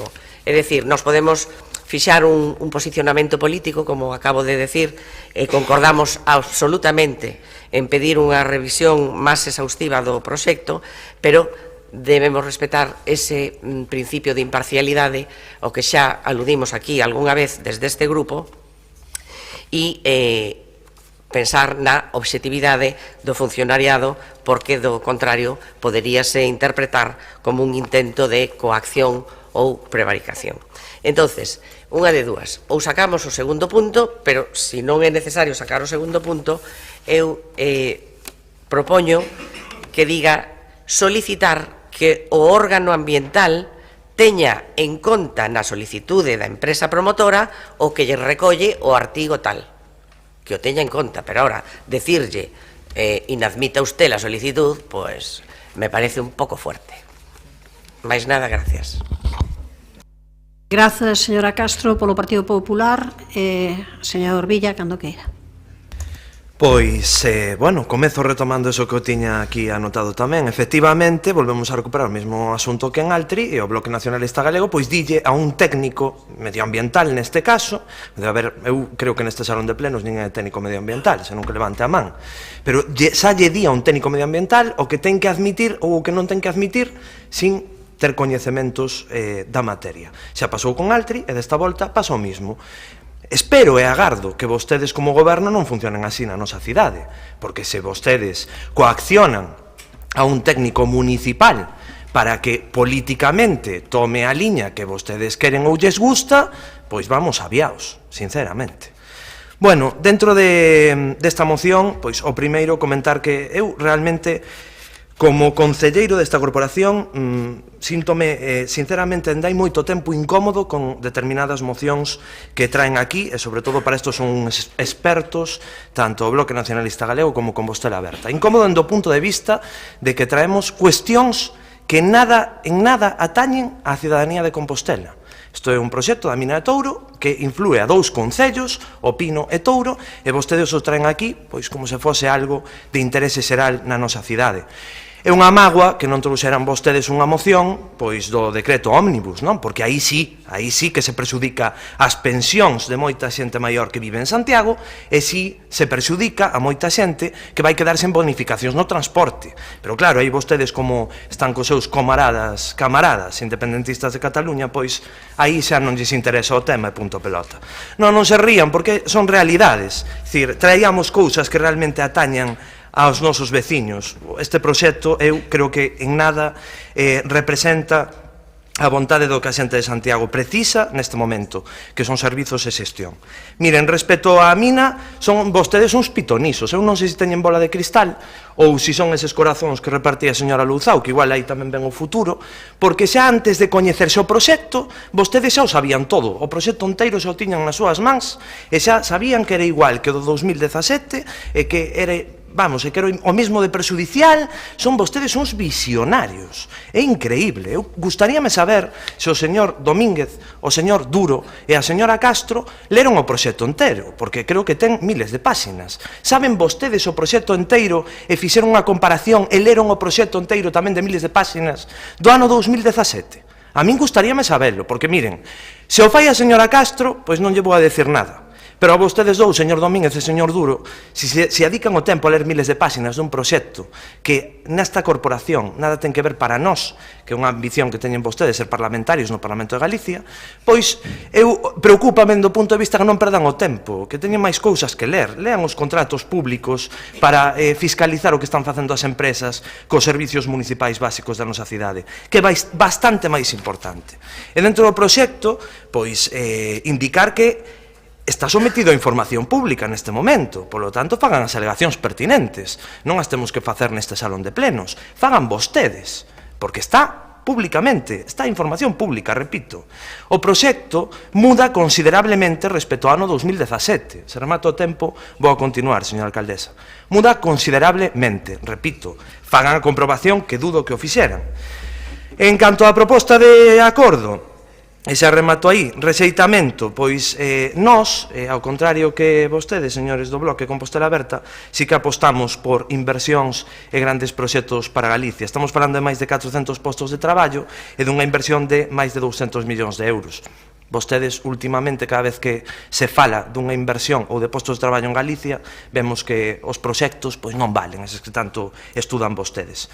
E respecto á inadmisión, que era outra cuestión que iba a comentar, pois efectivamente que o segundo punto pois clama ao ceo. Agardo que durante este tempo tiveran tempo para reflexionar que facer con ese segundo punto e que non volvamos a caer na mesma que co proxecto de Altri. Grazas. Señor Domínguez, tempo para a réplica cando queira. Grazas de novo. Bueno, sabes o que a careta da preocupación medioambiental para temas de gran calado, pois caeuse, non? Este proxecto de exposición pública, ademais de outras moitas carencias, tamén os ten na documentación. Documentos en branco, donde se oculta información clave da empresa promotora, alegando a non se sabe que listaxes de bens, expropiacións pragada de erros, donde as parcelas non constan a superficie, non consta a referencia catastral ou non é correcta, e incluso hai superficies 1000 veces menores ás que deberían estar ou ás que están no catastro. Non se adecúa o proxecto ao indicado cando a Xunta o declarou como de interés presentado só a un proxecto mineiro, cínxese só a un proxecto mineiro, nin planta solar fotovoltaica, nin de tratamento de xurros, nin proxecto piloto, eso nada. En definitiva, estamos exactamente que o cerne da cuestión ante o mesmo proxecto que anterior, cuns únicos retoques cosméticos. O único que se incrementa en todo este caso, en todo isto, pois é os niveis de contaminación e a afectación ao medio. Eso sí, sería unha fraude volver a tramitar un proxecto que é idéntico ao que xa estaba.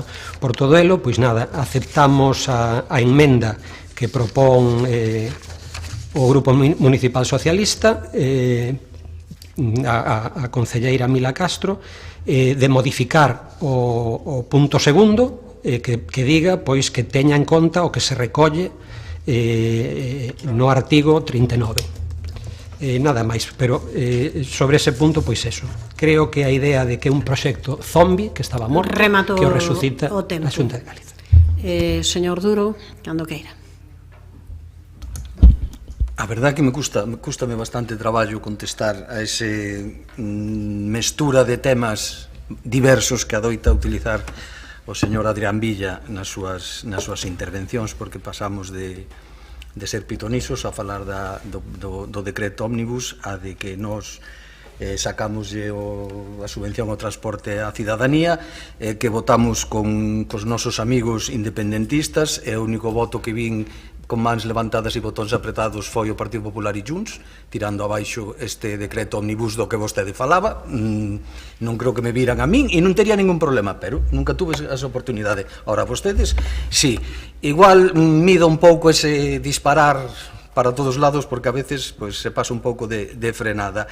Non fai falta ser petoniso, señor Villa, é o mesmo espazo, o mesmo sistema atractivo, o mesmo sistema de produción, e os danos veñen do século pasado. Que necesidade de pitonisos hai? En que diferencia pode haber neste novo proxecto? Que indico, sí que hai diferencias, hai máis extracción e, consecuentemente e exponencialmente, máis contaminación. O resto é exactamente igual. Si lín miles e miles de folios de informe, evidentemente non, como non vos le vostede. Pero sí que temos xente formada e preparada que fai este traballo. E agradecémoslo infinito. Eu, personalmente, non os leo, así que me fío da xente que fai este traballo, absolutamente. E, bueno, non sei moito máis que dicirlle, porque se me poño a contestar a todos os temas que sacou nesa estrategia de ruido, barullo, para non dicir o tema do que estamos falando actualmente, pois tería que botarme o que queda de mañán e hai outros compañeros que queren intervir. Gracias. Señora Castro, quedalle 1 minuto 10 segundos. Nada, moi rapidiño. Nada, primeiro, ben, agradecer que se cambie o punto 2, porque así o noso grupo poderá votar que sí en conxunto toda a moción e logo, pois, nada, unha cousiña pequena dedicada ao meu compañeiro Adrián Villa. Quero decir, eu non son adiviña, claro que hai que ler e alguén ten que informarche.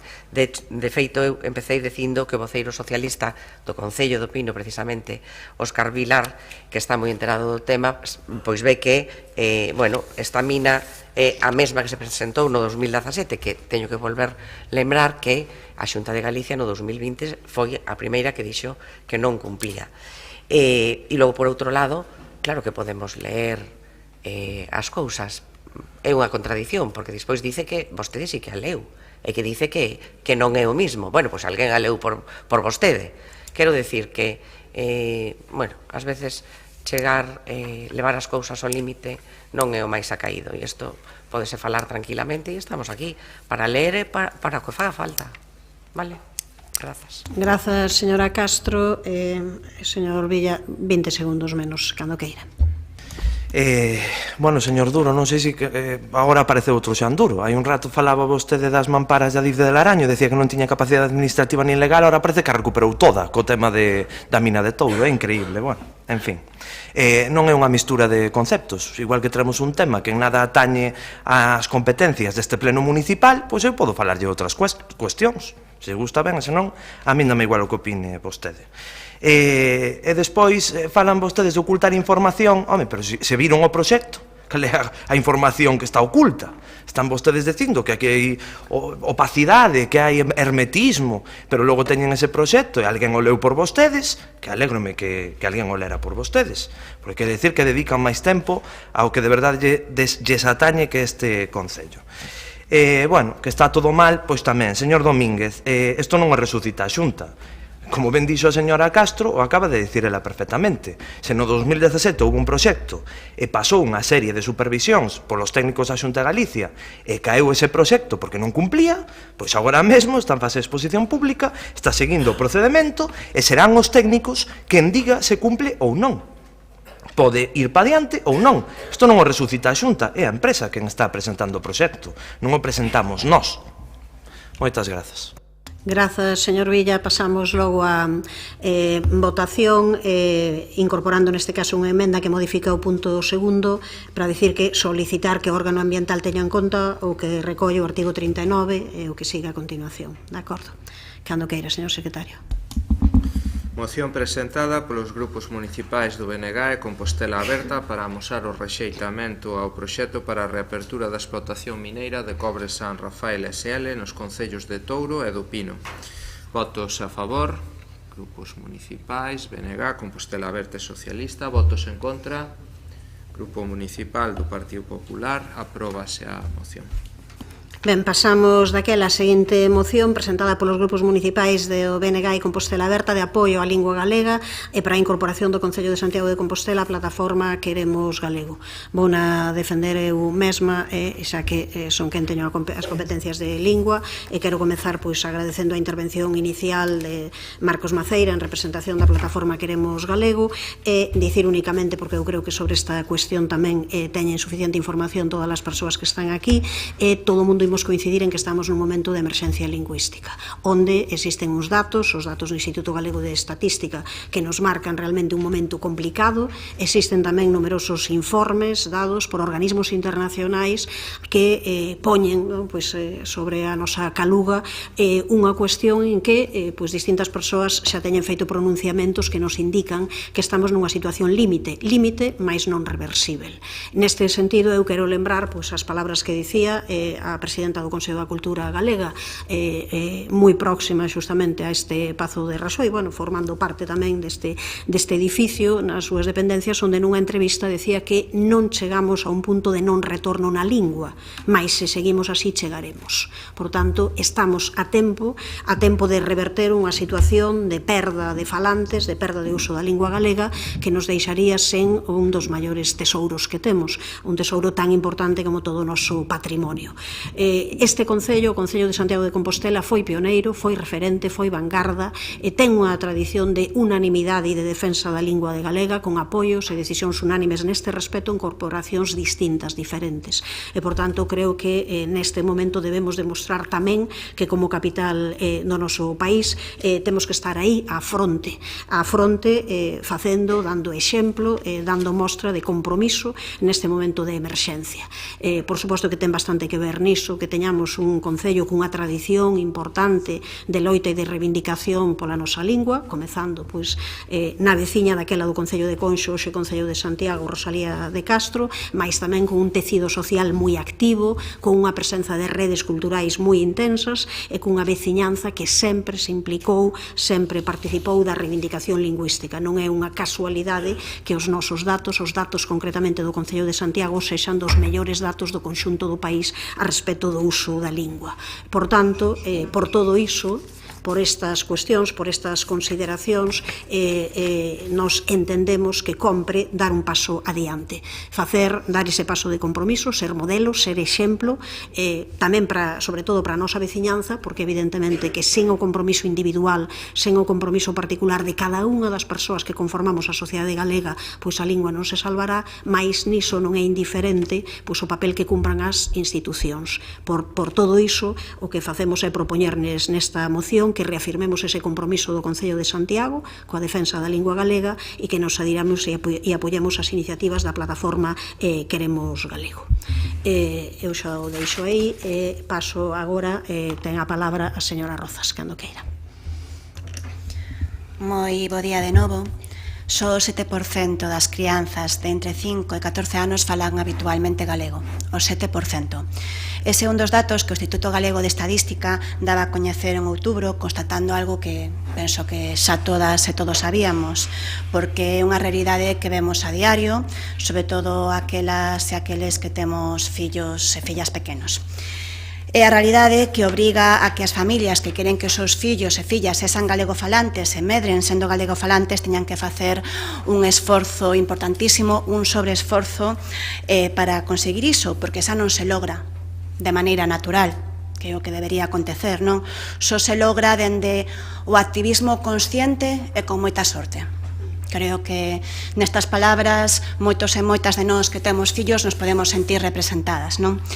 Non é tremendamente difícil. É tremendamente difícil nestes momentos criar en galego. No ámbito urbano, por suposto, pero tamén no ámbito rural, cada vez máis. Non temos recursos abondos, non temos unha programación infantil competitiva en galego nas nosas televisións, non temos material didáctico suficiente, non temos alternativas de ocio en galego e, sobre todo, para os nenos e as nenas, pero tamén para ese colectivo xa máis maior infanto-juvenil, non? E iso non acontece por casualidade. Iso é o resultado de anos de políticas lingüísticas erradas, moi probablemente propositadamente erradas. E tal como se recolle nesta moción, as persoas expertas, temos aí un pouco de esperanza, as persoas expertas consideran que a situación é aínda reversible. Mais non o será se non adoptamos medidas urxentes.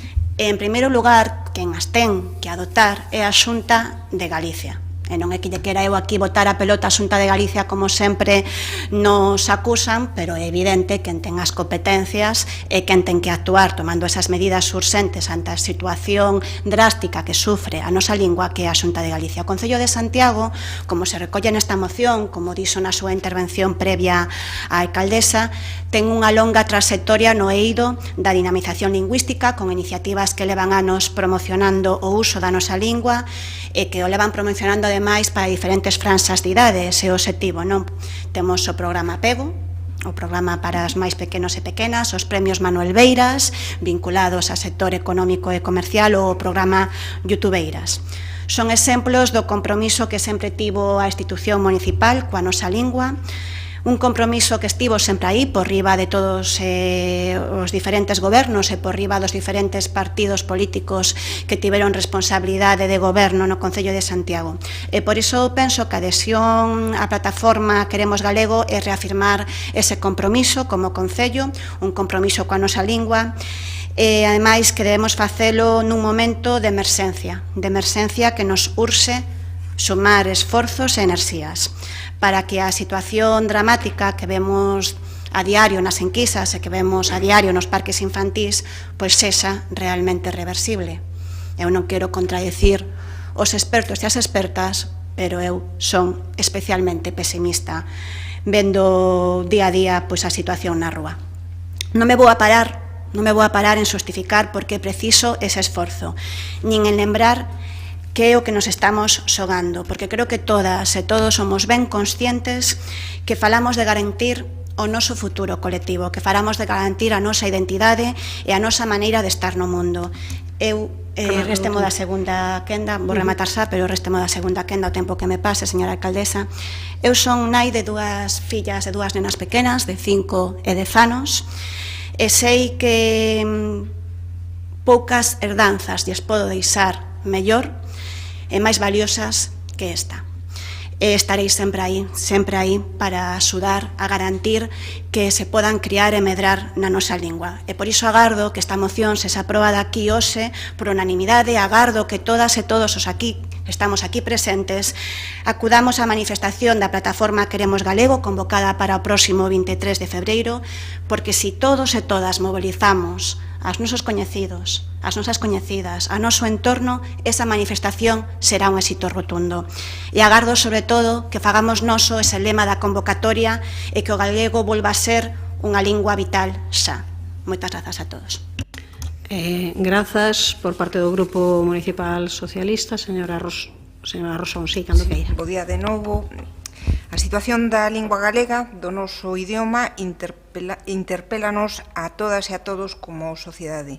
E creo que require dunha decisión conxunta de todas as forzas políticas, que cremos no noso, que de verdade cremos nunha Galicia con identidade propia e cunha lingua que é o pouso no que se asenta o enorme legado cultural inmaterial de oralidade galega. Como ben dixo esta mañá Marcos Maceira, representante da plataforma Queremos Galego, hai que enfrentarse a esta situación con solucións e decisións políticas. A cidadanía que quere o seu idioma, a que chora a súa perda de falantes, reclama de nós feitos e unidade. Canto menos das forzas progresistas e de esquerdas que denunciamos as políticas desgaleguizadoras na que traballou a Xunta do Partido Popular dende hai 15 anos. Unha política que se iniciou na escola, abandonando o galego como lingua vehicular e que procurou a súa marxinación ata que a súa presencia pasou a ser totalmente testimonial, no mellor dos casos. Unha política do Partido Popular que pasa por unha radiotelevisión galega que para nada contribúa á situación do galego e que tampouco apoia unha industria emerxente do audiovisual galego que permita conectar coa xente moza para que esas novas potenciais galegos, eses novas e novos potenciais galegofalantes poidan consumir contidos no seu idioma. Para que as nosas crianzas falen galego, teñen que ter ambientes de socialización no seu idioma. E depende, en boa medida, das administracións públicas dar resposta a esa solicitude de espazos. O que non vale é lamentármonos dos datos do galego e ficar de brazos cruzados. Por suposto, como ben se dixo nas anteriores intervencións, o Concello de Santiago debe dar un paso adiante máis cando o noso foi o Concello pioneiro en moitísimas das medidas para a protección e dinamización da lingua. Fomos as primeiras, o exemplo a seguir para toda Galicia. O noso voto vai a ser, como non pode ser de outra maneira, a favor desta moción, aínda que teño que recoñecer con certa mágoa. Esta poidera ser unha moción conxunta das tres forzas de esquerdas, pero ninguén nos ofreceu sumarnos a unha moción que pretende a incorporación do Concello á plataforma Queremos Galego. Apoiaremos esta moción, evidentemente, por coherencia, toda vez que o Grupo Municipal Socialista xa se ten sumado tamén a Queremos Galego, coa vista posta neste momento nese acto de defensa do noso idioma o próximo 23 de febreiro. Moitas grazas. Grazas, señora Rosón, polo Partido Popular. Señora Barcia, cando queira. Bo día de novo. O galego é a nosa lingua, o noso ben máis preciado, o que nos caracteriza, porque un galego deixa pegada e a nosa lingua tamén é a nosa identidade. Son unha rapaza xoven que vive no rural e galego falante. Meus avós, meus pais, inculcaron o galego, tanto ao meu irmão, un adolescente, e a min, que son un pouco máis maior, a nosa lingua. Eu síntome moi orgullosa por isto. Como ben sabedes, eu teño un neno pequeno de 2 anos e el tamén fala galego. Un orgullo para nós, os seus pais e para toda a familia, que o galego continúe xeración tras xeración, porque non queremos que isto se perda, porque o galego non entende de idades. Para min, non foi un esforzo que o meu fillo falase galego. Síntome orgullosa escoitar ao meu pequeno dicir avó, lela, nai, pai, elojo. Ser galego é o mellor que nos pode pasar e o galego é a nosa lingua. Dende o Partido Popular estamos a favor do galego, pero fuximos de que este tema se utilice como arma política dunha ou doutras plataformas. Benvidas aquelas asociacións que defenden o galego, pero que non queren convertelo nun tema de uso político. Porque o galego non entende de cores, porque o galego é de todos e de todas, e para impulsar o galego non fai falla isto. Cabe destacar que a Lei Política de Normalización Lingüística e Plan Xeral de Normalización da Lingua Galega foron aprobadas con goberno do Partido Popular, ambas as dúas por unanimidade, pero o Bloque Nacionalista Galego non apoiou ata o último momento, en 2024, o Plan Xeral que agora toma como referencia e o fixo a última hora, xa que recibiu certa presión social. Non cabe dúbida que o uso do galego nas administracións é moi importante. O impulso do galego por parte do Concello de Santiago é tamén moi importante. Impulsar propostas para fomentar a nosa lingua, ofrecer cursos, apoiar a eses grandes músicos que son esa gran forza, esa gran axuda que levan a nosa música, o noso idioma, o noso talento a moitos lugares do mundo. Crear contido que conecte, pero o uso do galego non debe de ser un tira e afloxa político, senón que debemos de remar todos nunha mesma dirección, porque o galego, repito, é de todos e de todas, non entende de cores. A Xunta de Galicia foi a primeira en propoñer un pacto pola lingua que permita xestionar o seu uso. A lingua galega non é monopolio de ningún partido e de ningunha ideoloxía.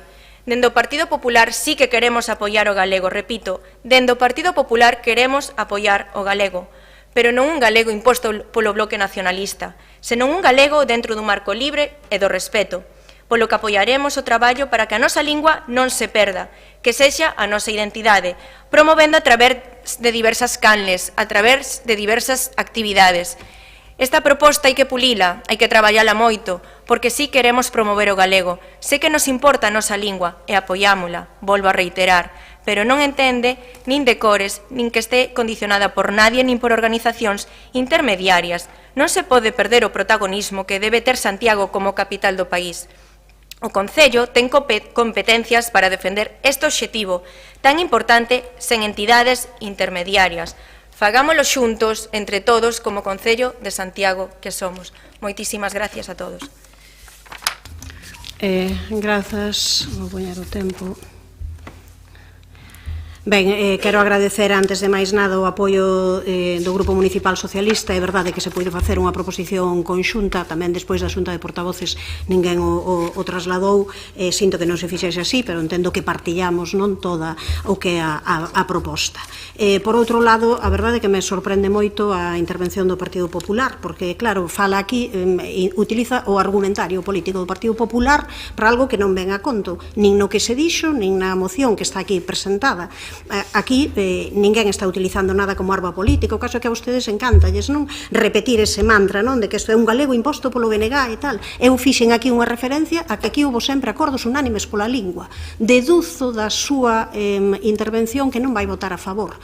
Deduzo da súa intervención algo que aquí sempre foi un referente, chegar a acordos pola lingua. E o que se pide aquí é reafirmar o compromiso do Concello de Santiago coa defensa da lingua. Claro, que pasa? Non pode haber unha plataforma para a defensa da lingua, entón están en contra das asociacións veciñais. Hai un pouco vostede falaba de que era importante escoitar as asociacións veciñais, o tecido asociativo, tal, e agora resulta que di que non pode haber entidades intermedias. É dicir, temos que eliminar toda aquela xente que se quere organizar colectivamente xustamente para loitar pola súa lingua. A verdade é que é unha cousa extraña. E vostedes mesmo, non? Teñen unha Secretaría Xeral de Política Lingüística. Por suposto que hai decisións políticas detrás de calquera cuestión, e hai unha política lingüística. Outra cousa será que vostede diga que non pode haber actuacións partidistas. Diferencien, por favor, entre partidismo e política. Política é o todo. Política é a arte de mellorar e transformar a veciñanza, a territorio, a xente, de levar a cabo actuacións que sexan en ben do conxunto.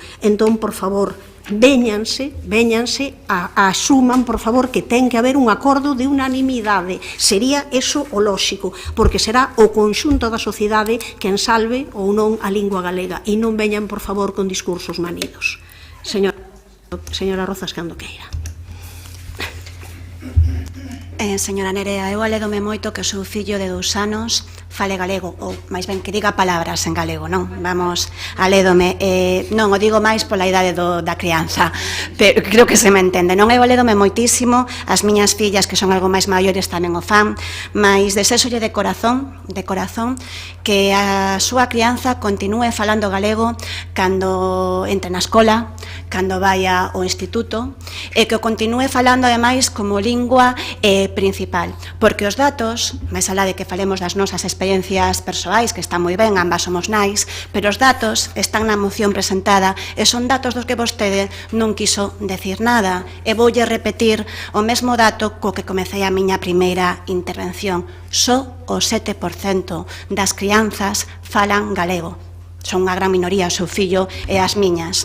E ante este dato, que eu creo que é dramático, que só o 7% dos nenos e nenas do noso país falen a súa lingua, vostede non trasladou nada na súa intervención. Cales son as propostas do seu grupo? Cales son as propostas do Partido Popular para frear esta sangría, para que non perdamos a nosa identidade, a nosa lingua? Eu non lle escoitei ningunha, máis alá de queixarse de cuestións que creo que na moción presentada non se mencionaban, non? Está vostede obviando unha realidade. Eu, escoitando a súa intervención, témome o que vai a ser o posicionamento do voto do Partido Popular, que vai demostrar a trayectoria que leva o seu partido na Xunta de Galicia nos últimos anos, que é en contra da nosa lingua. Moitas gracias. Señora Rosón, que ando queira. Bueno, o movimento se demostra andando, señora Barcia, non é unha cuestión de tira e afloxa, repito, o movimento demostrase andando. É un caso moi revelador que ten que ver con cas políticas que fan vostedes con respecto ao tema da lingua, e que hai concelleiros do Partido Popular aquí nesta sala que fan de alguna maneira ostentación falando en castelán en clara contradición a todas as cousas que vostede acaba de dicir nese entrañable discurso, pero moi contradictorio, porque di unha cousa e a contraria. En todo caso, nós, o Partido Socialista de Compostela, o Grupo Municipal Socialista de Compostela, vai a seguir traballando en pro da defensa da lingua galega no presente, un presente moi comprometido para que teña un futuro moito máis alentador. Nada máis e moitas grazas. Grazas, señora Rosón. Señora Barcia, cando queira. Eu non pertenezco a ningunha asociación e defendo a miña lingua e moitas formas de defender a lingua e defender o galego. E eu transmitolle isto ao meu fillo, sí, ten 2 anos, pero sabe dicir frases, sabe dicir palabras, e moi orgullosa que estou del e de que fale galego e de que se siga transmitindo de xeración en xeración. E o Partido Popular sí está a favor da nosa lingua. E hai formas de traballala, que podemos traballar en conxunto se vostedes queren e teñen a idea e dende aquí, dende o Concello, hai formas de poder fomentar a nosa lingua. Temos suficientes competencias. Moitas gracias. Grazas, señora Barcia. Pasamos á votación, señor secretario, cando queira. Moción presentada polos grupos municipais do BNG e Compostela Aberta de apoio á lingua galega e para a incorporación do Concello de Santiago de Compostela á plataforma Queremos Galego. Votos a favor, grupos municipais, BNG, Compostela Aberta e Socialista. Votos en contra, non hai. Abstencións, Grupo Municipal do Partido Popular. Aprobase. Pasamos á derradeira moción do pleno de hoxe, presentada polo Grupo Municipal do Partido Popular sobre o estado e mantemento das colonias felinas. Señor Villa, cando queira. Bo día de novo. Bueno, parece que foi coincidencia ou non que xusto rematemos este pleno con esta moción. Eu digo porque, bueno, pois xa antes de Nadal, sen chegar a este punto, pois tiven conversas co concelleiro delegado en Benestar Animal, o señor Domínguez, e finalmente pois chegamos ao peor dos desenlaces, non? Que foi pois unha, bueno, por non dicir entre comiñas, para que non sexa tan brusco, pero unha especie de conflito veciñal con unha asociación e tamén co goberno municipal.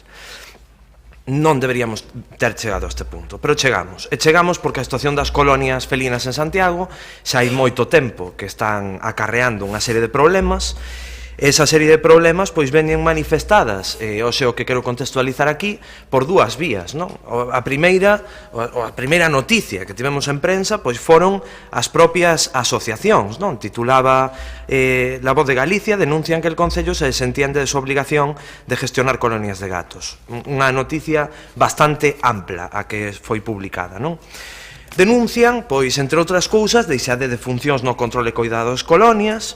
Tamén recordan que o Concello é o responsable da xestión destas colonias e solicitan, pois, unha maior partida orzamentaria para levar a cabo esterilizacións nas colonias felinas.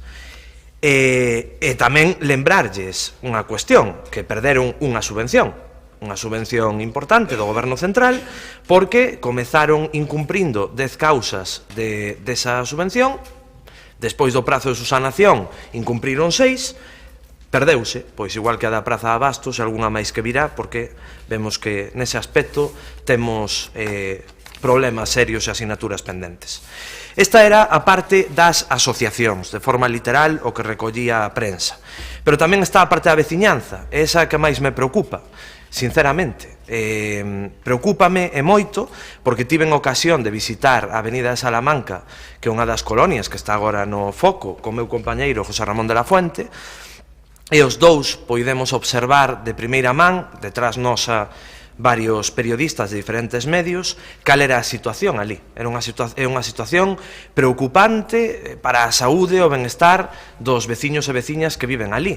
A mí non me entra na cabeza que a xente maior que reside na Avenida de Salamanca non poida abrir as ventás dos baixos porque os gatos entran nos seus fogares. E xente que, ademais, pois ten problemas de salud serios. Tampouco é de recibo que se chegara a unha situación, e vou non dicir vomitiva en canto aos cheiros que hai ao redor da propia colonia oficial, se se me permite, e a extraoficial. Porque ao final aquí estáse facendo unha diferenciación entre unha colonia, que é a que no seu momento o Concello de Santiago autorizou, e unha colonia, entre comillas, que está nunha zona privativa dunha comunidade ampla de veciños. Esa colonia da comunidade privativa é unha colonia que evidentemente emana e xorde da colonia orixinal. Non é que naceran ali os gatos, senón que se van redistribuindo ante a cantidade e o aumento da poboación.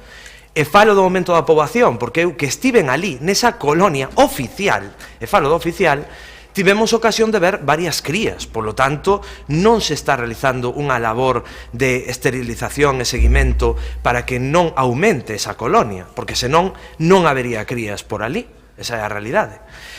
Estes veciños, se me paso do tempo, collo un pouquiño da segunda parte, estes veciños o que piden agora mesmo é axuda, non teñen nada en contra, así que eu quería recalcar aquí, nada en contra da colonia de gatos que hai na Avenida Salamanca, o que si reclaman é un maior coidado, unha maior preocupación, unha maior limpeza, que se leve a cabo esa labor tan importante de esterilización para que non aumente esa colonia. Polo tanto, bueno, teñen a moción nas súas mans, eu reitero, e o que vamos a pedir hoxe, eu creo que é algo que engloba máis alá deste asunto particular, non? Queremos que se realice un mapeo e censo dos gatos no termo municipal para unha planificación e control das esterilizacións impedindo ese aumento no número de gatos. A segunda, que se aprobe, que está pendente, a actualización do puxo en regulamento, pero é da ordenanza, coas adaptacións ao amparo da lei estatal. E terceiro, que se atenda de forma urxente as circunstancias e problemáticas que están a xerar os problemas de convivencia e salubridade de determinadas colonias da cidade, concretamente a da Avenida Salamanca. Gracias. Grazas, descontarei un minuto despois polo Grupo Municipal Socialista. Señora Abal, espere que poña o tempo cando queira. Moi ben, bueno, moitas gracias, boa tarde a todas e a todos. Bueno, o control das colonias felinas, como todos sabemos, é un aspecto clave na xestión do benestar animal e para a prevención do abandono e a sobrepoboación dos gatos. Este control basease principalmente nas técnicas de captura, esterilización e retorno, unha técnica efectiva e ética para manter as colonias de gatos de forma responsable. Entre os principais obxectivos do control das colonias felinas é o control da sobrepoboación. Un dos problemas máis graves das colonias felinas é a alta taxa de reproducción. Sen un control axeitado, os gatos poden multiplicarse rapidamente, o que leva á superpoboación e o aumento dos animais abandonados. A esterilización é a ferramenta clave para controlar a natalidade. Outro obxectivo é a mellora das condicións de vida. Os gatos de colonias non soen ter acceso á atención veterinaria regular, o que lles expón a enfermidades, parásitos, malnutrición. O control das colonias felinas permite asegurar que os gatos sexan esterilizados e reciban a atención sanitaria que precisen para mellorar a súa calidade de vida. E outro obxectivo a destacar é a prevención dos problemas sociais e de saúde. As colonias felinas mal xestionadas poden xerar conflitos cos veciños como ruídos, danos. Controlar a colonia de maneira ética reduce estes riscos. Por estes motivos, estes motivos son máis que suficientes para votar a favor da moción do Partido Popular. Dos 3 puntos. En relación co primeiro punto, non queremos deixar de destacar que é unha obriga precisamente prevista na lei estatal, a que se ten que adaptar a ordenanza municipal. De feito, é un dos criterios dos plans de control poblacional que deben de implantar as entidades locais, facer ese mapeo e ese censo de gatos no término municipal. En relación co segundo punto, nada que decir, máis alá de que evidentemente é necesario que a normativa municipal este adaptada aos requerimentos que establece a normativa estatal e a normativa autonómica nos seus aspectos básicos. E en relación co terceiro punto, tamén é importante atender as problemáticas e circunstancias que se xeran, porque sí que é verdade que prodúcense momentos, eu quixera dicir que quizáis son puntuais, que non é o mínimo común denominador, pero sí que se producen conflitos puntuais no término municipal e que é importante abordar e afrontar canto antes para que se nos vaya das mans, como en certo modo pareceu que pasou na Avenida de Salamanca. Por todos estes motivos votaremos a favor. Obrigada, señora Abal. Ten a palabra o señor Domínguez, cando queira. Grazas de novo. Antes de entrar no fondo da moción, nada, curiosamente a Xunta alega que devolveu 22 millóns de euros, nin máis nin menos, unha cantidade considerable de fondos europeos para escolas infantiles. Por que non dou? Vamos á cuestión que da que temos que falar. Non dou feito, devolveu 22 millóns de euros. Consideraba que non podía xestionalos. Non sei máis, non vou ler aquí. Vamos a falar realmente das colonias felinas. Quero facer referencia a dúas cuestións que para a Consellería de Benestar Animal son moi relevantes a hora de abordar a temática desta moción. A primeira, que mencionan vostedes, é o cambio que supuxo a aprobación da Lei 7/2023, que se ben recolle moitas das actuacións que xa se viñan desenvolvendo neste Concello nos últimos anos, tamén establece un maior nivel de exixencia para a administración local, para a autonómica e para a cidadanía en xeral, en canto a responsabilidade e obrigas de todos os axentes implicados. A segunda, destacar que no 2024, co primeiro orzamento deste goberno, dotamos os recursos para a maior campaña de esterilización que se ten feito. A última era do 2016. Constaban, o ano pasado, 95 gatos esterilizados, moitos deles por iniciativa das propias asociacións ás que debemos agradecer o seu traballo.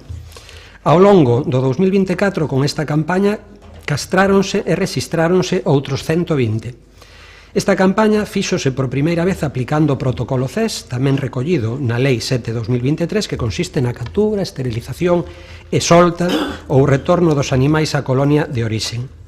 O correcto desenvolvemento do protocolo CES é fundamental na xestión de colonias felinas e vai permitir controlar a poboación das mesmas cara a súa paulatina desaparición e sempre co benestar dos animais como premisa fundamental destas actuacións. Contamos co mapeo e temos localizadas e identificadas as colonias existentes, máis de 300. Constan coordenadas, datos de reparto, incidencias de cada unha e en moitas delas contamos con personal voluntario ao seu cargo, ao cargo do coidado. Sabemos que a convivencia entre colonias e veciñanza é complexa, por iso traballamos man a man coas asociacións que desenvolven unha importante labor de protección das colonias e tamén coas veciñas e veciños que conviven nos seus barrios con elas. Refírense nesta moción vostedes a unha colonia na que está posto foco mediático desde hai uns meses. Tamén está posto o foco do noso traballo e esforzo por atopar unha resolución satisfactoria que garanta as condicións de convivencia na zona, respectando o dereito da veciñanza e os espazos de propiedade privada e que ao mesmo tempo cumpra a Lei 7/2023 e protexa o benestar dos animais. A solución é complexa e o Concello ten a responsabilidade de mediar e buscar solucións que, adaptándose ao marco legal, dean resposta ao que razonablemente piden as persoas afectadas pola situación. Mantivemos numerosas xuntanzas, tanto coas entidades de protección animal como coa veciñanza que viven nesa zona.